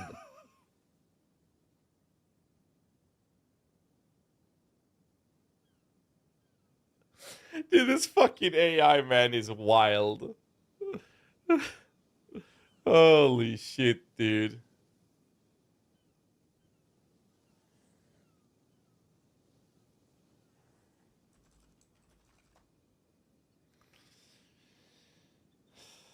Everyone saw the part 2, Siggy? Yes, sir.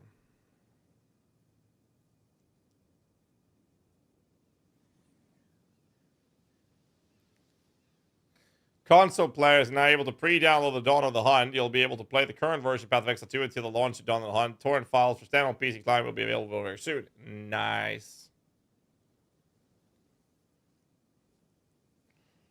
It's gonna be fun. But yeah, I mean, I'm literally just yapping. I was hoping we're gonna have some sort of new information. We got the Siggy video at least. But that's about it. What's the red and green on the tree? The red is the tree that... Those are indicating nodes that would be removed from the tree that I'm currently looking at. And the green are the nodes that would be added in the comparison to the other tree that I'm looking at. Because I've checked the compare mark. Take that away, you'll see this is a tree I'm looking at, but if I compare it to the other tree I have in this POB, it's telling me these nodes are going away and these are getting in. That's what those colors are indicating. Oh yeah, we watched the hog video as well, yeah. I'm just yapping, he says, as that's supposed to be a deviation from the norm.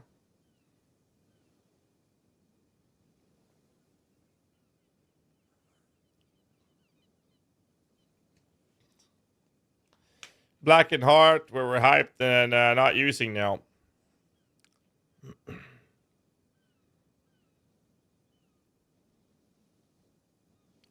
Maybe. Here's the thing. We have options. If we have so much layers of defense, from this alone, we might not need to run a serious disdain. If we have enough defense from this to not need Disdain or Eternal Life, we could skip those 2 nodes and we can go Profane Bloom shit together with Black and Heart. And then, if we want to have clear speed, we can drop a couple of minions and run a Blasphemy Curse and just run through content and shit will explode. Like, there's so many options on Lich that could be pretty cool to play with.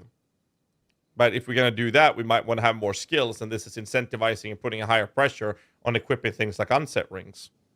And I'm pretty sure that's most likely what Previ was referring to when he was talking about that as well earlier today. I'm not sure if he's still around, but it makes sense to me, and it checks out. I like the idea of it, but it all comes down to how good your gear is, how well it will perform, if those things are made possible for you to engage with. And I have no idea. I don't even know the support gems. I've literally no clue. Time will tell.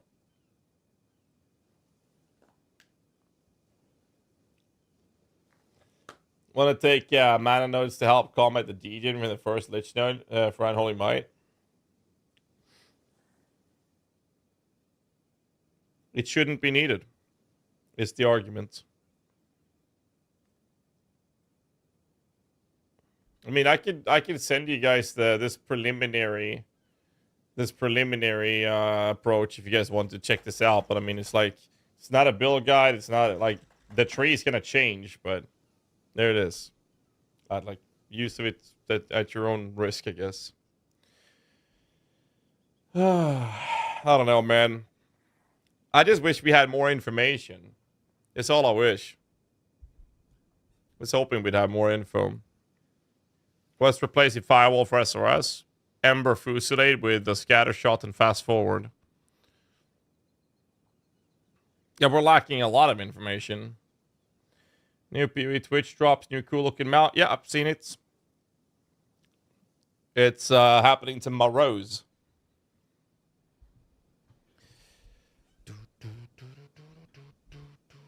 Scattershot nerf though. Yeah, but we don't care about Scattershot and Ember Fusillade about the damage. We just want to shoot it so that we spawn minions. That's it. Will we data mining once the torrent file is available? Yes, but it's going to take some time before that data mine is mined. And the file's not available yet. So we'll see. We shall see, we shall see. Ember Fusillade spawns Radiant Spirits. Yes.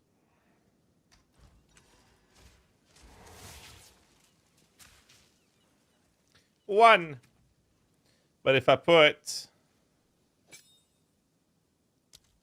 Scattershot on it, it will spawn 3. But when the patch notes are out, it will, instead of spawning 3, it will spawn 2.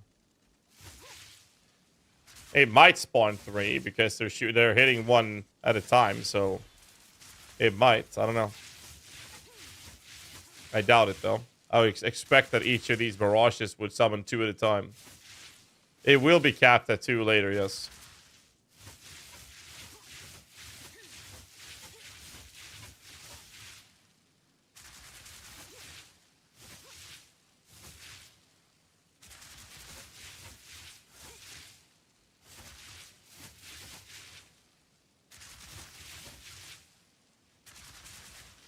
We'll see how it goes. How much max spirit can we get now after the nerf? I would expect somewhere in around... it depends on the gear, right? I've seen people hit 900 spirits. I have a build that has 510 spirit in 0.1 that is killing everything the game has to offer. That's only 500 spirit. I think that my build would have about 400 spirits, give or take. So that would depend on the gear. I would lose about 100 spirit from what I have right now. Give or take. Courageous going SRS a new patch. That's less of an issue. I mean, I might even pick this node up for extra duration for them. It's not much, though.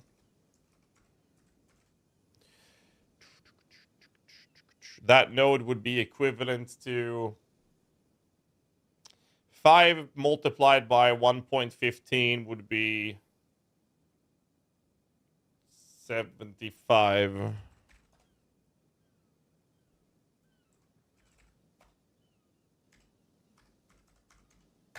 $5.75. So maybe. We'll see. Like, my biggest like, my biggest surprise was this. They said that quality on scepters and increasing the spirit was a bug. And I'm like, what? Huh? Quality on scepters increasing the spirit was a bug. What do you mean? What do you mean, bug? What do you mean? Instead, we're gonna get quality to this fucking thing, which I can't even see. Can't even see it there, so I have to do it like this. It gives me block chance to them. Not even res. No, it's block chance for them. I'm like, what? What are you talking about? You should grant quality to the implicit. Exactly. Which is the skill. But look at weapons. Sigil of Power. Where is it? That doesn't have quality, but apparently it's supposed to. It's supposed to. Well, I don't know, man. Like, if you put quality on, like, corrupted. This is a scepter. If I put quality on a weapon, it doesn't give me quality to the implicit here. It would increase the stats underneath what it says two-handed mace.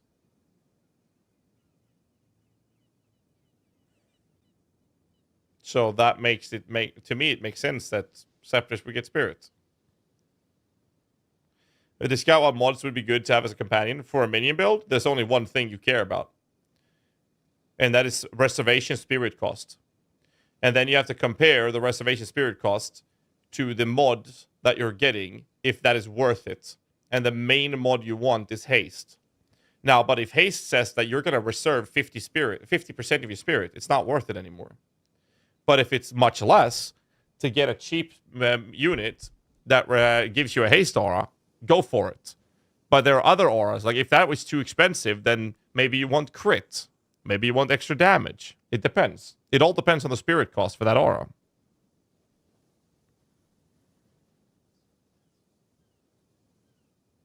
Lich is a witch, yes. It's a witch, lich, bitch. It's good shit. Well, that's the plan, at least.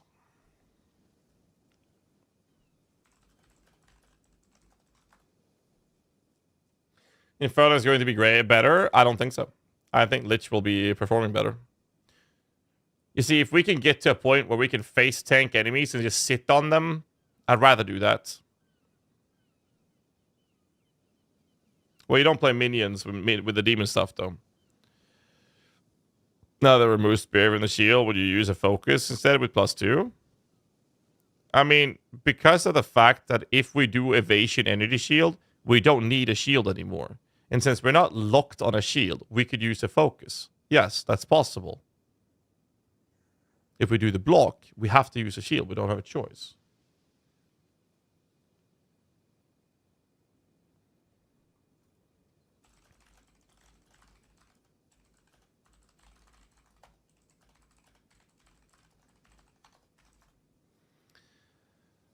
The focus or even a buckler, sure.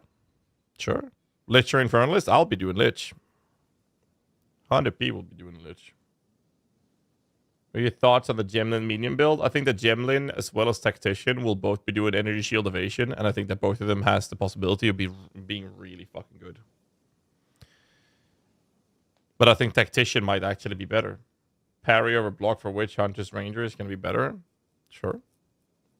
Keep in mind that you can have Evasion, lowering the stagger, or preventing stagger on your parrying.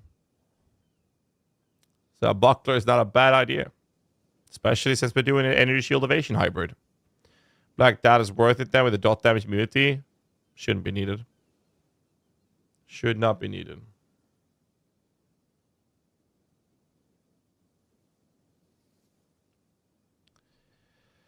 We thought about the unique rare monsters for potential specters. type estimation expected. There's a preliminary list, but I'll be going off a document, and we'll be running that. I can link you the document. This is what we'll be doing. Someone made a spreadsheet on it, and I couldn't be arsed to, so we're going to be doing that in this document.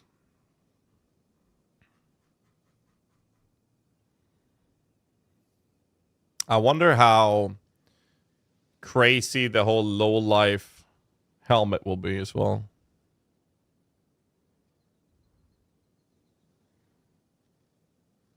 That's not data mined, Atros. That's manually added from the footages that's been seen so far. The short video on Lich. I mean, I'm literally just yapping right now. That's all I'm doing, man. Hi, guys. Hello, Oscrix. How you doing, man? Here's the video I'm watching. It's from Oscrix himself. It's Oscrix. Today, I want to talk briefly about the patch notes, and then let's talk about what I'm going to do tomorrow. So, the patch notes. What a nerf fest, right? Everything got nerfed. The only thing we know is that we do less damage overall. We don't know what skills do good damage. We don't know what skills got nerfed how much. So basically, we don't know anything. We cannot, with any certainty, say what skills do good damage in the patch. So let's not worry about that, and let's assume that tomorrow, on Friday, we're just going to have to experiment and figure it out, you know? Just act like the game's brand new. That's kind of my philosophy. But the thing we do know for sure is we know what defensive... What we do know is that tomorrow we will be playing a completely different game than we've played since December. That's for damn sure. ...look like. We know what ascendancies look like. So let's talk about that. Let's talk about what I'm going to play tomorrow, and it's the Lich. So the reason I'm playing the Lich tomorrow... Yeah, Oscrix, are you doing Evasion Energy Shield? Yes or no? Just spit it out. ES Evasion? Just pure ES? Oh. Is it has a bunch of built-in damage reduction in the class. That's the number one reason, because I play hardcore, so I care about defense a lot. How the fuck do you plan on sustaining it? And that comes from 10% of damage taken bypasses energy shield, combined with your life cannot change. ES recharge, like we talked about originally earlier today, These or what? These two things basically make this line say 10% of damage is not taken. You can get another 5% of that stat on the tree, and another 10% from the Ad Series Disdain helmet, so you can get 25% of damage is not taken. Combining that with block? It's extremely good. Like 75 block on it's that? It's just 25% damage reduction for all damage types, including Fizz and Chaos and Elemental. Yeah, it's... I'm going to hear him say it. I want to read him say it. Right. I want to read what he... I can't even say it. Hear him say it. I want to read what he writes. Are you combining that with block so that you can have a frame where you started, and then you have to invest into ES recharge rate, not just fastest start of it, but ES recharge rate, so that the time frame between you block and hit and not block and hit can sustain it. Because that was the original plan we had, and that was before we got to dwell in to check out how the evasion stuff would be. And my argument was that the entropy system with Ghost Rider would be a much smoother sustain system to it. That was my argument. It's very, very good.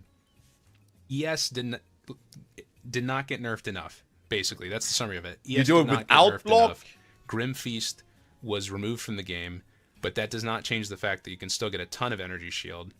This class gives you 20% ES here and a jewel socket that you can take, which can be another 40% ES. And you also get Unholy Might pretty easily. I'm not sold from on that. Necromantic Conduit for 30% of damage as I'd be extra happy chaos to be for proven either wrong, your minions or you. So whether or not you're a spellcaster or a minion player, you're getting more damage from this ascendancy, and you're getting a bunch of damage reduction, and you're scaling your ES. That's what I'm going to be doing is these nodes. By the way, guys, Oscrix is the guy who made the Gemnin Legionnaires. Give him a follow on Twitch, by the way. Give him a follow on Twitch, boys. So Necromantic Conduit, Soulless Form, Eternal Life, and Crystalline Phylactery are the nodes. I play hardcore and I POB'd less defense than you. Let's win. take a quick look at the path of building. Bro, you gotta remember, they nerfed us, and then they made enemies harder, stunning us and shit, and they didn't slow them down, but they made us weaker. So, POB a little bit more defense might not be a bad thing. This stuff. So let's first look at a minion POB. This is kind of what the general tree would look like. Bro, this is This is so much alike what we did with the ES recharge stuff when we looked into it. The only difference is we went for adamant recovery because we equipped the shield and had the block layer on it, because this gives you ES rate as well. And then Crip was doing that on a non-minion build with his warrior, and he went for the spiral node as well. All you do is take the minion damage stuff and the ES stuff. It's pretty simple. First, take the minion damage stuff, and then later, as you get higher in level, take the energy shield %. What's the reasoning for not taking the 25 attributes? Out of curiosity. Like, why would you not take that? It opens up so you can get dex or strength, whatever you need on the other nodes. Ran out of points. He has 113.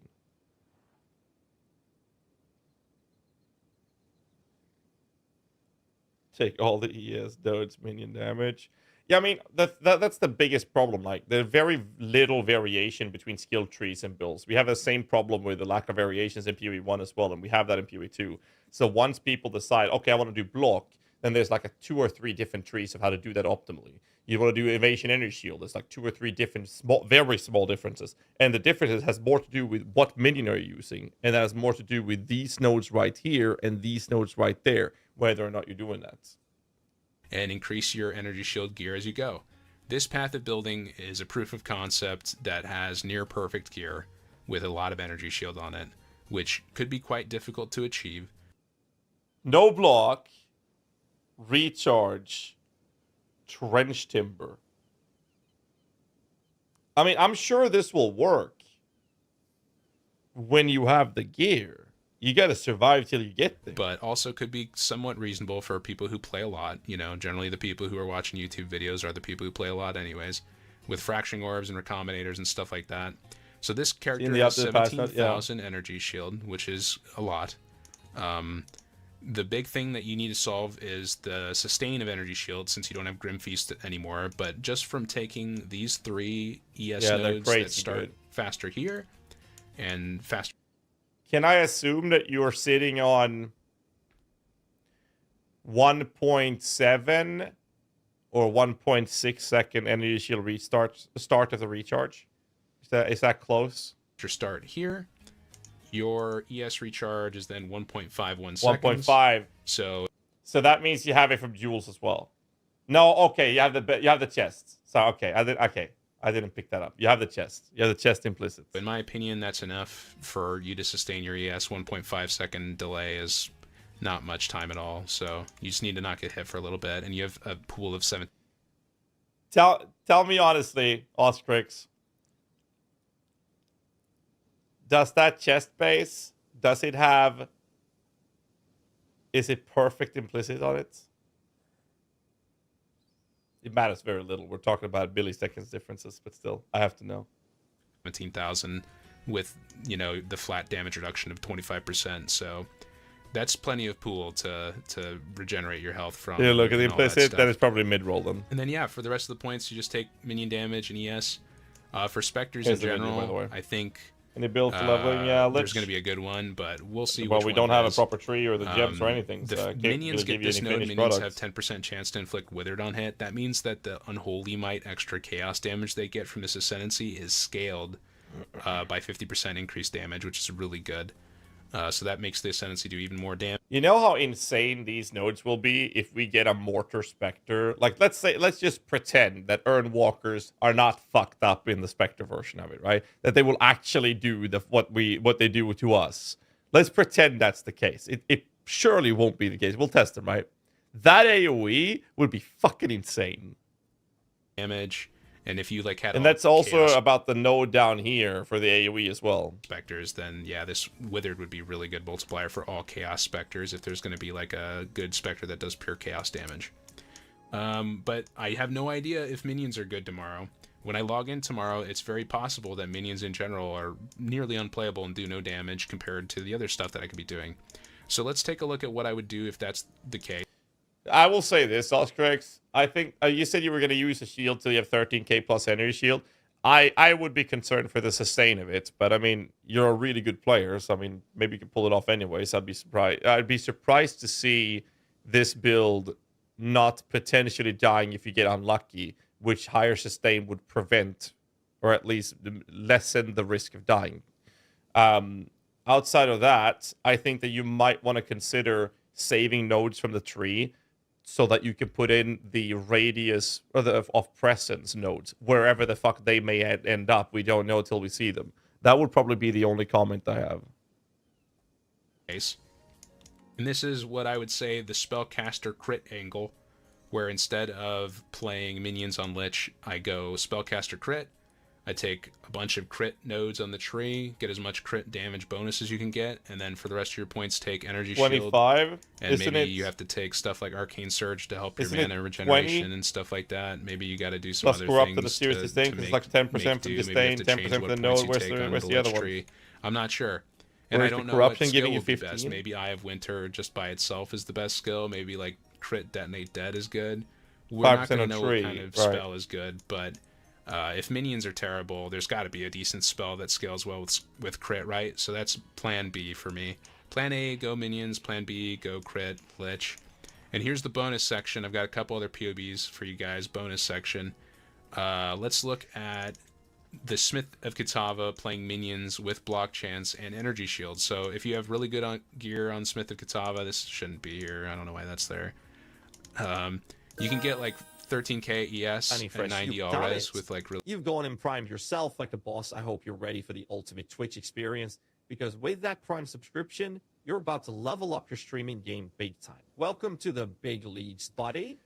Big leagues, buddy. Thanks so much, Manny Fresh. Thank you, dude. Really good gear. So your max hit's great. 115,000 elemental max hit, but a lot less fizz and chaos max hit than the Lich. And the max hit is only slightly higher on elemental too than Lich, only by like 20k or so.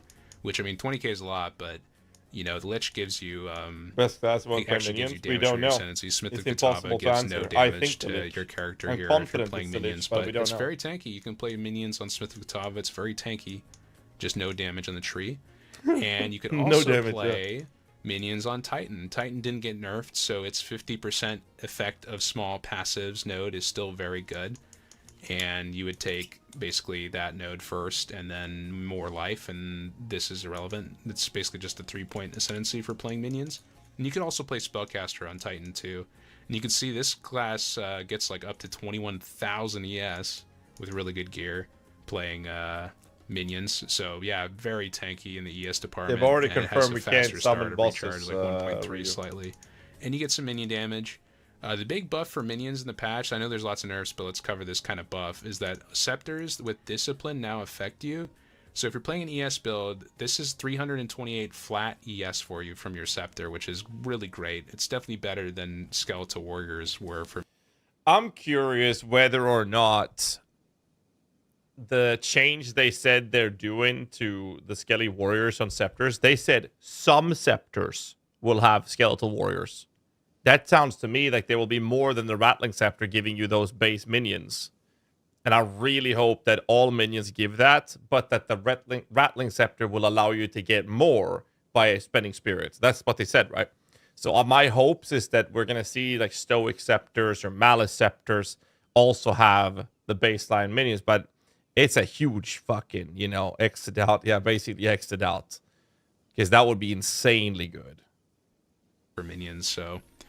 basically everybody's going to be taking that. Very, very strong. So yeah, basically ES isn't nerfed enough. It's very, very good.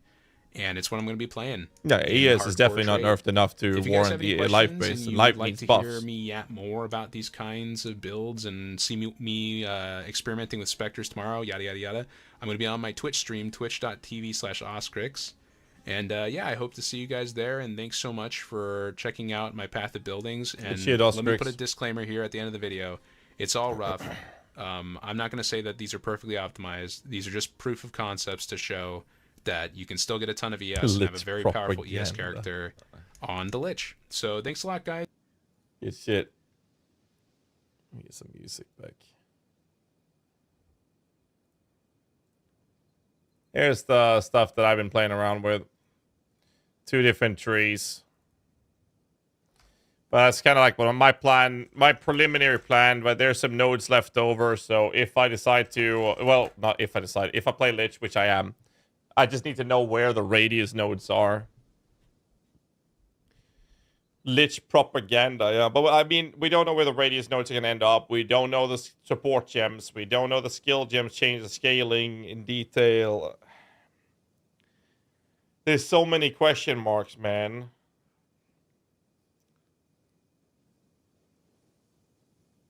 I think people will be mad about our overall player power after the launch. Trying to think of all possibilities of player perspective on the season. Oh, there's definitely people who are not going to be happy about the changes. One Weasley, you had chill with the subscribing over. When is the update? I swear, if you don't stop, I'm going to have to start charging you rent. In 18 hours. Thank you so much, John Weasley. Appreciate it, man. Thank you. Question, chat. Yes or no? Are you happy with the patch notes and the nerfs? Yes or no in the chat. I want to see. Because I think a lot of people are happy, but I think more people are not happy.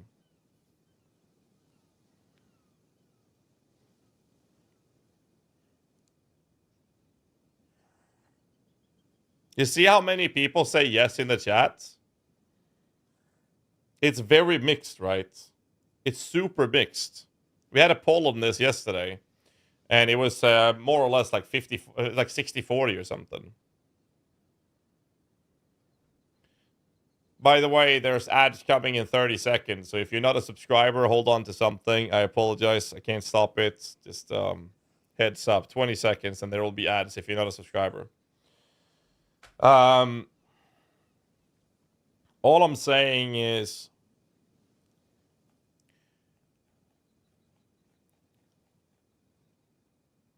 we'll be playing a different game tomorrow, and we can't make a decision until we tested it out. But it will be a very different game.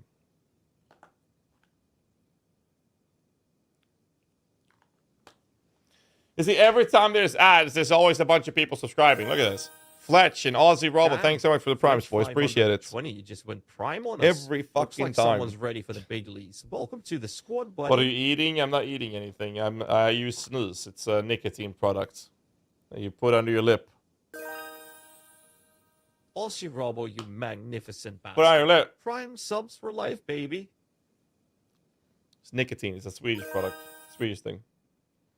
What are you going to play? Lich or Infernalist? Lich. 100% Lich. Do you swallow? It's a nicotine pouch. You don't chew or you don't swallow it. No. It's like Sin. Yeah, you guys got like Sin in the US, right? I don't like Sin. I think Sin has shit quality. I have other stuff. Promoting an addictive substance. Not promoting. If you never tried it, don't start it. Nicotine is hella addictive. What's wrong with Tactician? Nothing. I think Tactician is going to be one of those sleeper minion builds. Yo, Lolash, are you still in the channel, dude? You're starting Tactician, right?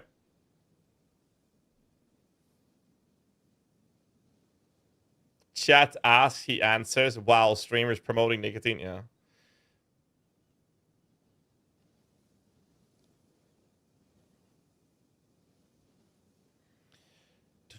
He's not responding, so let me poke him.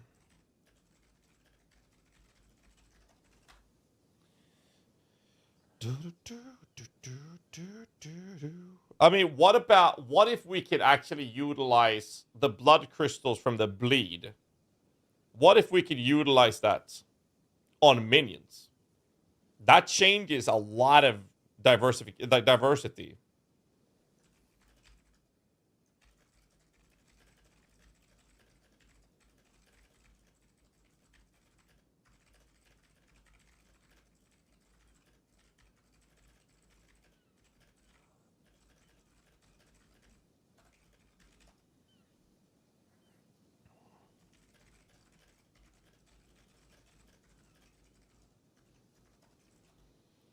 The minions and specters can mainly be optimized in most classes. I mean, there's 2 warrior classes that can do it pretty well. Tactician and Gemini Legionnaire can do it pretty well. Lich and Infernalist can do it pretty well.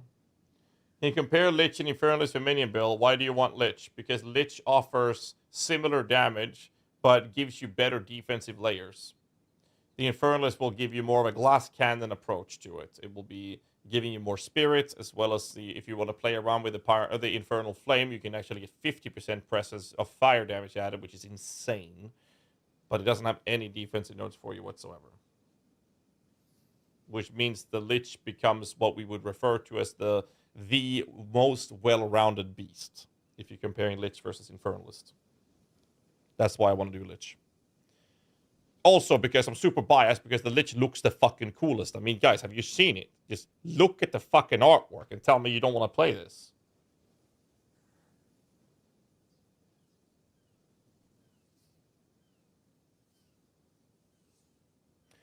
What order are you planning to take Lich notes? Necromantic Conduit, Soulless, Eternal, and then Phylactery.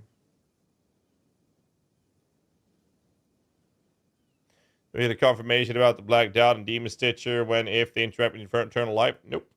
Didn't get a confirmation. We'll have to play test it. Yeah, they converted me from warrior to minions. I'm sorry. I'm genuinely sorry for anyone I persuaded to play minions, because the problem with Path of Exile is this.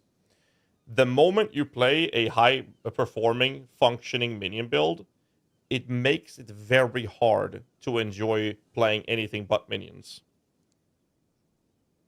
I'm sorry, that's the reality of it. It's very hard to enjoy playing non-minion builds after playing a very enjoyable minion build.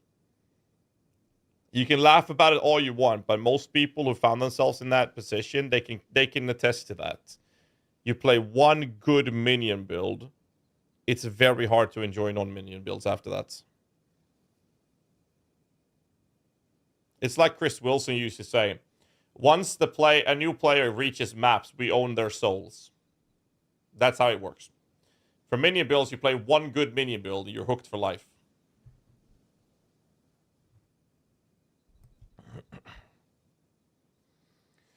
Those ghost stands make you invincible for like 3 to 4 hits.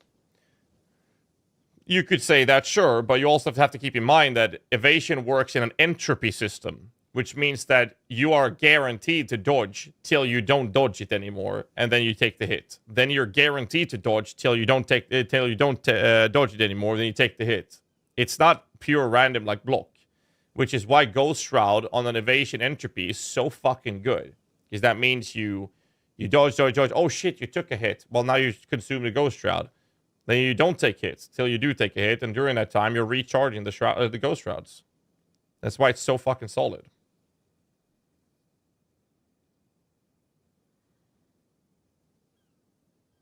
You don't need poison immunity because you're playing Eternal Life Lich, so you don't take damage on your life anyways. Make a POB from start. I mean, the POB is not gonna work. I have a POB I can send you, but it's not gonna help. Not much, at least.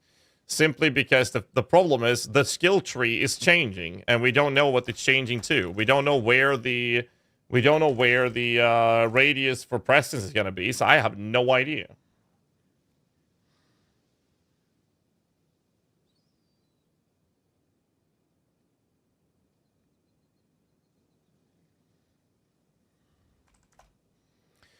A minion is nerfed badly. Everything is nerfed badly, but I think minions got hit the least. Of all the high-performing builds, I feel like minions were hit the least. So I wouldn't be too concerned, but I don't know. Like, I could just make an educated guess, right, for what we are going to see tomorrow. And maybe it will be all hell on fucking earth, but it might also be fine. I don't know. Mr. GHAZZY. Wow. Mr. GHAZZY. What do you think about specters that have a bug queen and axe swamp response like 30 mosquitoes? We can have multiple. We don't know how they will operate. I will be playtesting every single specter in the entire game. That's the plan. Kill Pinnacle boss of minion builds? Right now, yes, but we don't know how it's going to be tomorrow. We have no idea. We have no idea. And no, that's why you cannot go to a YouTube video that says this is the build guide for this and that, because we have no idea. Iced coffee snooze, where they're selling one of in your iced coffee snooze. That sounds disgusting.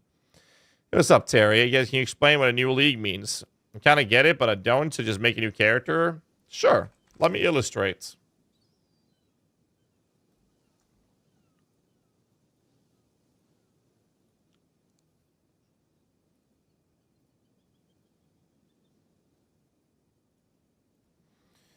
So, the way PoE operates is the following. This line has what we refer to as standard leagues. These are standard leagues, or sexual STDs.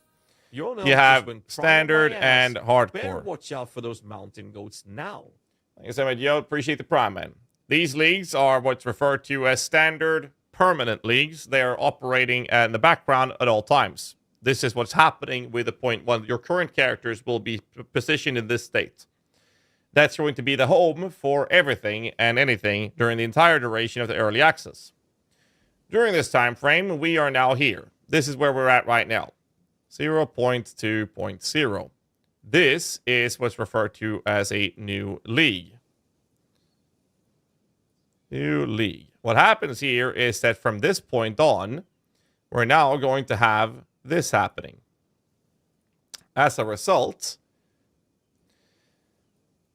it's going to get to this point. When this league ends, right here, what's going to happen is that this is going to go in and transform or transfer everything in this league will move into the standard / hardcore equivalent leagues of the permanent league when this league ends. And that would mark the transition of the introduction of 0.3.0. This will now be a new league. All right? Because of this being a new league, what then happens is that this league is going to be brand new with a reset market and everything. It will last for 3 months or whatever the fuck till this league ends. And the same process that happened here will happen here for the 0.4. So what then happens is that we get to this point, and this is indeed 0.4.0, which is again a new league, which will last till the game launches or we have a new league. Rinse, repeat. That's basically the whole process of this. This is how the league system works in PoE. As a casual, I'm afraid I'm going to be lost. Hope you guys newbie friendly. Well, I'll try to make them as player friendly as I can. Really looking forward to the Minions with Spectres. So am I. I hope you enjoy it, man. Obviously, we can't really do much before the league launches, so I'm going to be doing it as we play. So do stay tuned and do check out the PoE Vault's website for it. We'll be posting everything there. And I'll be doing it live. So this is how it works. Essentially, if you don't like restarting your character, you can say, fuck it. I'm going to stay with the STDs and not get help and get antibiotics for it and just simply stick with it for life. Or you can be like everyone else does in the world, and that is actually join the new market. This means everyone starts over. When the game has launched, if you translate this to how Path of Exile 1 works, and this will be the same in PoE 2, when a new league launches, the new league mechanic will only exist in the new league. So let's pretend that this is Settlers of Kalgur, right? So let's say this is Settlers of Kalgur as an example. So the mechanics that is specific for that league would only exist in this part of Path of Exile. Then that would end, and everything will be shipped over into this league. Not this mechanic. Only the things they want to introduce as core mechanics for the entire game would be shipped over to the standard league. However, next league, let's say this one is, please don't shiver, but let's say it's Kalandra. Here's Kalandra. Now that mechanic would only exist in this part of the game. And then that would end, and only the things they deem to be including into the permanent league would end up in standard. Which will also be, you know, into the next league and the next league and every league forward, right? So that's how that system would work. Damn it. Let's say that this is Breach. I don't as an example. It's shit. That means that this mechanic would only exist in this part of the game. But in early access, that's not the case. In early access, we're in a position where everything they're adding is not league specific. So if you don't want to reset your character, the market, and everything, but do keep in mind there's going to be a lot less people playing in the standard and hardcore leagues, the permanent leagues, that is. Every game right now in the modern state of ARPGs runs the systems like this. Diablo 4 does it, PoE does it, PoE 2 does it, or will do it. Last Epoch does it, Diablo 3 does it, right? Diablo 2 does it. And that Diablo 2 was the pioneers of this when they introduced the ladder reset system. That's what started this entire process. I think that Grim Dawn and like Titan Quest might not be doing it.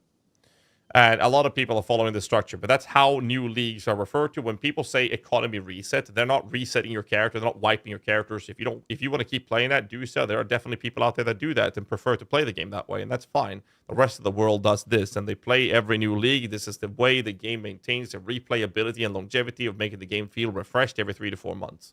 That is how that works.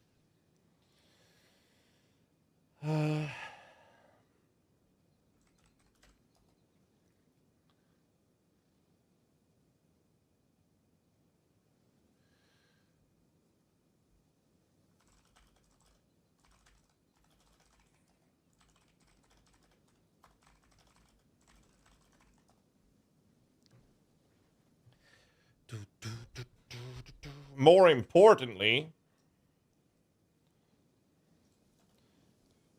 importantly, what we need to discuss is way more important than that. What we need to discuss is how are we going to make sure that we do we gotta do this. Making minions great again. Very important. I should have done this in red color though instead, actually. It should be like this. There you go. There you go. Mga. Mga. Very important.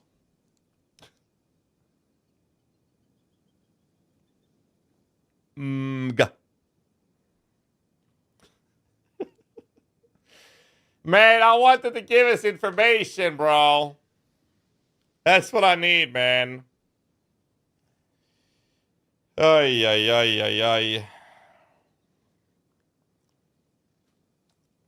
God damn it, dude.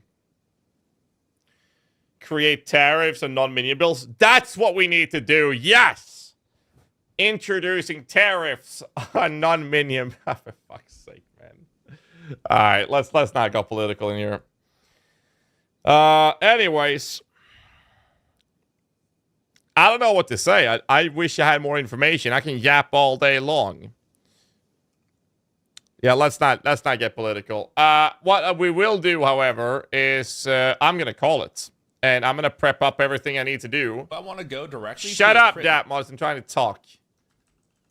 I'm gonna throw you guys over to Mr. Datmods. You guys give him a big warm welcome. Hope you guys are ready for the launch tomorrow. Keep in mind, tomorrow we have the whole League Start hype train shenanigan. We're gonna be doing a lot of crazy stuff tomorrow. Testing Spectres. Hope you guys are fucking ready for it. I'll be prepping as much as I can tonight. And I'm gonna be staying up for the next 6 hours or so before I go to bed. And I will see you guys tomorrow. Hope you guys had a great time with the stream. Keep in mind, we have Twitch drops tomorrow, League Start hype tomorrow. There's a lot of shit happening, and I'm super excited for it. And we'll do some crazy stuff. Hope you guys enjoy the stream. Thanks so much for joining in and listening to me yap all fucking day long. But, you know, it's all we can do. I was hoping we had more information. Appreciate all the support, by the way. Can't do this full time without you guys. So I'll see you guys over at Datmod's channel for a bit, and I'll see you guys tomorrow. Till then, as always, stay safe and keep rocking.